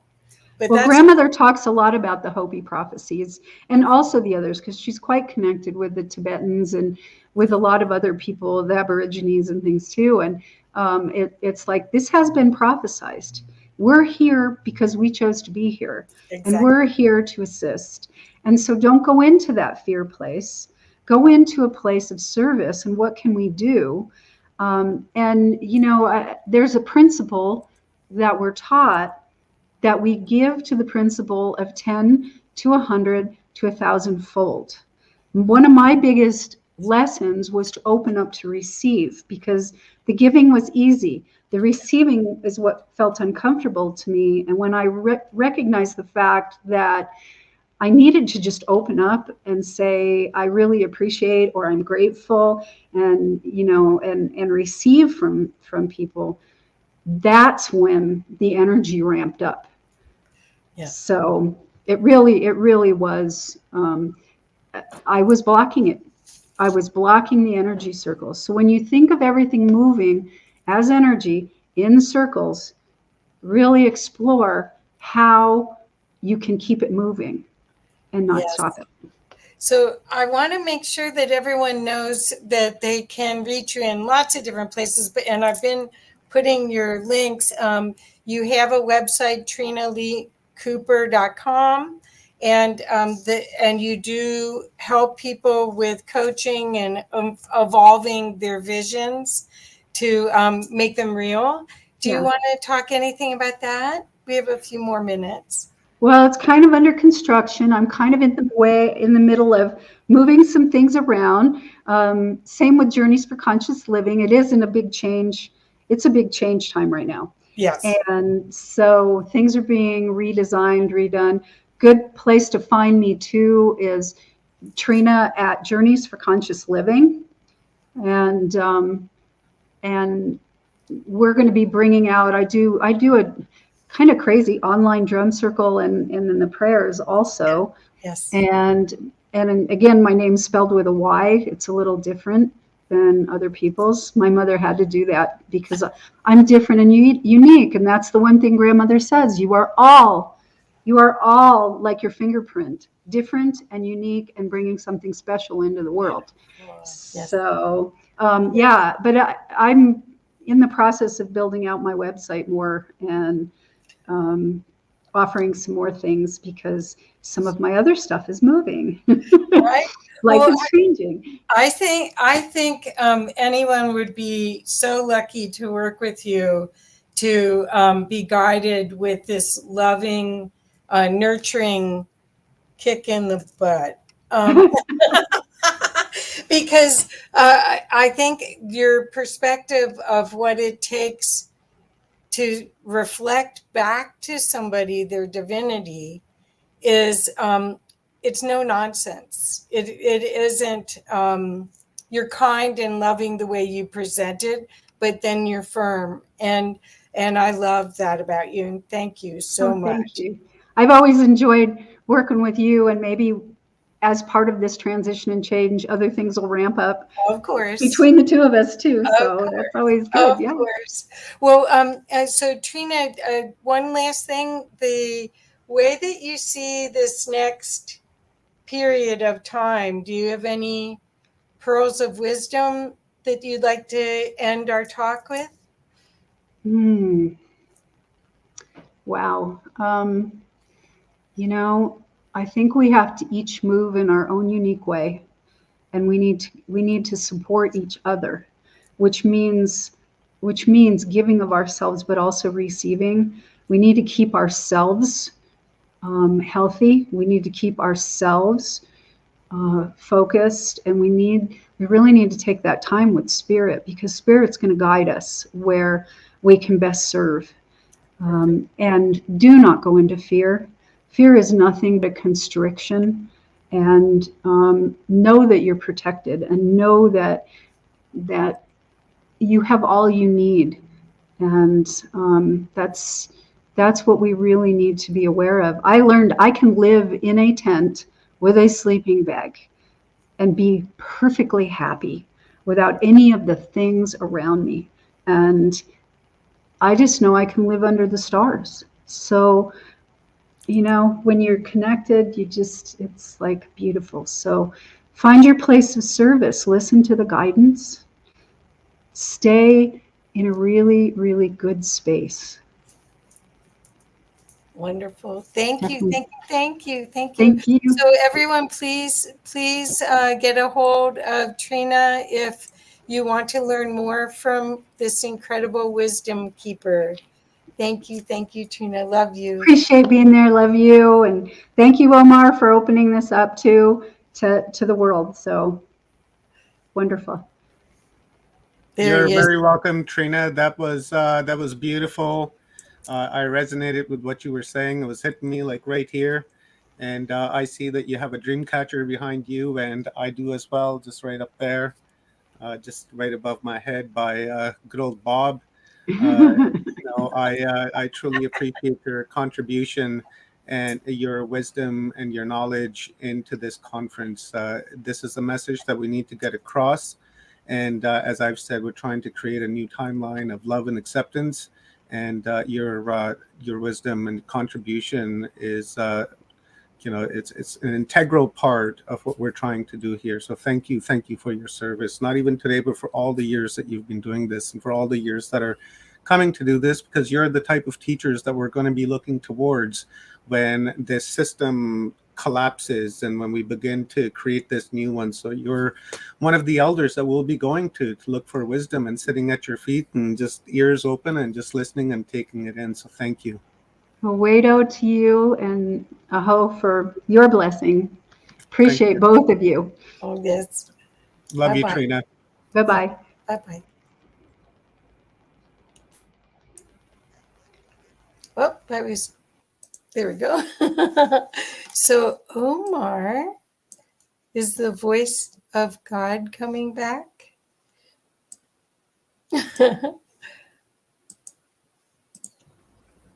Yeah, I'm here. Sorry. So do you want me to introduce, or do you want to do this? I would say that go ahead, Kathy. You're Okay. doing wonderful, and you're going to bring them up and be involved. Sure. So I would say go ahead, please. Okay. Okie doke. Okay, bye. Okay, thank you, Susan. You're back in, and you're all muted, so hello. So hello, everyone. I'm so excited to share this incredible opportunity to experience a grandmother circle. What we're doing today is we are going to actually get to see how circles contribute to building peace. And I'd love to introduce the people here first. You guys already know me, I think, so I'll leave that introduction. Susan was able to share with us earlier, and Susan is again. Oh, no, I just want to say this part. I want to make sure that everyone knows that Susan is an author, a filmmaker. She has 2 projects that are quite pertinent to this work, and she's starting another film. One's called Women's Voices Project.com. The other one's called The Wisdom of the Grandmothers.com, which is a movie that's for free on YouTube. So we want to make sure that you get a chance to watch that. It's quite amazing. And next, I wanted to introduce Diane Hargrave. Would you wave? So there we go. Thank you. Okay, Dr. Diane is a descendant of the Shinnecock Nation and a distinguished professor at the College of Southern Nevada. She has served as a Peace Corps volunteer in Liberia and later went on to work with Save the Children for over a decade in Somalia, Ethiopia, Sudan, Kenya, Malawi, I don't know where that is, South Africa, Mali, Egypt, and the Gambia. Just so you know, my daughter was in Namibia with the Peace Corps for 3 years. A consistent theme in her fieldwork has been the role of cultural beliefs and behaviors in human health. She's traveled all over the world, and she had the opportunity to address a special assembly at the United Nations, where she emphasized the role of culture in emergency relief efforts for refugee populations. She was named the CSN's Distinguished Professor of the Year in 2017 and received the prestigious Nevada Regents Teaching Award in 2019. Wow. She's the author of the book Health, Healing, and Culture, now in its 2nd edition, and director of the Biological Anthropology Laboratory at the College of Southern Nevada. So welcome, Diane. And I'm going to introduce Suzanne next. And let's say Suzanne is joining us from Germany. So we have a very international grandmother circle today. Suzanne Krumset from Bonn in Germany is a passionate professional circle worker with 30 years of experience. She conducts workshops and facilitates circles for professionals and volunteers who work with seniors or in intergenerational projects. Suzanne is the owner of the anyway, it's Leave it out. Mine is so complicated. a training, consulting, and facilitating institute that partners with communities, social welfare organizations, foundations, and citizens initiatives throughout Germany. So just so you can see, these women are going to represent to us the opportunity that we have to create a new earth through circle and create the peace and the love that we hope to find. So welcome everyone. I hope I didn't botch names too much. So welcome. And let's see, we've got the introduction. So now we want, I'd love if Diane would be so willing to open up with an opening prayer. Thank you, Tabutne. I pick up the feather, and I'd like to welcome everybody that's viewing now, that's viewing later, so across time. And let's take a moment to just take a breath in and exhale. Close your eyes if that feels right.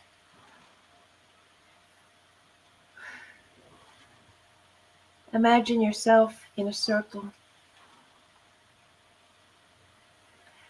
A circle of all of the people here on this broadcast, all of those watching from all over the world, all of those that will watch later.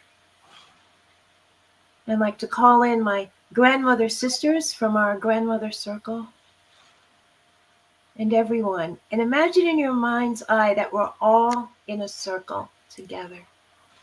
We can hold hands if we want. And give yourself a moment to feel that. And as we come together in this circle, a circle that stretches across time, across all places, I want you to also imagine that in the center of this beautiful circle, there is a symbol of peace, a white dove. And as we hold this, we ask that at this time and at this place, our hearts are softened and that they're open. And turning our hearts to the east, we open up and call in the medicine and the healing of the east. We call in its wisdom, we call in its teachings, the light of a new day. And we ask that medicine to be with us at this time and at this place. And now turning our hearts, with everyone in our circle, to the south, we ask that the medicine and the healing of the south open up to us and be with us at this time and at this place. And we welcome the warmth of the south, the teachings of the south. We welcome that into our circle. Turning our hearts to the west, the looks within place, we open up and ask the medicine and the healing of the west to be with us in our circle at this time.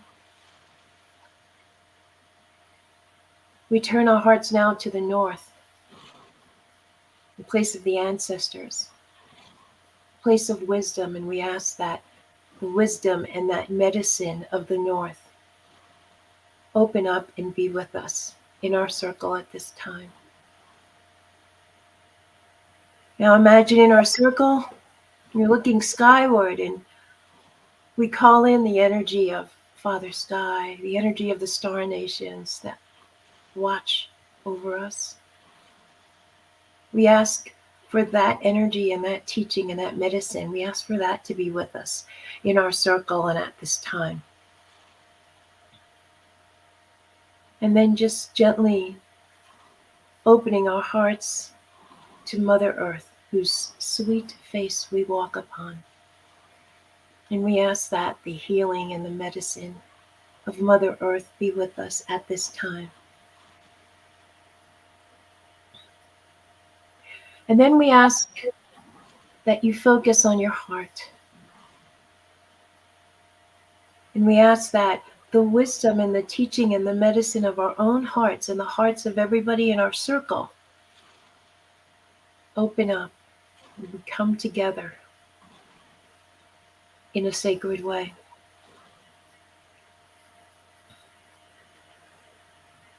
Akwe Mahaksana Se Diane, a descendant of the Shinnecock Nation, and there is a word in Shinnecock, Mambowenene, which means we all move together. And at this time, I would ask that you hold the energy and the frequency of Mambowenene with us as we share in this circle at this time. And so it is, Taputne. I place the feather back.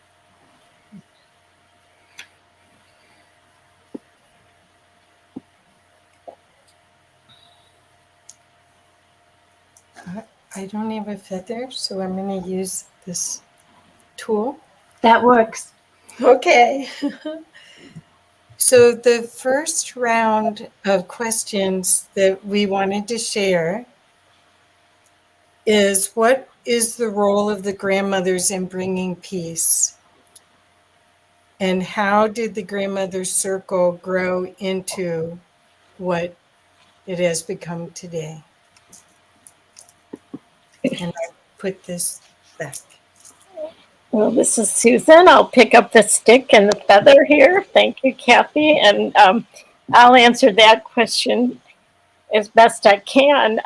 Our grandmother's circle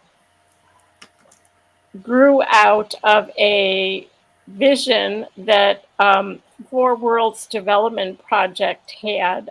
Chief Phil Lane, who's involved with the Four Worlds Development Project, I know him. did a course on Indigenous circles and the importance of Indigenous learning. And he asked several grandmothers, one of them in Canada, Grandmother Shore, to initiate some circles around the world. And a number of people who were in that class invited some people. And over the years, our circle has grown, changed, morphed, and taken on some more of this prophecy or this teaching that there won't be peace on earth until the voices of the grandmothers are heard.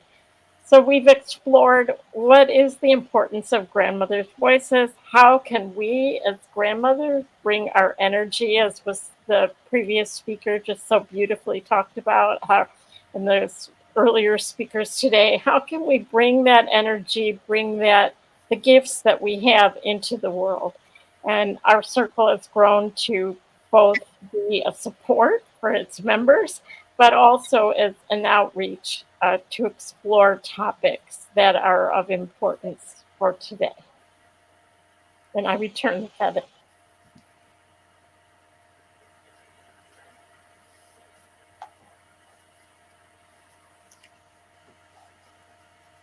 I'm going to pick up the feather to add to what grandmother Susan said. I think I joined the circle around 2016, 2017, somewhere in there. But what I've observed is it's like weaving a web. And you just see different people coming in and different connections over and over and over. And so many other circles or women from other circles joining us. So you have so many circles. It probably looks like a bubble bath somewhere of all of these different ones. But it's really, it's heartening to watch how the circle shifts and changes. But it always has the same feeling. Feathers back in. And this is Susanna picking up the feather. little thing I would like to add in this round is I joined the circle, I think, around 2015, so it's several years now. We meet on a weekly base. We meet every Wednesday for 2 hours, so it's really intense. And it's living by our heart connections. It's a heart circle, and we have heart relationships and heart connections. We meet and share our hearts, and we support each other not only on Wednesdays, but we are in heart connections all through the week. If there's something we need for us, for our families, for our friends, or we have a prayer request, we have a line, a communication line also beside our circle, just to get in touch. And that's really beautiful. It's really, the circle is always around us. And when we meet, we step in a physical way from different places all around the world. And this is very special. So thank you. Put back the feather to the center. I want to pick up the feather. The way that I was introduced to this beautiful gathering, the circle, was through all of our friends, Elsie Ritzenheim, who's now in spirit. And I met Elsie because she was in a chapter of a book that I was publishing. And then we just became family. And then I ended up getting to create a book with her about the creativity, the opportunity for creativity now and the possibility space. And she loved you all. She loved this circle. And it was her her love connection. A lot of times it was the thing that really kept her balanced because of all the other things that were going on in her life and her family. So I just am very grateful to have been introduced to you all through Elsie. And I'd like to dedicate whatever we do today to Elsie Ritzenheim. Thank you. And I'm putting the feather back in the center.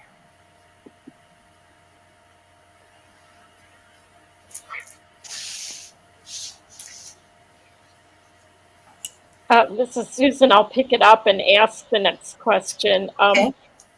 Maybe, Diane, maybe you could start out, if you don't mind, and talk about how the grandmother circle operates and the main principles that we use when we're operating in circle. Sure, I'll pick up the feather. I'm happy to do that. There's two main themes to how our circle operates. It has to do with sacred listening and the sacred sharing, which we are already demonstrating, but I'll talk a little bit more about it. And the other theme is how we hold space for others, and how we hold prayers. So the sacred listening part, this is my favorite thing. Oftentimes when we come together, even with the best of intentions, we're still humans. So somebody's speaking and we're hearing what they're saying, but then maybe we're already thinking about, okay, what am I going to say when I pick up the feather? Or I should say this, so we've got this dualism. And then for some of us, we could have several conversations in our mind going. With sacred listening, it's a really straightforward directive.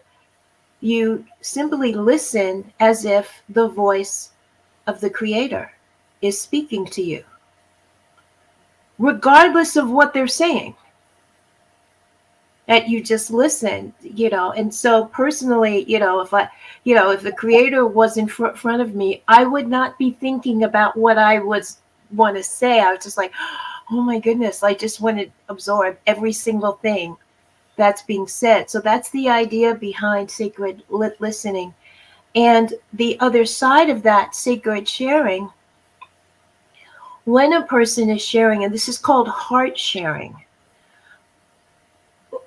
when someone picks up the feather and they want to share, we encourage them to place their hands over their heart and to close their eyes and then share.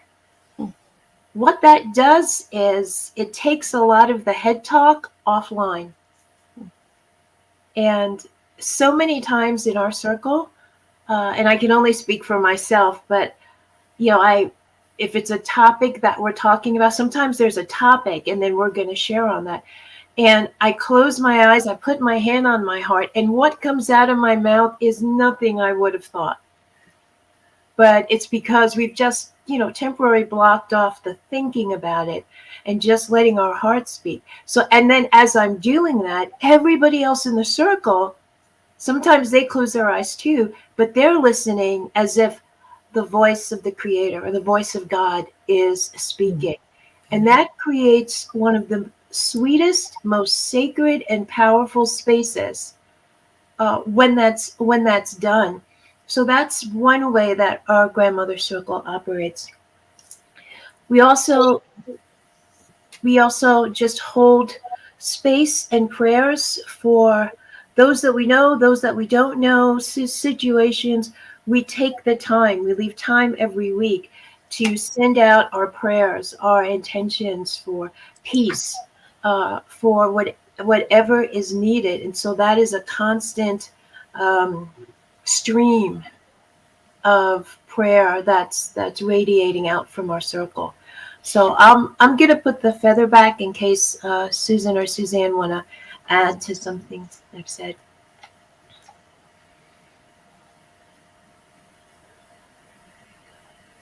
Well, I'll pick up the feather. I just wanted to add that this is a practice that was brought to us by one of the grandmothers in the circle, Grandmother Diane, who has who learned some of the practice from her husband, her late husband, Gilbert Walking Bull.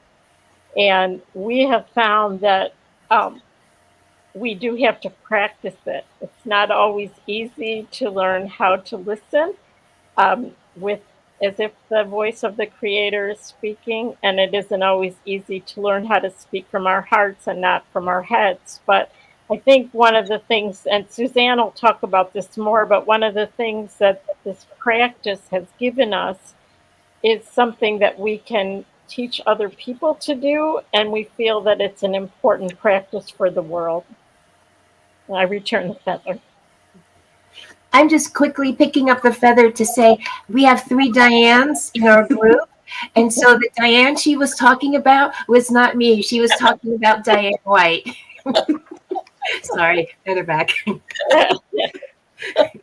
Sure. I would have added that. This is Susanna picking up the feather. A little thing I would like to add is this practice is to do that every week. It really helps really to learn how to listen. We in our Western culture, we are so used to answering questions. And when we listen, I think Diane already mentioned that, when we listen, immediately at the same time to create our answers, or we could say. And this practice of heart listening and heart sharing really helps to move from the head to the heart, like Susan was sharing earlier in her presentation about indigenous prophecies. And it helps really to move into the heart and really to feel, when it's my turn to pick up the feather, really to feel in the heart what is important to share right in this moment. Because in our Western society and culture, we are used to talk and talk and talk. And in our circle with this practice, it really helps me, it helps us really to feel what is important to share in this very moment. And this is very, I think, a very important exercise and practice in our modern world of today. With that, I return back the feather.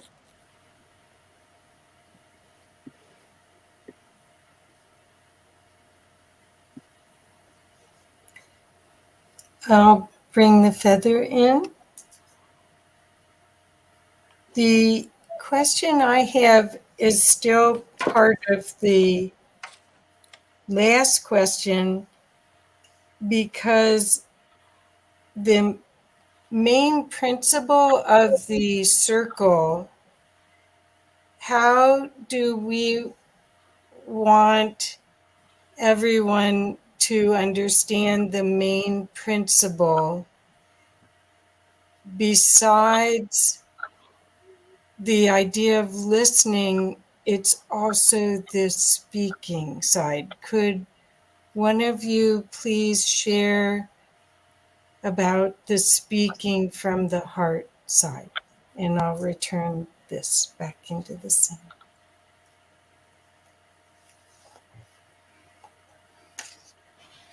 I can pick up the feather. I think just to add that, as Suzanne said, because we practice this every week and it's not easy,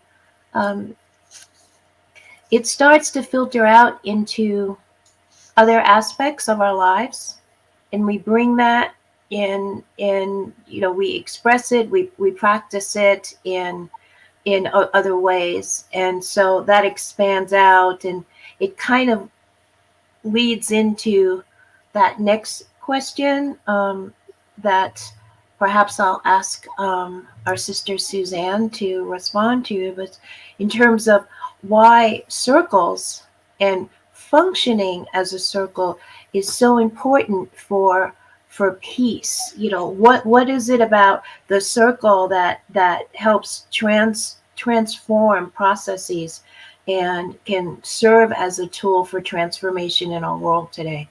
So, Grandmother Suzanne, I'm passing the feather to you. Thank you.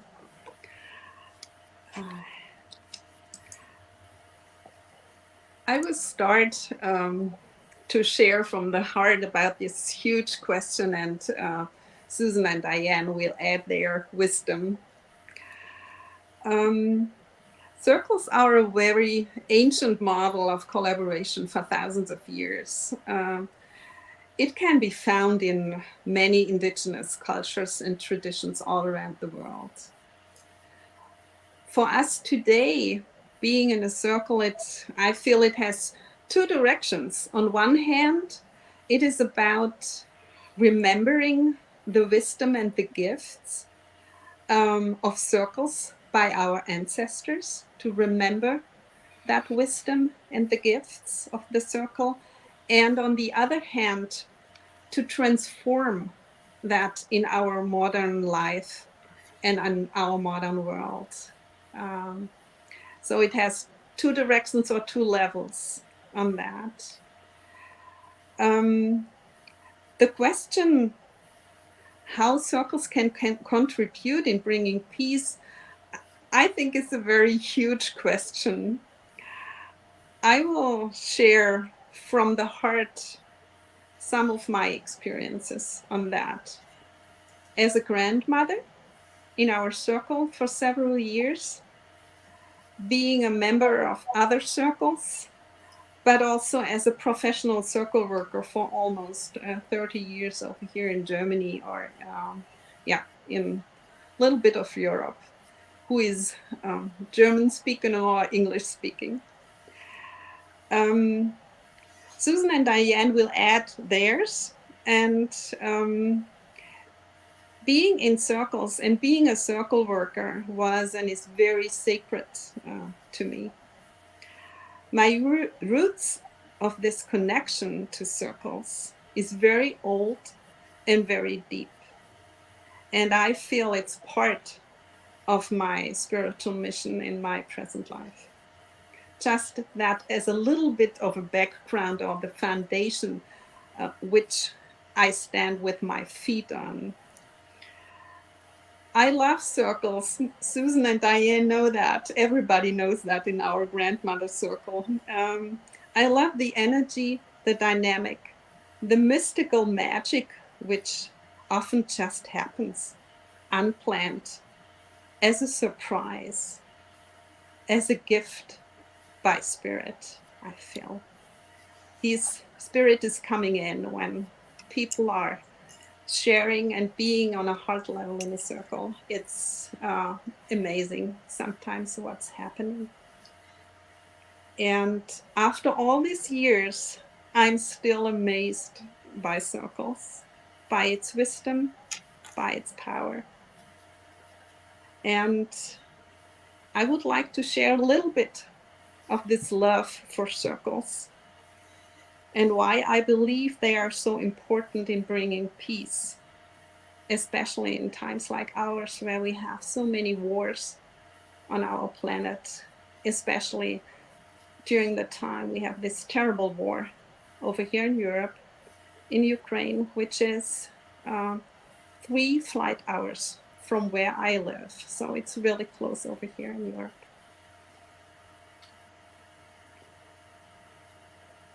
I would like to start with a wonderful wisdom about circles by the Lakota people. I just read it because actually it says it all, just so much better than I could. In the circle, we are all equal. When in circle, no one is in front of you. No one is behind you. No one is above you. No one is below you. The circle, the sacred circle, is designed to create unity. In these words, everything is there. Why circles are so important. The equality of members. There is no hierarchy in a circle. Every member brings his, her own unique gifts to the circle. This equality, not having someone more important than another, this equality helps us to create unity and let us feel that we are all related. This is a huge shift in perspective, I think. We feel many times in our circle on Wednesdays. It changes our perspective, how we look at challenges, at conflicts, at problems, and also how we find solutions. It realizes that our complex world, with our complex challenges, conflicts of our times, of war and peace, of climate change, of dealing with the pandemic, of taking care of our planet Earth, there will be not one leader, one man or one woman who knows the solution. In our time, we really believe that in our times, the one man and the one woman show comes to an end. It's not working anymore. The solutions of healing, for peace, for transformation into this new world we are all so longing for and we are all so working for, will be found in the wisdom of many, not of one. And the circle model, it's not the solution to everything, but it's one alternative model of cooperation and communication, to organize and to cooperate in a new way which with each other, so that by sharing from the heart and listening from the heart, spirit can come in. And oftentimes, and that's something what I have experienced many times in circles, and we experience that in our grandmother circle too, that sometimes suddenly from the circle, from the center, in the flow of the circle, suddenly solutions appear one person never had thought about. None of us had thought about before. And this model of circle means we move into a new way of leadership, of communication and problem solving. What does this mean in a practical way? For example, in our weekly grandmother circle, how is this, can this be seen in the model of our circle, how we operate? We share leadership. We don't have a leader who is taking care of everything. We share responsibilities, for example, according to hosting and facilitating, sharing and teaching, and also organizational things. That means everybody is responsible. Each of us, it's our circle. It's not the circle of one person and the rest of us are regular members. It's our circle, and each member is equal. And we carry and hold the circle together. That's also a totally different energy. The move, like Susan shared in the beginning, the move from a circle with one leader to a grandmother circle with, there are two wonderful circle workers from America, they call it a leader in every chair, was a major shift in growth for us. Sharing and operating as a circle is supporting cooperation between people. And in times like ours, it's essential that we leave competition behind us, because competition doesn't give us the solution we need to create unity and peace.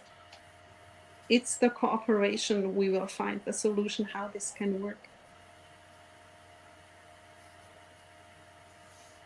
That we learn to find ways how we can share our different views, how we can envision a future of love, peace, justice, and unity, and how we can learn how we can work for that together.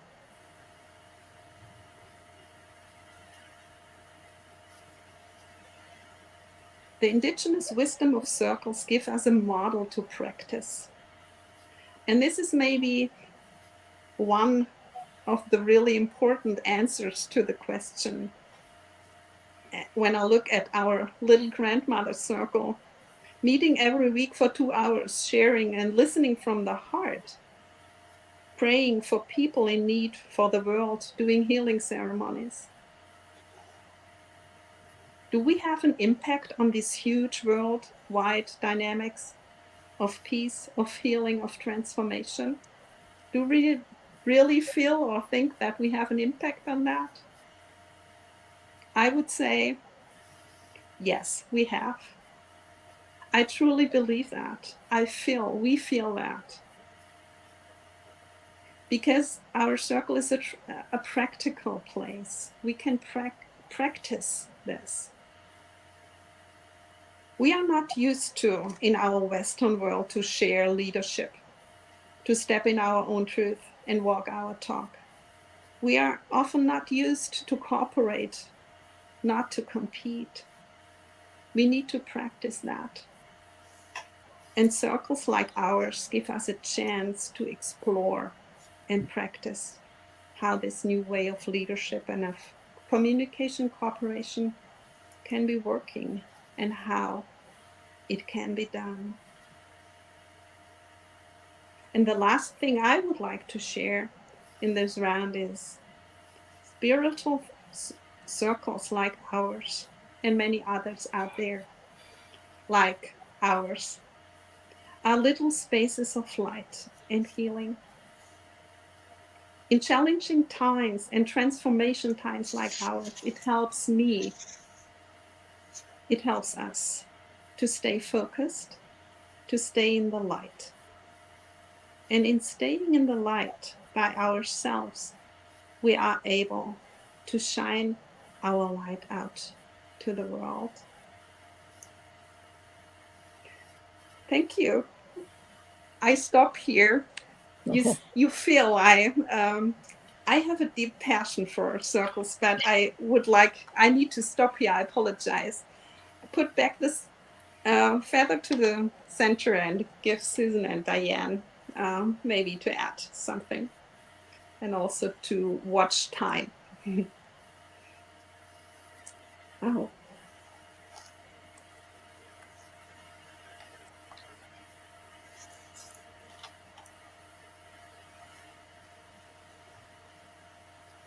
Well, I'll pick up the feather very briefly. This is Susan.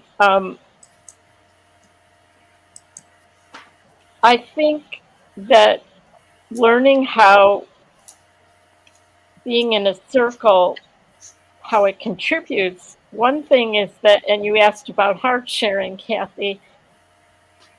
In the greater world of school and Western thinking and everything, have you ever noticed how sometimes the people that talk in meetings tend to be a certain type of leader? They tend to feel, people that want to jump in, and they always have something to say. And very often, the person that's quiet, that doesn't say anything or doesn't jump in, often holds a key to the solution that never gets shared. And when we go around the circle and we each take the feather or the stick or have an opportunity to hold the talking stick, and we know it requires the people that are quiet to step forward, and it also requires the talkative ones to sometimes step back, because they are so used to being in a certain role that a circle allows them the opportunity to just be a part of and be equal within it. So I don't know if that answers the question, but that was what was in my heart to share. I return the feather. I'll pick up the feather, and obviously I'm one of the chatty ones in our circle. But what's magical about it is I have to talk a lot as a professor.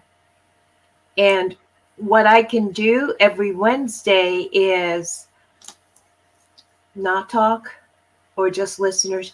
It allows everybody to open up another space of themselves outside of perhaps their daily activity or the daily way they sort of walk through life. And so then you're expressing each individual gets to express themselves in a much holistic way. There are times in our circle when one of our sisters has, maybe been sick or ill, and they show up, but they just sit in the circle and we hold them there. And you can be your authentic self with ease and with grace. That can be difficult to do sometimes 24/7, especially now the way the world is.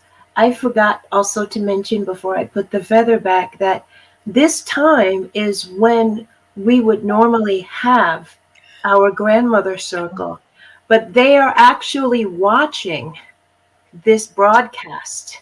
Perfect. So we're still having our circle. We're still in circle, even though the configuration is different. And it opens up so many possibilities And that openness, in my opinion, is what is necessary to come up with creative ideas for the challenges we face as individuals and as people and as a species. So, feather back. Kathy, I'm going to pass the feather to you. How do you answer that question? Well, excuse me.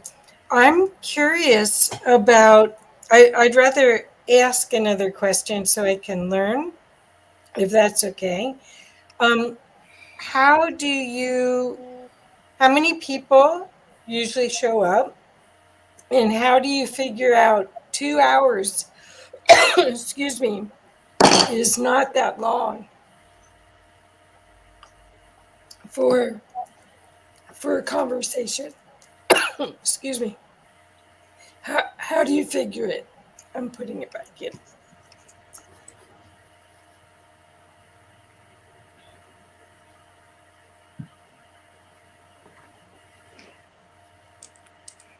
This is Susanna. Thank you for this important question. We are between 10 and 15 people, so it's not,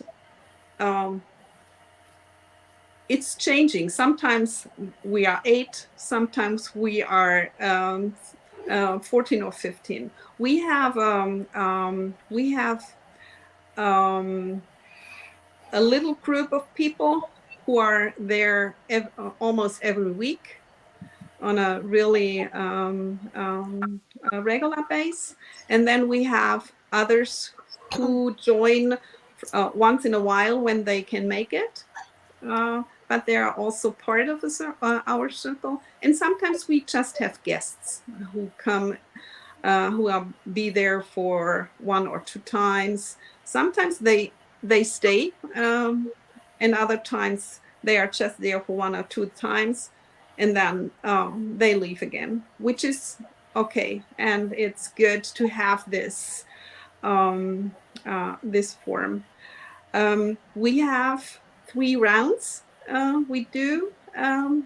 That's a normal circle. Sometimes it's not fixed, but our regular format is that we have 3 rounds. We start to bring us into circle with gratitude. What are we grateful for today in this week? The second round, it's a sharing. It's our deep sharing round. The second, it can be a specific topic. One of the grandmothers is bringing in, sharing, teaching or something, and then we share about that. Or we do just a heart sharing. What's on our heart right now? What we would like to bring in circle today. And the third round we do at this, since for a few months now, we have a prayer healing circle we open up, and we can bring in people from our families, friends, or situations from the world. Just we want to bring in for praying, and we pray on that, and then we complete. 2 hours.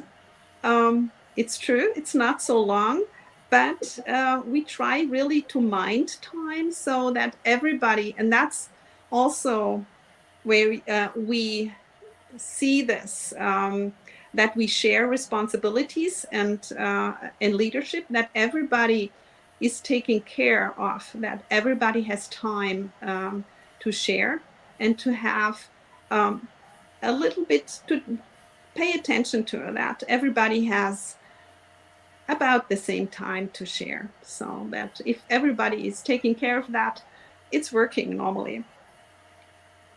I put back the feather. Okay. Susan, I'll pick it up on that. We were horrible at it in the beginning. We tried a bunch of different ways. We used to have a dinger and a bell and a this and a that. I mean, it's part of the evolution of circles is to learn, what do I really need to say and how long do I really need to take? We've had people that just went on and on and on, and we some of us, I'm sure, had a hard time listening to the voice of God coming out of them when we wanted we might have been in our head trying to think that maybe they should shut up already. But I've learned over the years that that's my issue, and that they have something to share. And the reason we use the feather, we didn't really say that in the structure or this talking stick or whatever, is because it gives a physical presence of being finished. Sometimes people are uncomfortable with silence, and sometimes someone just needs to think, or there's something else that they want to share. So by returning the feather to the center, it gives us a physical clue that they're finished. And we encourage other people to start their own circles. We wanted to mention, that was one of the points that we thought collectively, we're available to help if someone wants to start a circle and they have questions about format or how to do it. If they want to send us an email and join, participate as a guest in our circle and see how it works and be there. And we just want to encourage other people to feel comfortable. We have found, and some of the principles around circles that Suzanne didn't share, is when they get too large, it just becomes spiritually overwhelming to try to listen for that long. So we try to we recommend, or it is recommended, that we try to keep the circles under 15 people so everyone has an opportunity to share. And I return the feather. Thank you. I'll pick up the feather. I don't have anything to add except in terms of timing and just the logistics, like the housekeeping part of it, it organically manifests. Good. Where if one person's not available to do that, there's several grandmothers that are really, technical, and that helps with, and it just literally seems to work out without there having to be like a rule or, kind of like what Trina was saying, like that shatter the structure. That structure doesn't really exist in our circle, but it manifests organically because everybody's sharing it. And place the feather back. I have another question. I have another question from me that is, do you find when people share from their heart that it applies to everyone in the circle? Is there some sort of divine assignment that was created by being together or by recognizing to be together that you've experienced? And I'll put it back. I start with that again. That's a little bit what Diane shared about heart listening and heart sharing. That's exactly what happens very often. For example, I have stopped to think before circle what I would like to share today. I don't do that anymore. It's because being in circle, feeling this circle flow, being connected with each other, really listening to the shares of the other and feeling when it's my turn to pick up the feather. In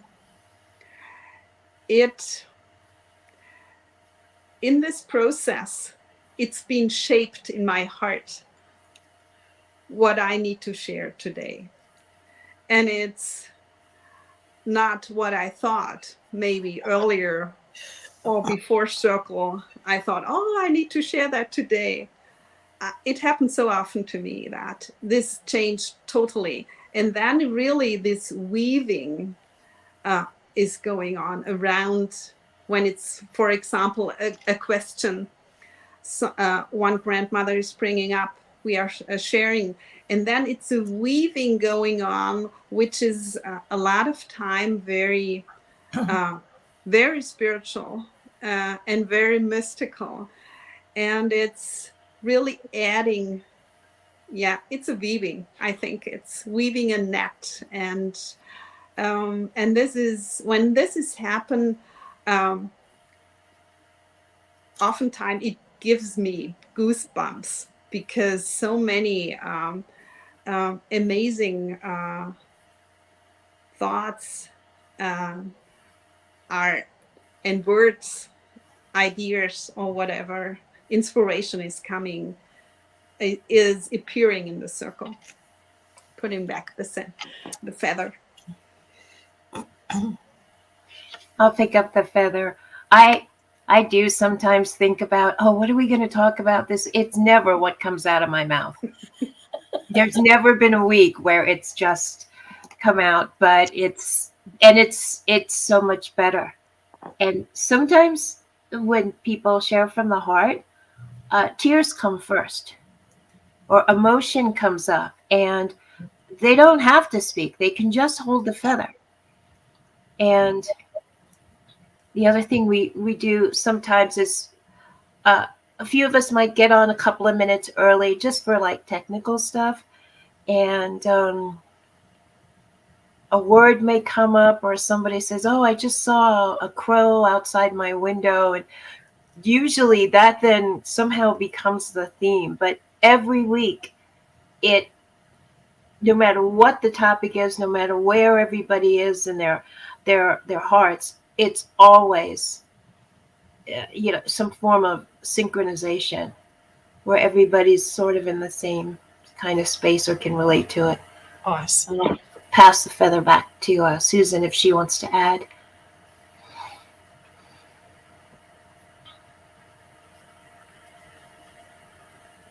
Go ahead, Kathy. Awesome.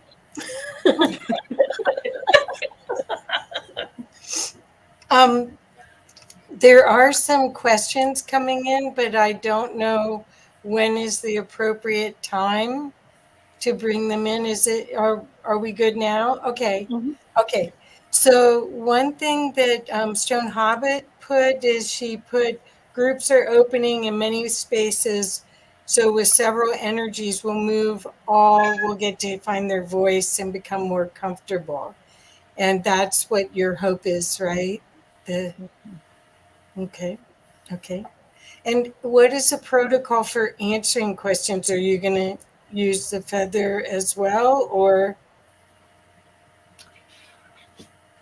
Yes.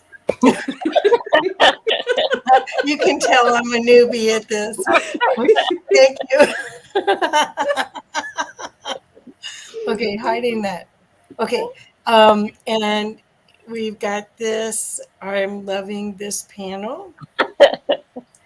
And the energy is so enhanced. Okay, so Anon has asked, yes, is there a place to find the information on circles that Suzanne read? The Lakota quote at the beginning was inspiring.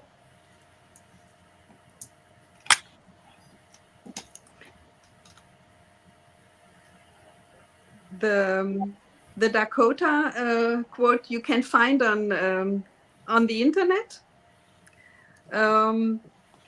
It's just, if you, in the circle we are all equal. If you put this sentence in the Google, it will show you. Okay. I'm sure. And the other information about circles, there are several books. My own homepage, because I'm here in Germany and I have a German business over here. I'm sorry, but it's in German and not in English.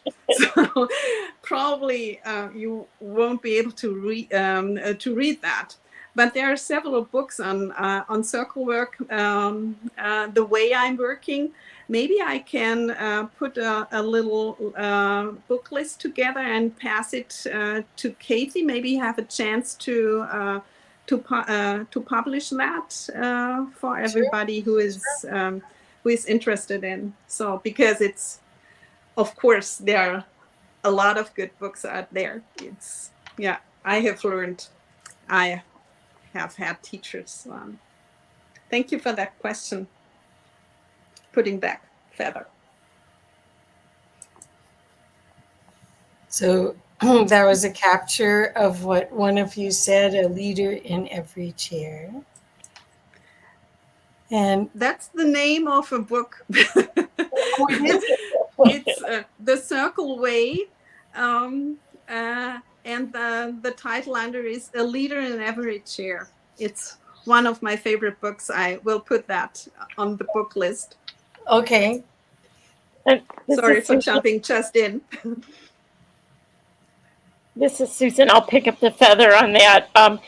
Also, Four Worlds and Phil Lane have quite a bit of information about indigenous talking circles. And there's a lot more practical kinds of quote unquote practical things coming out about how to use the circle in Alaska. There's been circles used in circle sentencing in law, trying to get, rather than a judge, having people in communities and villages come together to come up with things. There's a lot of ways in which it's being used, and there's a number of books on that. People can find it. And Kathy, you can feel free to put my email in the chat if you'd like. So if anyone would like to contact us, we can reach out to you and get you more information. Okay. I'm putting my, it's not a feather. How do you see circles affecting community in the future? How does the wisdom that's held in a grandmother's circle show up in a practical way in our future to build the new earth? And I'm putting it back in. I'll pick up the feather for an example of one of the things that is happening now that I've observed. In my work, I try to model aspects of circle work with my students. My courses are forensic anthropology, biological anthropology, which at the beginning you may not say is very uncircle-ish.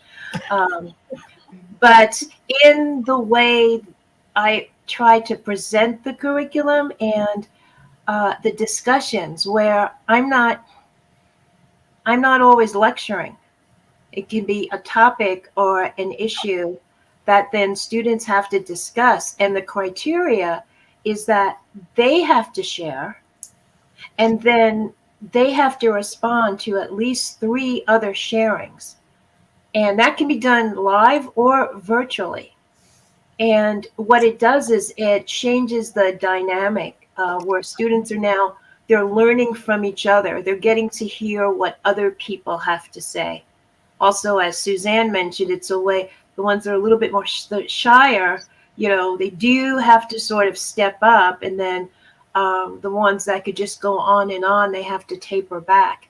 So there are ways, and I bet you every grandmother in our circle could talk about a way that they model circle work in their lives. And you have to stop your brain to be in a circle. If you're going to do sacred listening and sacred sharing, you kind of have to stop your brain a little bit, and then you're just being, because you've shifted down into the heart, like Suzanne said. That changes the whole dynamic for how people interact with each other. So that's a practical example that I would share, and I'm sure for future scenarios that's going to be necessary. It's going to be necessary. And place the feather back. I'm sorry, I'm getting really excited. This is Susan. I'm not modeling good circle behavior. I had to pick up the feather because it's not just the future, it's now. I would love to get a Ukrainian grandmother and a Russian grandmother, both of whom have lost family or have family affected by this dynamic in a room. And I've said this about a lot of conflicts, and I guarantee you they can come up with a plan for peace. I mean, there are so many of these issues where if we can get people together, and part of the circle of, in the beginning when Diane said a prayer, she asked us to envision something in the center of the circle. There's a quotation that I really love that talks about when we have an idea and we release it into the center of the circle, those ideas can spark truth if we let go of them. If we hold on to the idea and we have to prove our idea, we have to let it go into the center of the circle and let it clash with other ideas, but out of that can come the spark of truth. If we don't hold on to it and we don't go, this is my idea, I'm so important, I'm the most, that all that ego stuff, it's needed now. It's not just the future. And that's why I think practicing these techniques and being in circle with other people. And I want to say one other thing before I give up the feather. Kathy, we were using Zoom before Zoom was a thing. I mean, the grandma started, we've been using Zoom for years and years and years, and the world caught up with us during the pandemic. But we can be in circle virtually as well as in circle. And I wish Zoom would have little circles instead of squares so that we were dots. But anyway, thank you for letting me share. I return the feather. So I'm afraid we're at our end of time. We do have people from New Zealand next, Australia, New Zealand next. So Susan, you might want to stay. Diane, I know you wanted to do a prayer to close the circle. And thank you, ladies, so much. I did not get to put much information into the thing because I was in circle. So I will afterwards. But Diane, will you finish with closing with the prayer, please? Absolutely. 1 second. I'd like to pick up the feather here, and and just quickly say something. My feather is kind of beat, as you can see. I've had it for a long time, and I have my cat energy and my little star cat. Daisy plays with this a lot, so I thought it was appropriate to pick this up. I want to say, first of all, this was an amazing panel, and the information that you shared, I resonated with absolutely right down to the core. Being Indigenous myself, I would have to say I carry the love and the knowledge as well as the trauma of my ancestors. So for me, to get this type of information and to do that work within, not only am I helping myself, but I'm also helping the future generations, the past generations, and the ones that are living right now, even if they don't know it, because I'm doing the shadow work and treating that trauma so everyone can live in harmony and peace. So, and also another thing that you said was throw the idea into the circle. And that's kind of how this conference started. When Rob and I were sitting here talking and decided to do this conference. And after that, we just got everybody involved, right? Our own circle that we have, Kathy and Dr. Joan and Stephen and Evan Strong that are coming up next, Rob. We just threw the idea in the middle of the circle. And the next thing we know, just within a few days, we had like 80, 90 speakers just ready to, just come on and just put it on. And we were like, wow. So what you just said, is absolutely true. Throw that idea into the middle of the circle and allow everybody to, manifest whatever they need to from that circle and put their energy in there, and the universe will just make it happen. So this is, I really resonated with this. So thank you very much, ladies, grandmas, grandmas, thank you, and I appreciate it. And I put the feather back. This is the circle energy, exactly what you talked about. Thank you for having us. I will pick up the feather to, since we know we have international presenters waiting to do the closing prayer. So just a quick deep breath in and out, and let's envision again that circle that we've all been in for this time together. And let's turn our hearts to the east to release with gratitude its teaching and its medicine. Let's turn our hearts to the south. And again, with gratitude, release all of its medicine and all of its teaching that it brought to us today. Let's turn to the west and express our gratitude as we release the energy and the teaching of the west that will still be with us in our dreams. Turn to the north with gratitude and humbleness for the medicine that was given to us. We release the north. We release the Star Nation and Father Sky from its wisdom and its teaching today. And we release Mother Earth in her support and her nurturing and her wisdom with our circle. And we turn now to our hearts. And I would ask you to envision us in a circle one last time, holding hands with that symbol of peace in the center of our circle. And if you can imagine a white dove flying up from our circle, and as it flies up, it turns into 2, 3, 4, 1,000 doves. And let us just finally join our intentions that these doves of peace travel wherever they need to go, wherever there's conflict, where people are suffering. Let's send a few extra doves to Ukraine and to Russia, but to anywhere where people are suffering or hurting. And just know that this intention with all these doves flying everywhere around the planet is our way of contributing to peace. And so it is. Tabutne mambo enhene. Thank you. And so it is. Blessings. Thank you so much. You guys rocked it.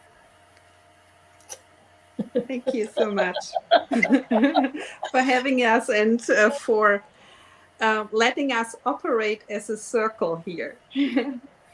I learned a lot. Whoops. See, I've already forgotten. Oh. Thank you. It's okay. It's the end. It's okay. It's the end. Okay. Thank you.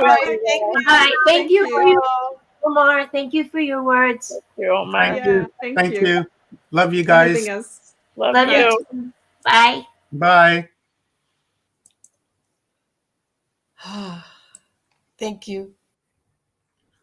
So that was amazing, Kathy. Thank you. That was totally amazing. Thank you very much to our star grandmothers for that epic, amazing upload and the information that we all need in this time of creation, because that's what we're doing. We're creating because we are creators. And speaking of creation and creators, here are more creation and creators coming up. These are just amazing people, friends of mine for a number of years now, and we've worked very closely together. And this event and the past couple of year events that we've had during the solstices has been inspired by Stephen and Evan Strong. I look at Evan as a brother, and I look at Stephen as a father, because they're my mentors. And the information and the knowledge and the wisdom and the love that they have to share is absolute unconditional. And I appreciate that. So Stephen and Evan, welcome, guys. And thank you very much for being here. I know it's very early in the morning for you guys. So I truly appreciate it, guys. And it's yours. Well, thank you so much, Omar. And it's nice to feel even older than I am. Anyway, look, we want to sort of follow on to an extent with what the ladies were talking about, and we're going to open with a couple of prophecies. And I know at the moment, quite recently, Evan explained to me that quite a few people are attacking us for doing woo-woo things, haven't they, Evan? Yes. Well, this is going to be very woo-woo, but we're going to try and intersperse this with a lot of facts. What we want to do is explain a prophecy that took place and was enacted in Australia, then give positive proof as to actually what happened. Now, I'm going to start by explaining how this began. About 5-6 years ago, we were first told about a ceremony that was taking place at Uluru.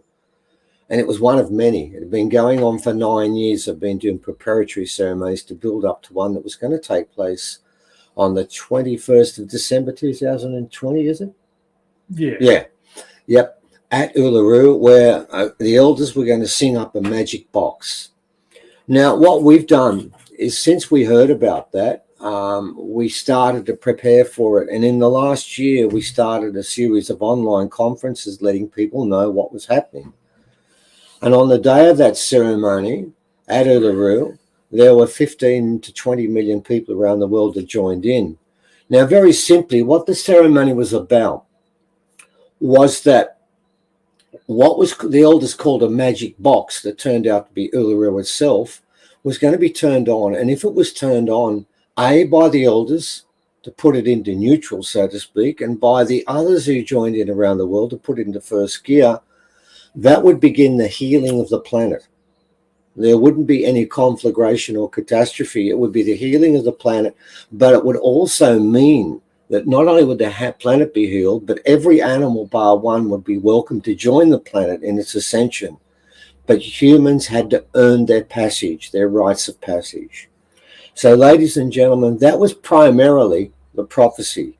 Now, what then we're going to do is Evan's now going to read not just the original prophecy, and I'm going to finish off with another one after, but he's going to read the Hopi prophecy of the same days. I'm going to go over to Evan now, then I'm going to come back with a prophecy from Auntie Bev, one of our grandmothers. We've been telling the people that this is the 11th hour. Now you must go back and tell the people that this is the hour. There are things to be considered.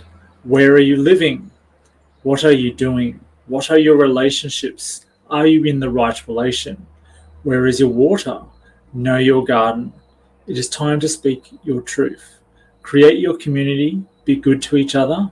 Do not look outside yourself for the leader. There is a river flowing now very fast. It is so great and swift that there are those who will be afraid. They will try to hold on to the shore. They will feel they are torn apart and will suffer greatly. Know the river has its destination. The elders say we must let go of the shore, push off into the middle of the river, and keep our eyes open and our heads above the water. And I say, see who is in there with you and celebrate. At this time in history, we are to take nothing personally, least of all ourselves. For the moment that we do, our spiritual growth and journey comes to a halt. The time for the lone wolf is over. Gather yourselves, banish the word struggle from your attitude and your vocabulary.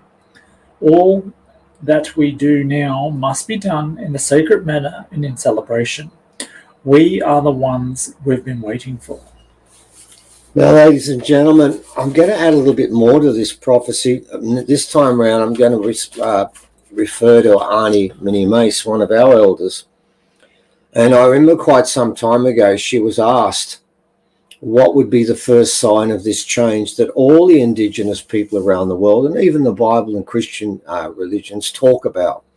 And she told us that the first change, the thing that we would recognize that was the beginning of this change, would be there would be a rush around the world. This was 5 years ago, on toilet paper. Mm-hmm.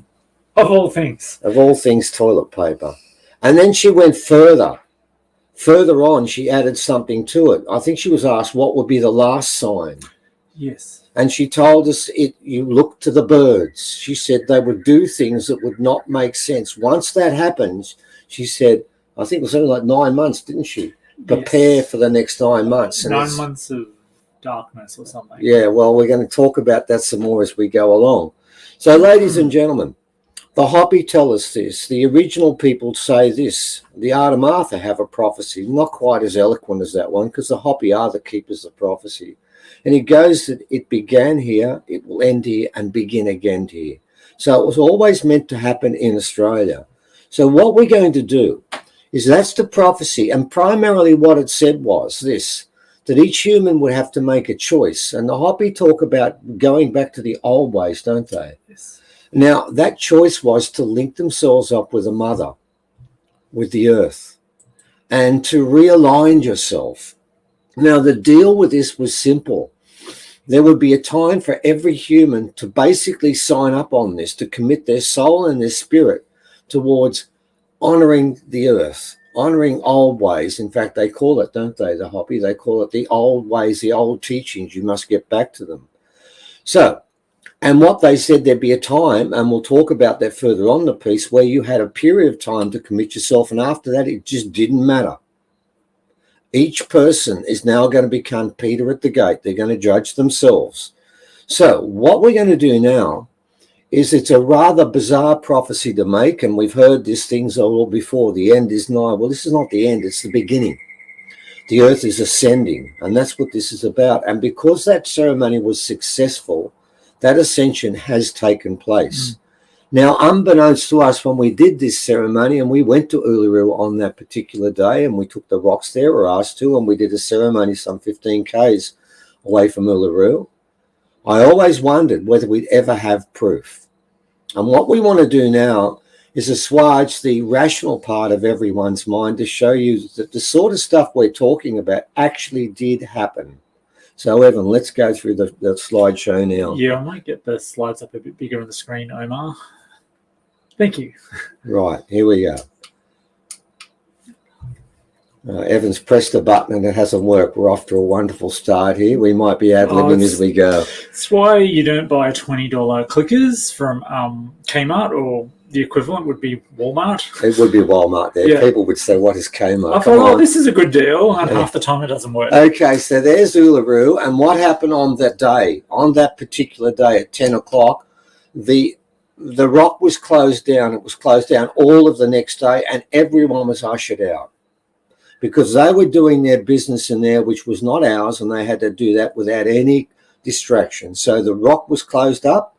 They did their ceremony. We did ceremonies away from that, and that is the rock itself. And I've got to tell you, they did call it the magic box, and I understand why. In these days of Lord of the Rings, if you were to tell people, I want everyone to meditate on a piece of rock, they may not grab that as a great idea.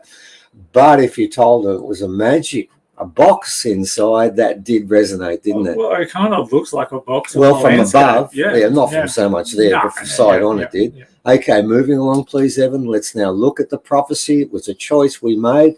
And I want to thank the 15 million people who joined in, because on every occasion we spoke about this on our online conferences, which are still going. We're now talking about how to prepare for the change, because you're going to see it's real. We always wondered, and we told people we're not convinced it's going to happen. So everyone that joined in didn't join in because of empirical proof. They joined in because we said it could happen. So moving along past the prophecy, this is number one. Here are the results. Let's have a look at them. Okay, this is in Croatia. And what you'll see there is a disc in the top, and then a light that sort of runs into the sea. Now, this was seen by thousands of people, and it was discussed on the internet, and we got people from Croatia who told us about this. In fact, this particular photograph was shown not in Croatia, but in the neighbouring states. Bosnia, and I think a couple of others showed this at the time, and they said, what is this? Now, we're going to, in a while, Evan's going to read another prophecy from the Hopi about the signs, and they will speak about the signs coming from the skies. Okay, let's have a look at the next one, please, Evan. And here's the Schumann resonance, which is a resonance of the earth. And there's two ways of measuring. One is 7.83 and another is about 0.3. Two different measures, ways of doing this. Now, what you will see there is on the 21st at 7:30, there is a 100-fold increase in the resonance. Now, 7:30 was the beginning of the actual meditation. And to see that happen is a fascinating, perhaps coincidence, perhaps it's been a catalyst. We can't say for sure on that, but that's basically what happened. And Evan's now showing us a diagram of how the resonance works. It's basically like the Earth's half-beat. Okay, moving along, please, mate. Right, there it is in detail. There's the actual map at that particular time at the 7:30. And you've got that taking place for the next 4 hours, which was primarily the time when we were meditating. So we have some circumstantial evidence that something may have occurred. And Evan's watching the rabbit who's now breaking So into your it room. isn't a ghost. It's a rabbit pushing through the doors. So if you see the doors moving. Okay, moving along, please, Evan. We will leave the rabbit out of this. And there's a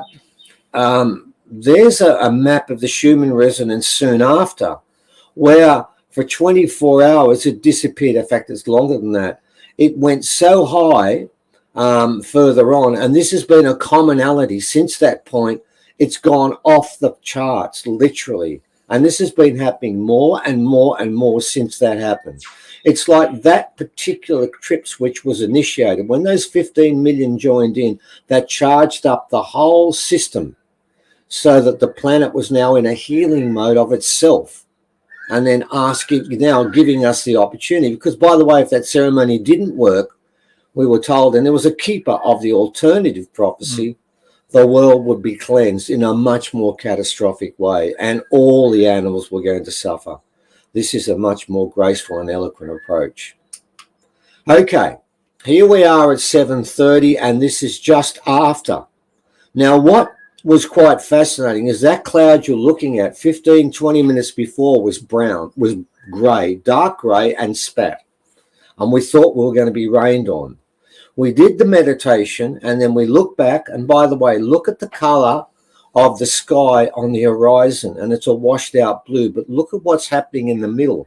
You have this deep blue patch, and I'm going to emphasize that because the prophecy of the Hopi speaks of the two blue brothers showing themselves in the plaza, and they talk about the sky all the time. That was the plaza. And right in the center is that massive color of blue. And everyone sort of, after the meditation, there were other activities were going to take place, but everyone got taken in by the sky. And the sky, when you looked at it from different points of view, had different colors in it, didn't it? It did, yeah. And we asked the security guard there, had you seen sky like that before? And she said, never. And it took everyone's breath away. And I thought, well, this is interesting. It could be coincidental, but there's something going on in the sky. Okay, next up, there's a full scope. And what you're going to find is this cloud formation, what goes from Katachuka on one side to Uluru, and it just covered that area.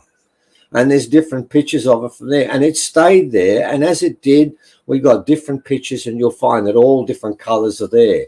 So moving through that again, because we've got a lot to go through. There's a before and afterwards? There's a before and after, ladies and gentlemen. That's 20 minutes before, and that's after the event. And you can see that blue, and look at the horizon. Remember, the sun has now set, but the sky is doing things we've never seen before. So we figured, okay, fine, that's one part of it. So what comes next? And this is what comes next. At exactly the same time in the northern hemisphere, very importantly, remember this for later on with the prophecy, we also have a blue patch. And for those of us who claim, and they will, oh, that was some sort of effect of the sun. That ain't the sun there. That's the moon. And you've got that blue patch there. So one in the southern hemisphere, one in the northern hemisphere.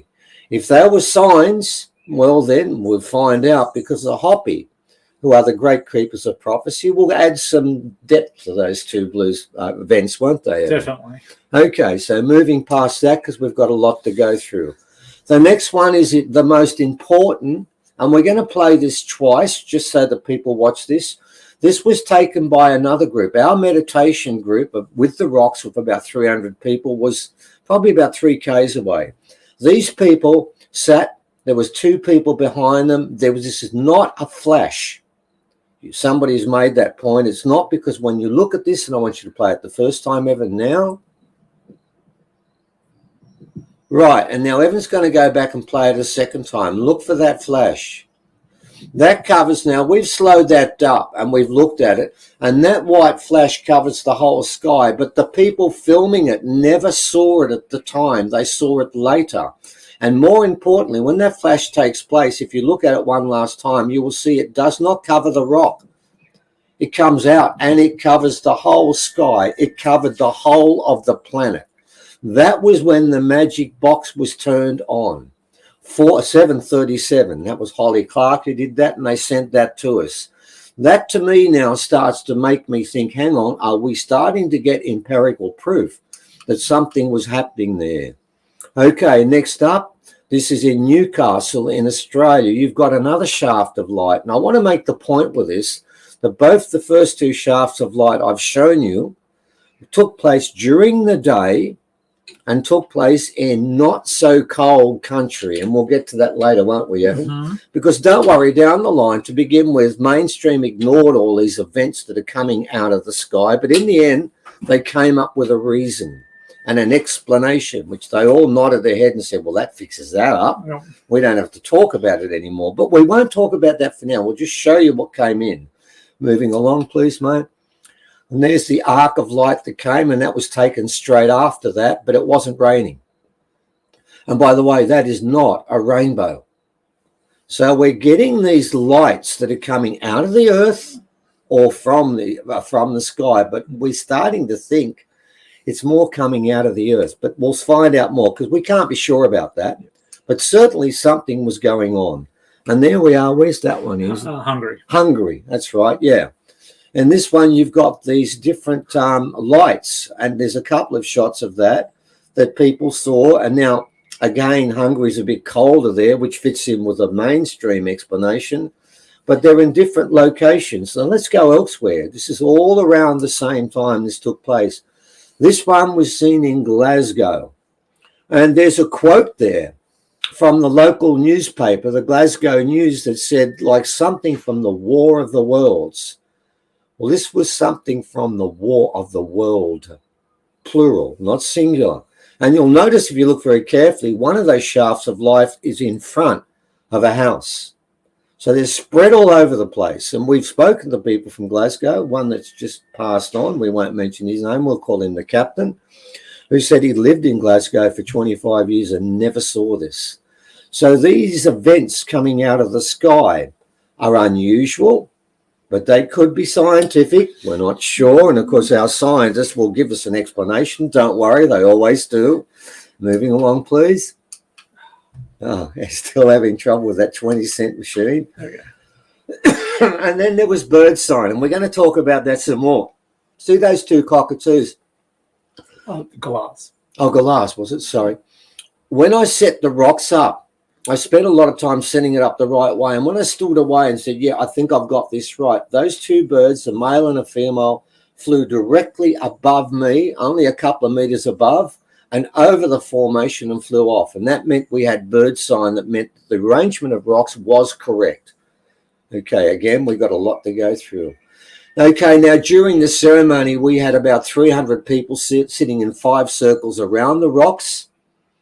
They were given sacred ash from the last ceremony our elder, Kano, conducted, and then they waited. Now, Evan is one that was involved in this. And Evan, what happened to you while you were actually meditating? I had a, keeping in mind I'm not the best meditator in the world, but I had a compulsion to put my hands into the dirt, the red kind of sandy soil. And it just so happened there happened to be a patch in front of me. So I put my hands down in it. And what ended up happening was I could feel a pulsing in the ground. And physically, it made my arms shake to the point where everyone around me is looking at me like, what's going on? Because my hands were shaking like this. And I said, I can feel the pulsing into the ground. And Evan wasn't the only one. I noticed other people had their hands in the ground and raised them up in the air. And I suspect this was something, and other people mentioned it, didn't they, Evan? Other people mentioned they could feel the earth actually shaking. Not earthquake shaking, just vibrating. Yeah. Because the earth was re-energizing itself and reviving itself. It was like a renaissance in this planet.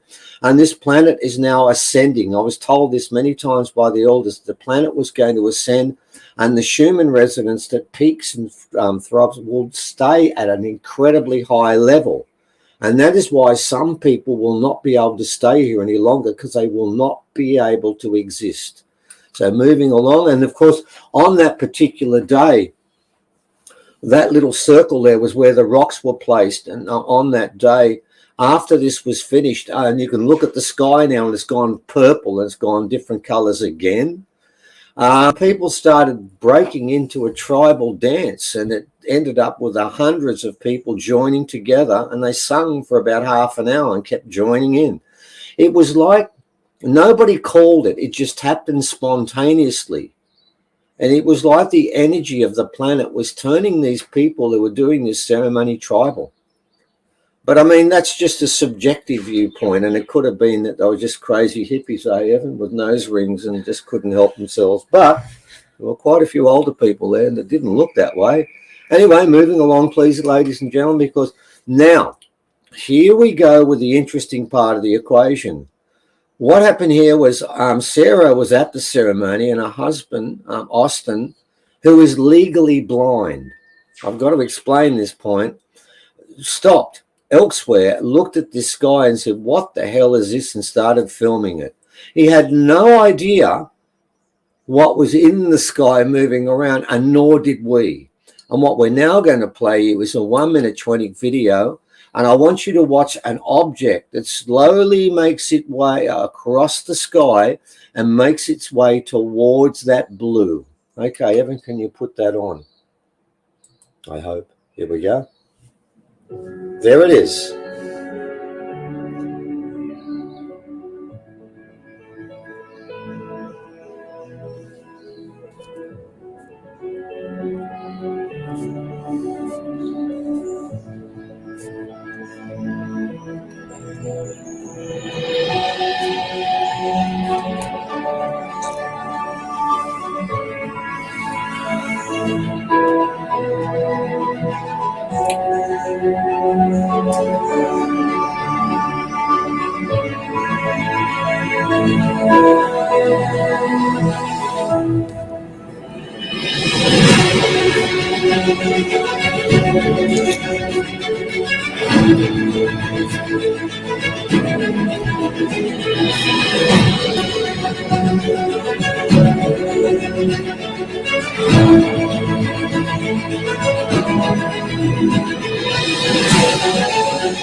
Right.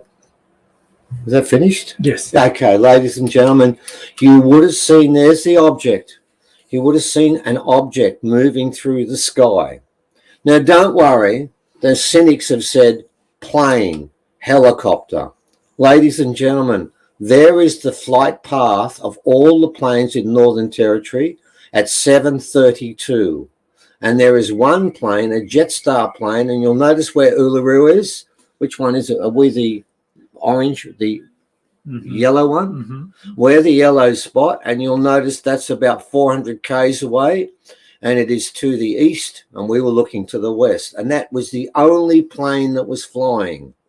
Now, I know we've had all sorts of explanations about what took place, but that was the only plane, and there it is again there, and we're going to talk about those two pictures in a sec. Leave them there. Okay. Now, so it was not a plane. I want to make the point. We were sitting in the middle of the desert, 300 of us meditating. If there was a plane flying around, we would have heard it. Yeah. Then others said, no, it's a helicopter. Well, we definitely would have heard that. They're even louder. They're even louder. Well, here's the problem with a helicopter. Sarah and Austin were the last people to sit in the helicopter, weren't they? They took a helicopter ride from 4 to 5 o'clock, and then they closed down the helipad. So it was not a helicopter. It was not a helicopter. But here's the interesting part of those videos. At 1 minute and 59 seconds, that when you scan back on the film, there is nothing there. And it's near that blue patch. As you can see, it's right next to the blue patch. But what's really interesting, ladies and gentlemen, is look at 1 minute 20 and you'll find it's down there in a different spot again. Now, what they found is this, that in those shots, the 1 minute 101 and the 1 minute 20, what that person did, Amanda slowed down the film and there were 4 frames per second.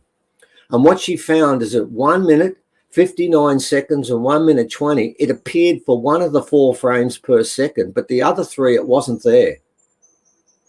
It's as if it's disappeared, then popped back one more time, then fully disappeared. The first time up in that blue patch, and then the second time it reappears in another blue patch again. Now, the other 3 frames, it wasn't there. So I'm going to tell you now, if that's supposed to be a Cessna or a helicopter, I'd love to know how it can disappear for 3 frames at 59 seconds and 60 seconds, then is gone for another 20 seconds and reappears down the bottom there. How does a helicopter or a plane do that? Or even swamp gas when it comes to that. And of course, we have been told that it was drug runners and they were using a plane and therefore nobody would find them. Well, if that's the case, they're going to land at Uluru, which was in complete lockdown, wasn't it? Mm-hmm. So they're going to land with their drugs at Uluru, and every community was in lockdown. And by the way, where they're going to land the plane? Don't know. Well, that's the sort of stuff we got in return. Well, I can tell you now, it was not a plane, it wasn't swamp gas, and it wasn't a helicopter. What you're left with, oh, thank you, Evan, and it wasn't Superman either when it comes to that. And if it was a weather balloon, as it was said once, number one, weather balloons go up. They don't go across at about 50, 40 k's per hour. And that makes another point. How does a plane hover in the air moving that slowly? So, ladies and gentlemen, what we had out of this was a series of events of things that have been filmed that make you think what was happening at Uluru at that particular time. You could talk to the 300 people who were ceremony and not one of them will question for 1 second they weren't part of something life-changing and historic. So that was the beginning of this story. Moving along, please, mate. Now we come to the hobby. And what Evan's going to do now is going to read a longer passage about the change. And it's about the 2 brothers, the 2 blue brothers, and we're going to look at that and then compare what we've seen before and what's happened since. So over to you, please, Evan. Okay. It will come when the Shashawaha, the blue, sorry about the bad pronunciation, the blue star Kachina dances in the plaza and removes his mask. In the final days, we will look up into the heavens and we will witness the return of the 2 brothers who helped create the world in the birthing time. The twins will be seen in the northwestern sky. They will come and visit to see those who remember the original teachings, flying in their Patuataha or flying shields. They will bring many of their star family with them in the final days. The return of the blue star Kachina, who is also known as Nanga Suhu, will be the alarm clock that tells us of the new way of life. A new world is coming. This is where the changes will begin. They will start as fire that burns within us and will burn up with desires and conflict if we do not remember the original teachings and return to the peaceful way of life. Not far behind, the twins will become the purifier, the red Kachina, who will bring the day of purification. On this day, the earth, her creatures, and all of life as we know it will change forever. There will be messengers to those on earth who will leave messages to those on earth who remember the old ways. And the last part you're going to read is this, that part there. No living thing will go untouched here in the heavens. The way through this time it is said to be found in our hearts and reuniting with our spiritual self, getting simple and returning to living with and upon the earth and in harmony with her creatures. Remembering that we are the caretakers, the firekeepers of the spirit. Our relatives from the stars are coming home to see how well we have fared in our journey. All right, so that's what they've come, and they talked about the flying shield, and they talked about the 2 blue brothers, one in the northern hemisphere and one in the southern hemisphere. Well, at 7:32, 7:36, there was a blue brother in the southern hemisphere. We saw it. It was in those clouds. And in the northern hemisphere, there was one in Atlanta, Georgia. So there we've got the beginning of a story. Now, ladies and gentlemen, if you can move ahead, please, Evan. Okay, now what then happened is summer solstice number 2. I've got to make the point that after we did that first piece and all those people came, we actually decided we'd do one thing. We will put on a series of online conferences, and they're still on, and you're welcome to join us. And I think there's a special discount for people joining us from this group, isn't there? Yes, there is. Right. We decided we would get people ready for this, and we decided that's it. We're out of this now. We're spectating from this point on, and we'll do commentation. There'll be no more. Then about 10 days before the second summer solstice, the rocks, the rings, the skulls, and all the different objects we had demanded that we redo this a second time and a third time. And I want to make a point before we go any further. We had 10 days to put this together, and we rushed through, and Omar and Rob and others helped by screaming this also. And we knew this was ridiculous. We can't get this out in time, but we did. We put it out, and quite a few people got involved. But here's the point. I knew that this second solstice, the second ceremony, was important, but not as important as the third one, because we were told we had to do a third one at the end of this year. Now, what's interesting about that third one is the first solstice, there was the summer solstice and the alignment of Jupiter and Saturn. In the third solstice coming up, and 3 is a magic number anyway, there will be 3 solar system objects in alignment again. The summer solstice, a full lunar eclipse, and the alignment of Uranus, which is the planet of sudden change. Thank you, Barry Eaton, for that. And this is about a southern change. So Evans put up a picture of what was involved in that second solstice, and it was different because it wasn't just the rocks. We had rings, we had skulls, and we had objects Paul and Phoebe brought from around the world, and we put them all inside. This was not just an original one. This was a global one. We had all sorts of objects with the rocks, and of course the rocks were the main components, but they joined in making a circle, and we've got to do it again a third time. Now, what's important, and there is a picture of the circle that was set up, and you can see skulls there, you can see rings in there, you can see all sorts of objects that were placed in there, and some more were put in from, I think, Paul and Phoebe further on, weren't they? Because that was an earlier photo. So, ladies and gentlemen, let's now look at what happened after that particular ceremony. And I'm going to be honest, people said, will you be getting evidence this time? And I said, oh, come on. You got enough on the first one. Isn't that enough? Isn't that enough? No way, man. I said, that's just not going to happen. That's the sum total of it.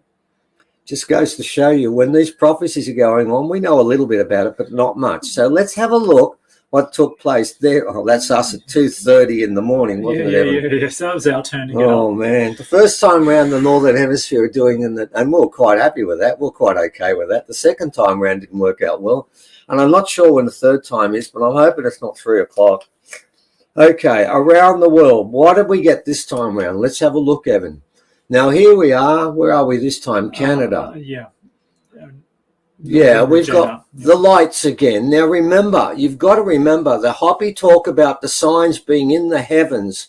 And at one stage talked about, hello, the rabbit's just broken in. Right, in the heavens.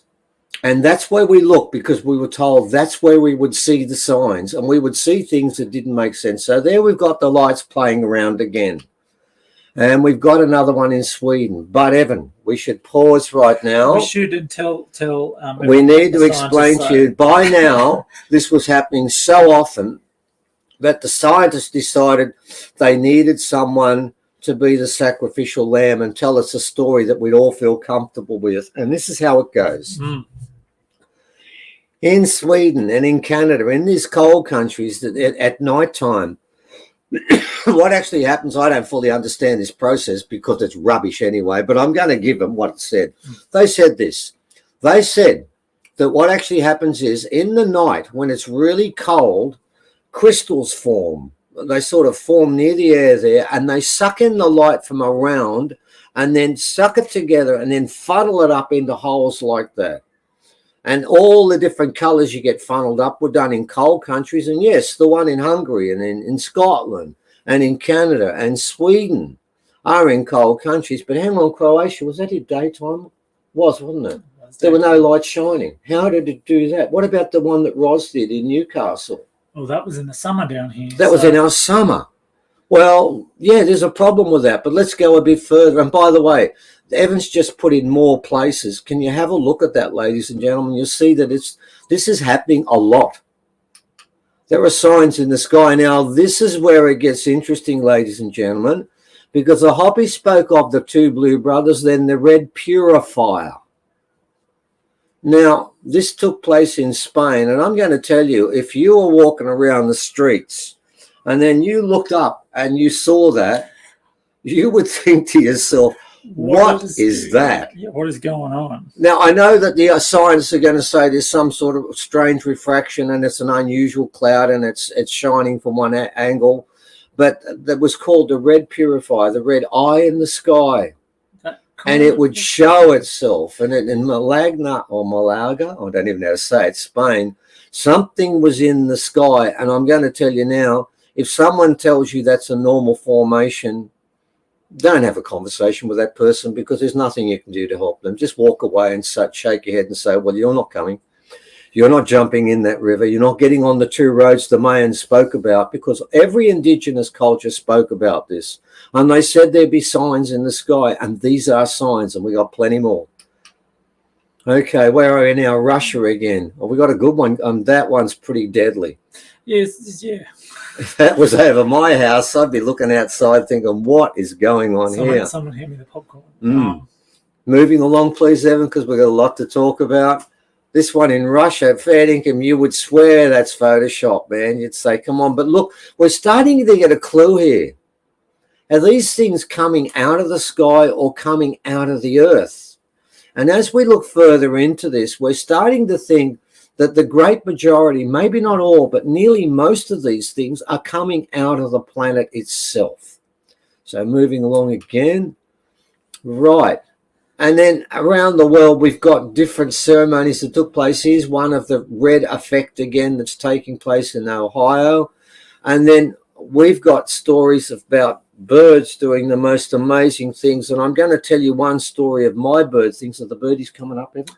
The birdies are coming up, but they're towards the end, actually. Well, can I leave the magpie story until we get to the birdies? Okay, so take it as given. That's the magpie, and we're going to talk about what that magpie did in a lot more detail further on, because I'll talk about the second part, because Arnie Bevs did speak about two things. The first sign would be toilet paper, and the last sign would not be toilet paper, it would be birdies. So we'll get to that a bit later. That one's a bit out of sync, but you're forgiven. Here's another one, but this was done in Australia in the summer. And by the way, can you have a look around you? There's bush there, but there are no lights.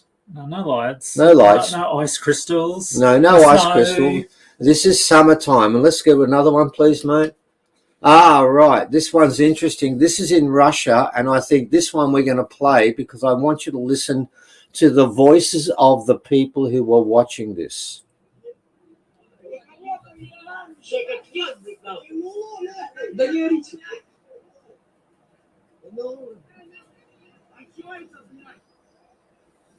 Right, I can tell you now, those people were saying, oh, that's normal. I see that every day. Oh, how boring. I'll move on now. Yeah. That's something we see constantly.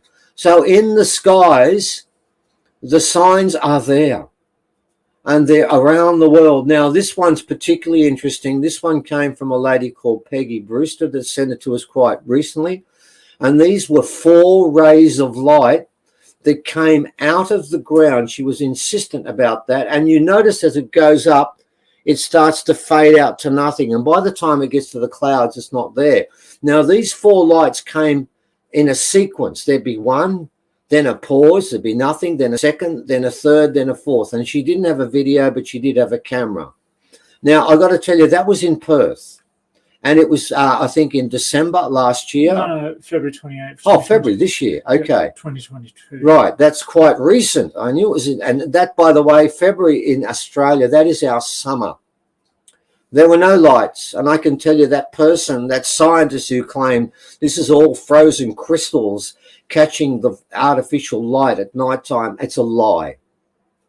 All these light events are different from each other, distinctive from each other, but keep happening. The earth is vibrating, And as the Schumann resonance goes up, so it is shooting out different forms of light. And these are signs for us. But it goes further. I remember this at the time, and people spoke about this. And this was the earth. And when I said it was healing itself, it's time to prove it. This is called not an earthquake, but an earth shake. And what Evan's going to show you is Namibia, Korea, Philippines. Keep going, please, mate. Ecuador, Afghanistan, Florida, Brazil, Puerto Rico, New Zealand, and it goes on all around the world. In the middle, Australia's in there in Charters Towers. And by the way, we don't have earthquakes, and it's not an earthquake, it's an earth shake. It was deep within, and it was measured all around the world, and they've never heard of it before. That is the earth righting itself, because as you know, the North Pole and South Pole are slipping and moving. Everything is about to tilt. The whole axis is about to tilt, and that would have happened if it wasn't for the fact that 15 million people joined in on this ceremony. Okay. Another blackout. And the blackouts are common now, ladies and gentlemen. They're just par for the course. There's one, a 19-hour blackout. They're not just small points. And we've got to remember, in the future, after that third ceremony that takes place the end of this year, we've only got 9 months to go, roughly, there will be a blackout all the time. It will be above the measurement of any particular object. That will be the way the earth will be. The earth will be rotating and vibrating at such a high level. And this is why, ladies and gentlemen, aliens have come to this planet and been part of our history for so long. This place was always an experiment where everyone could incarnate and become part of this experiment. When you did incarnate here, you forgot everything. That is what this was all about. They call this the great event. So what we're seeing with the Schumann resonance, which is continually to ramp itself up, is a part of this transformation and renaissance of the planet. The planet will become unlike any planet in the cosmos. And what happens here will spread everywhere. Now, let's talk about the birds. That's it. I've had quite a few birds over the years that have come to me, wild birds. That's nothing unusual, is it, Evan? Yeah. That's happened a lot, but not like the magpie. And that was about 4 months ago. And what happened was we were out the back there, and this magpie just landed between us, a young one. And basically, and there's Evan patting it while it's on my arm. And I've got to tell you something about it being on my arm. Look at the edge of those little paws they've got there. They've got the sharpest little things there, and it used to move around my arm a lot. And every time it did, I've got to tell you, it hurts big time. The little birds are fine, but that one. Now, that bird just appeared from nowhere. We've never seen it since, have we? No, it's never done it again.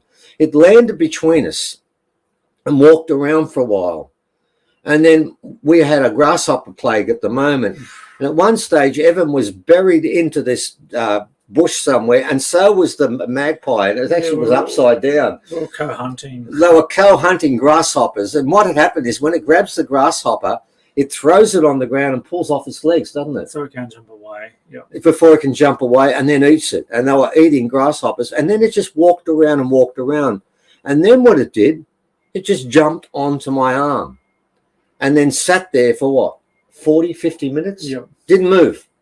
And sometimes it would walk up my arm and it'd come close to me with that long, sharp beak, looking at my eyes. And I'm thinking, if it pecks my eye, that's it, I'm blind.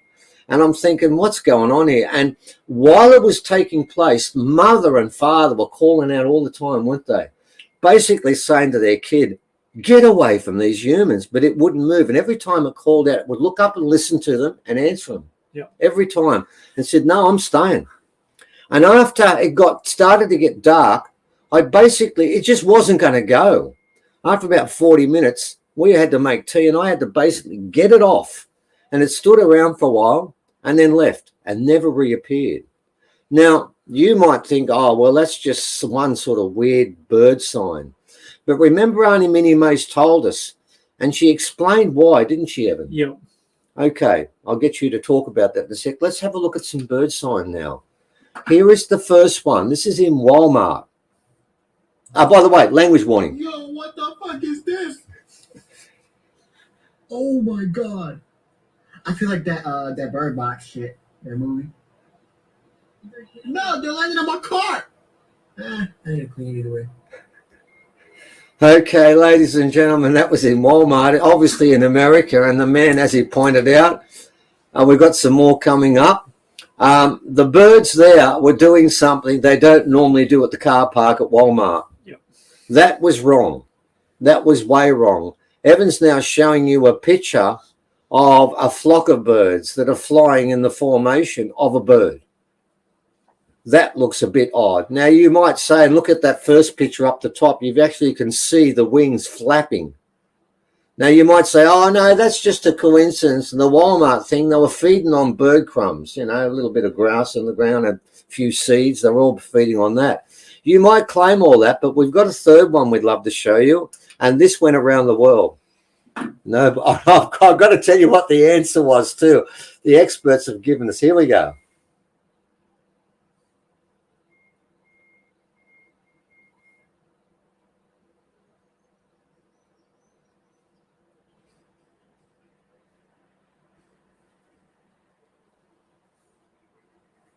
Now, quite a few birds died when that happened. When they hit the concrete, there's quite a few that laid in there. I think about 100 or so were dead, weren't they? Mm.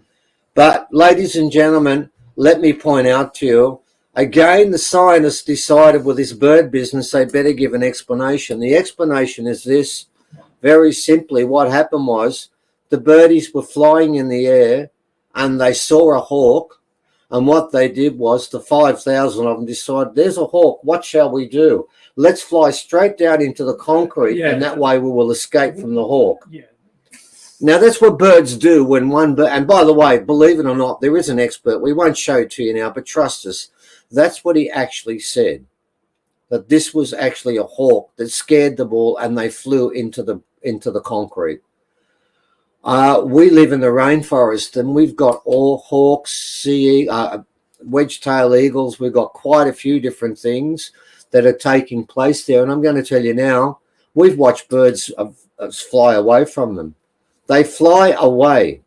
They don't kill themselves by throwing themselves onto concrete so that the hawk can then come down and pick up whichever ones they want. That's right. And what's also interesting, if the hawk was chasing those birds, why was it there isn't any film of the hawk then saying, right then, smorgasbord. There's a whole bunch on the ground. I'll go and pick that and get my mates in. We'll all have it's a Bay Marie right now. We'll help ourselves. Evan's doing some shameless publicising our next online conferences. Now, let me explain. Can we take those ads? I'll leave them there. It doesn't matter. I'm almost finished, and then we'll go back. Okay. Let me explain what this leads up to, ladies and gentlemen. I want to explain what this all means. What we've tried to do in that, and we've done it very quickly, wanted to race through this. We wanted to give you some proof that such a ridiculous notion that if you meditate at a rock in the middle of Australia, it will change the world. I can tell you now, we don't have any scientists backing us up. Obviously, quite a few are trying to explain some of the consequences of that ceremony. And they're trying to prove to you that, look, forget about this. These lights are nothing. And the birds. And don't forget, Minnie Mace made a prophecy 5 years ago, 6 years ago, about the run on toilet paper. There was nobody in the world that made a prophecy like that. And then she told us the birds would do it, raising things. Now, why were the birds doing this, Evan? Now, we've heard the scientists say it's a hawk. Yeah. So offhand, she said the birds would act strangely because of the kind of ley lines, the geomagnetic grid work that they follow would be kind of different, would be wrong, would be altered. Therefore, it would make them react. And all sorts of weird things would happen because of that. Yeah, they would start to be confused and not sure what was going on. And all of a sudden, 10,000 might park themselves in a car park, or another 20,000 might turn themselves into the shape of a bird. Or maybe just a couple of thousand would decide, let's all fly into the concrete and bounce off it and see what happens. Yeah, here we go. Here it is. I think it will happen as the ley lines begin gaining speed as they are coming back towards us. So the birds and others, as well as the whales, follow the frequencies. of the harmonic grid. All right, well, that's what you're seeing now, ladies and gentlemen. Now, here's the point in this. These things are happening now. And at the moment, I wanted to, and I know that we keep going back to indigenous prophecies of the past, and we're not going to apologize for that. And we do refer to the Hopi a lot because we believe they are the great keepers of the prophecy. The Mayans spoke about 2 roads that were going to be formed, and each person would have a choice on these roads. That's what this is all about. And I want to make the point, and I want you to think about this. I remember when we went to Uluru a year and a half ago, and we were told about the 2 roads. And at that stage, when we got to Uluru, we got out on the plane. No one was wearing a mask, and no one had a temperature check. No one asked us where we came from. We just went straight through, got into a bus. We sat with, we actually got in a car. I think some people drove us, didn't they? They did, yeah. Yeah. Well, thank you. Those people. Who was that drove us? Adam, that's right, yeah.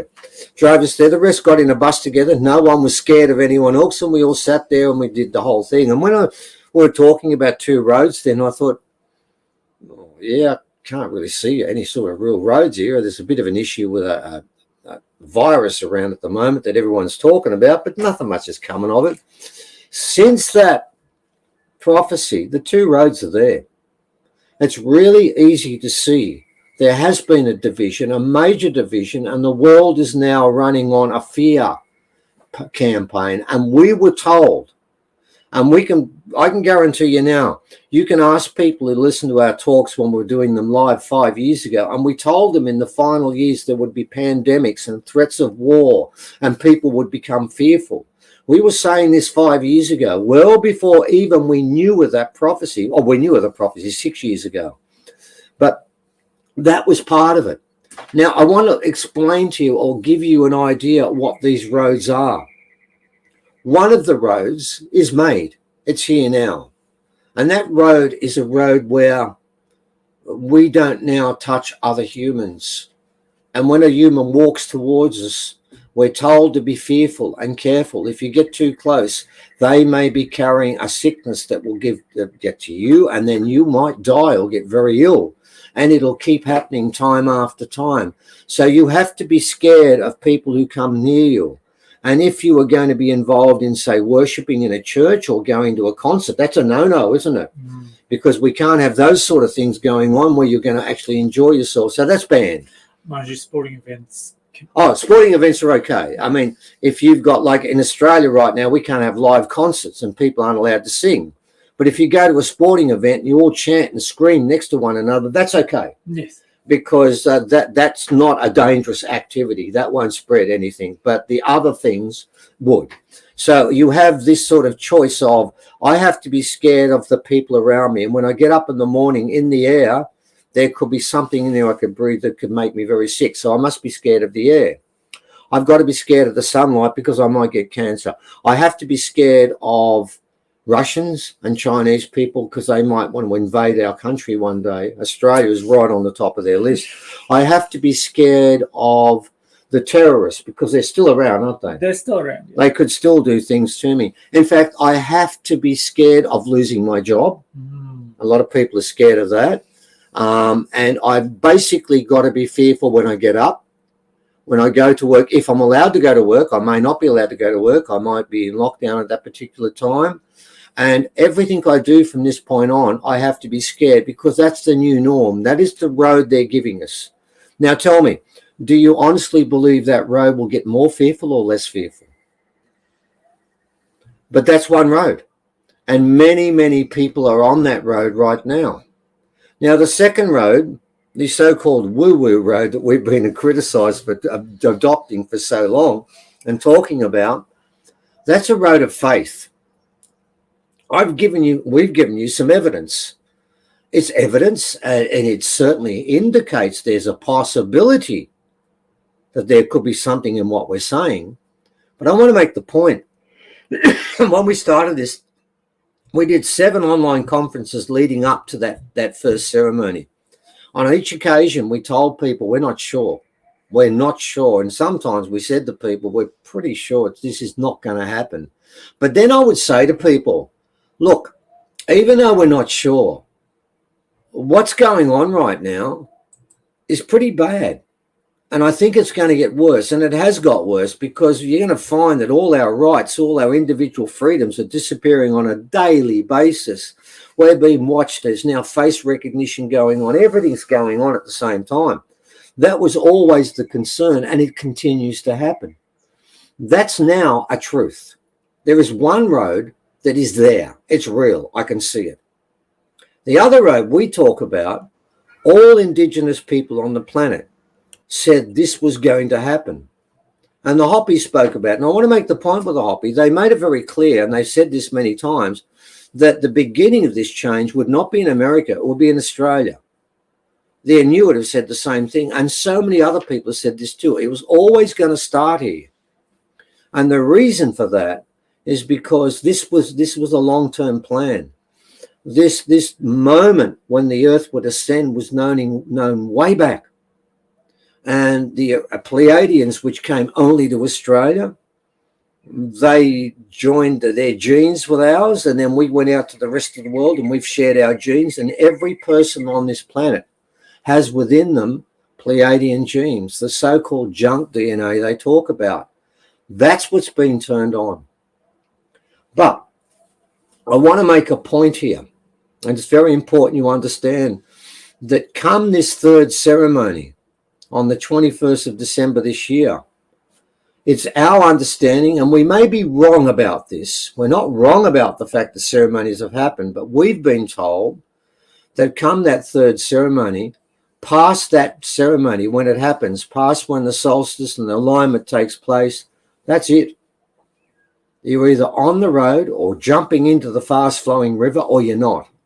And you can't make a decision otherwise past that point. Now, as to what happens next, that prophecy Evan spoke about, I think somewhere in there, let me see if I can find it. After the arrival of the twins, they will begin to vanish before our eyes like so much smoke. Right. That's what they say about the people and the souls who do not connect with this change. In Corinthians, which is the Bible, ladies and gentlemen, it also talks about 1,000 years, the golden age. So this is not just an indigenous thing. In the line that everyone's probably heard, blessed are the meek, for they shall inherit the earth. Everyone knows that line, but people don't know the line before, where the meek are told, the ones who run the place at the moment, you shall look upon them, then look away, and when you look back, they will disappear. Now, my understanding is this, because this is all guesswork past the fact there will be this change. Our understanding is that what will take place is that change will be rapid.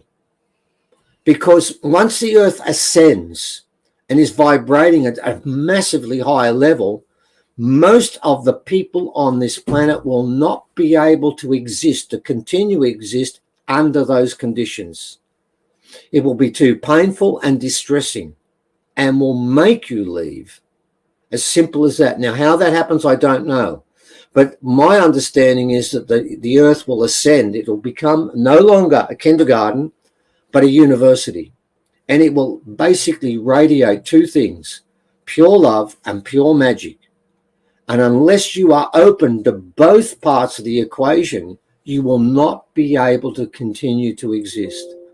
It is not as if people who don't make it are being sent to hell, because that's not right. Because many people who don't make it are inherently good people. But you come to this planet to learn two things. One, to learn about love, and secondly, to learn about why we are here and what it all means. You can't sit in one class alone and skip the other one. You must attend both. And if you don't have that understanding, and if you don't embrace, as the Hopi say, the old ways, the old teachings, to live with the planet, to make the planet the first consideration in everything we do, you are no longer welcome. That's what this is about. What we are doing now is our online conferences continue, and we've had different elders. In fact, probably half of the people involved have been original elders. In fact, I think coming up next time, we've got another one, haven't we? Yes. And we keep doing that. And what we are doing is we talk about different aspects of how the change will take place. What will our children, how will they be educated? Will we continue the way we are? where virtually in our high schools, in Australia, from about the time of 7, they're giving standardized national tests to compare against each other to find out who is passing and who is a failure. And year after year after year, they sit for test after test after test after test, and they call that education. I call it torture. Because here's the point. In every one of those tests, ladies and gentlemen, there are children who are going to fail, and they know they fail, and they think of themselves as failures. What tests do is divides us into good readers and bad readers. And the people who read well succeed. And the ones who can't read well, they're a failure, aren't they? They should just go and hang their head in the corner and just look upon themselves as a failure for the rest of their life. That's what our education system does. That's got to change. So we do those sorts of things. But here's the point. We're finishing up. December this year is the last one we're doing like that. We may do different stuff after that, but we don't need to do any more past that point. All we're going to be doing for the rest of this year, and we're talking about children next, and we're going to be talking about other things, what should be taught for our children in the future, how we've got to behave. We're running out of time. And I'm going to close with this, ladies and gentlemen. I'm original, so is Evan. And we have a philosophy called seed dreaming. And seed dreaming is where you throw the seeds out all over the place. And you throw them out once only, and then you walk away. And you let the seed and the person who's receiving the seed decide whether they want to germinate or not. You don't go back and nag them time after time after time. What we are asking you to do at these times is when you go out and see other people who don't know about this, you tell them about it once. Now, if they decide, no, I want empirical proof, send them to our website or get them to join our online conferences where they can go back if they become a subscriber. They can watch all of these 17 other conferences and get all the information. That's right. And all the empirical stuff is there. And they can find that and say, yeah, I can see there's something here. Then once that germ, that seed will then germinate. Now, in some cases, ladies and gentlemen, it will not germinate. You've lost them. And whatever you do, if you go back time after time and try and convince them, that won't work. This is not what seed dreaming is about. Everyone now is accountable for themselves. And I know we've got about finished now. Is that about right? Yeah, no, I just want to... All right, I'm going to finish up now and finish with this. Ladies and gentlemen, what we're asking you to do now is when you see people in the street talking about fearful things, stop that talk and say there's hope and explain what the Indigenous people around the world are saying is going to happen. And then put that seed out there and then walk away and say, I've done my job. Thank you for that. We better finish up now. Thank you, Stephen and Evan. That was totally epic, and definitely we're changing timelines. I don't want to waste words with me, but I want to introduce Grandmother Suzanne to you. I'm going to bring her on screen, and I think that you guys should meet. This totally resonates. And I'm going to take myself off screen for a few minutes, and you guys just engage. It sounds like a marriage proposal. Grandmother Suzanne, you're muted. Well, first of all, I'd like to thank you for your sharing. I did a talk earlier today on some of the Indigenous prophecies, and you said the same thing that I said in different words. And I've been working on a film called Indigenous Prophecy Today, and I was on my way to Australia when COVID hit. The day I was supposed to leave for Australia, you guys closed down Qantas. But I've been keeping in touch, and when you had that ceremony at Uluru, the day that it was, I can't remember the exact date of it. All I know is that I'm from Alaska, but right now I'm in the border between Canada and Alaska, right in Lummi Island, near Lummi Island. And I knew that was an important ceremony, the first one at Uluru after, and I said, this is what I was taught we were waiting for. I went to Australia probably 5 or 6 years ago. I met Auntie Minnie. I spent the night at her house. I love Auntie Minnie Mace. Oh. And Auntie Rochelle is in my original documentary. You might know Auntie Rochelle as well. But when you said Auntie Minnie, I was like, oh my God, I love Auntie Minnie. But the point I'm trying to make is that we said that until that happens in Australia, the rest of us cannot move forward. That had to happen. That was prophesied. So I remember that day of that ceremony, sitting here on the water and just praying and trying to connect to the ley lines and connect into what was happening and the energy of what that ceremony was bringing. And all I can tell you, we all have our own spiritual experiences, but all I can tell you is that I was surrounded by eagles. My Clicket name is Chaaksik, Eagle Daughter, but there was a circle of eagles that came and flew. And when I was in Australia and I went to Bunjil's cave, and we were greeted by your beautiful Australian eagles flying, and it felt like such a sign. And I thought, okay, this is happening now. And I spoke a little bit earlier this morning. I showed a picture of Prophecy Rock, and I'll put you in touch with Grandma Percy Ami, who is Hopi. She's but Grandmother Percy took me out to First Mesa, and it was an absolute beyond blessing to go there. But she also took me to Prophecy Rock.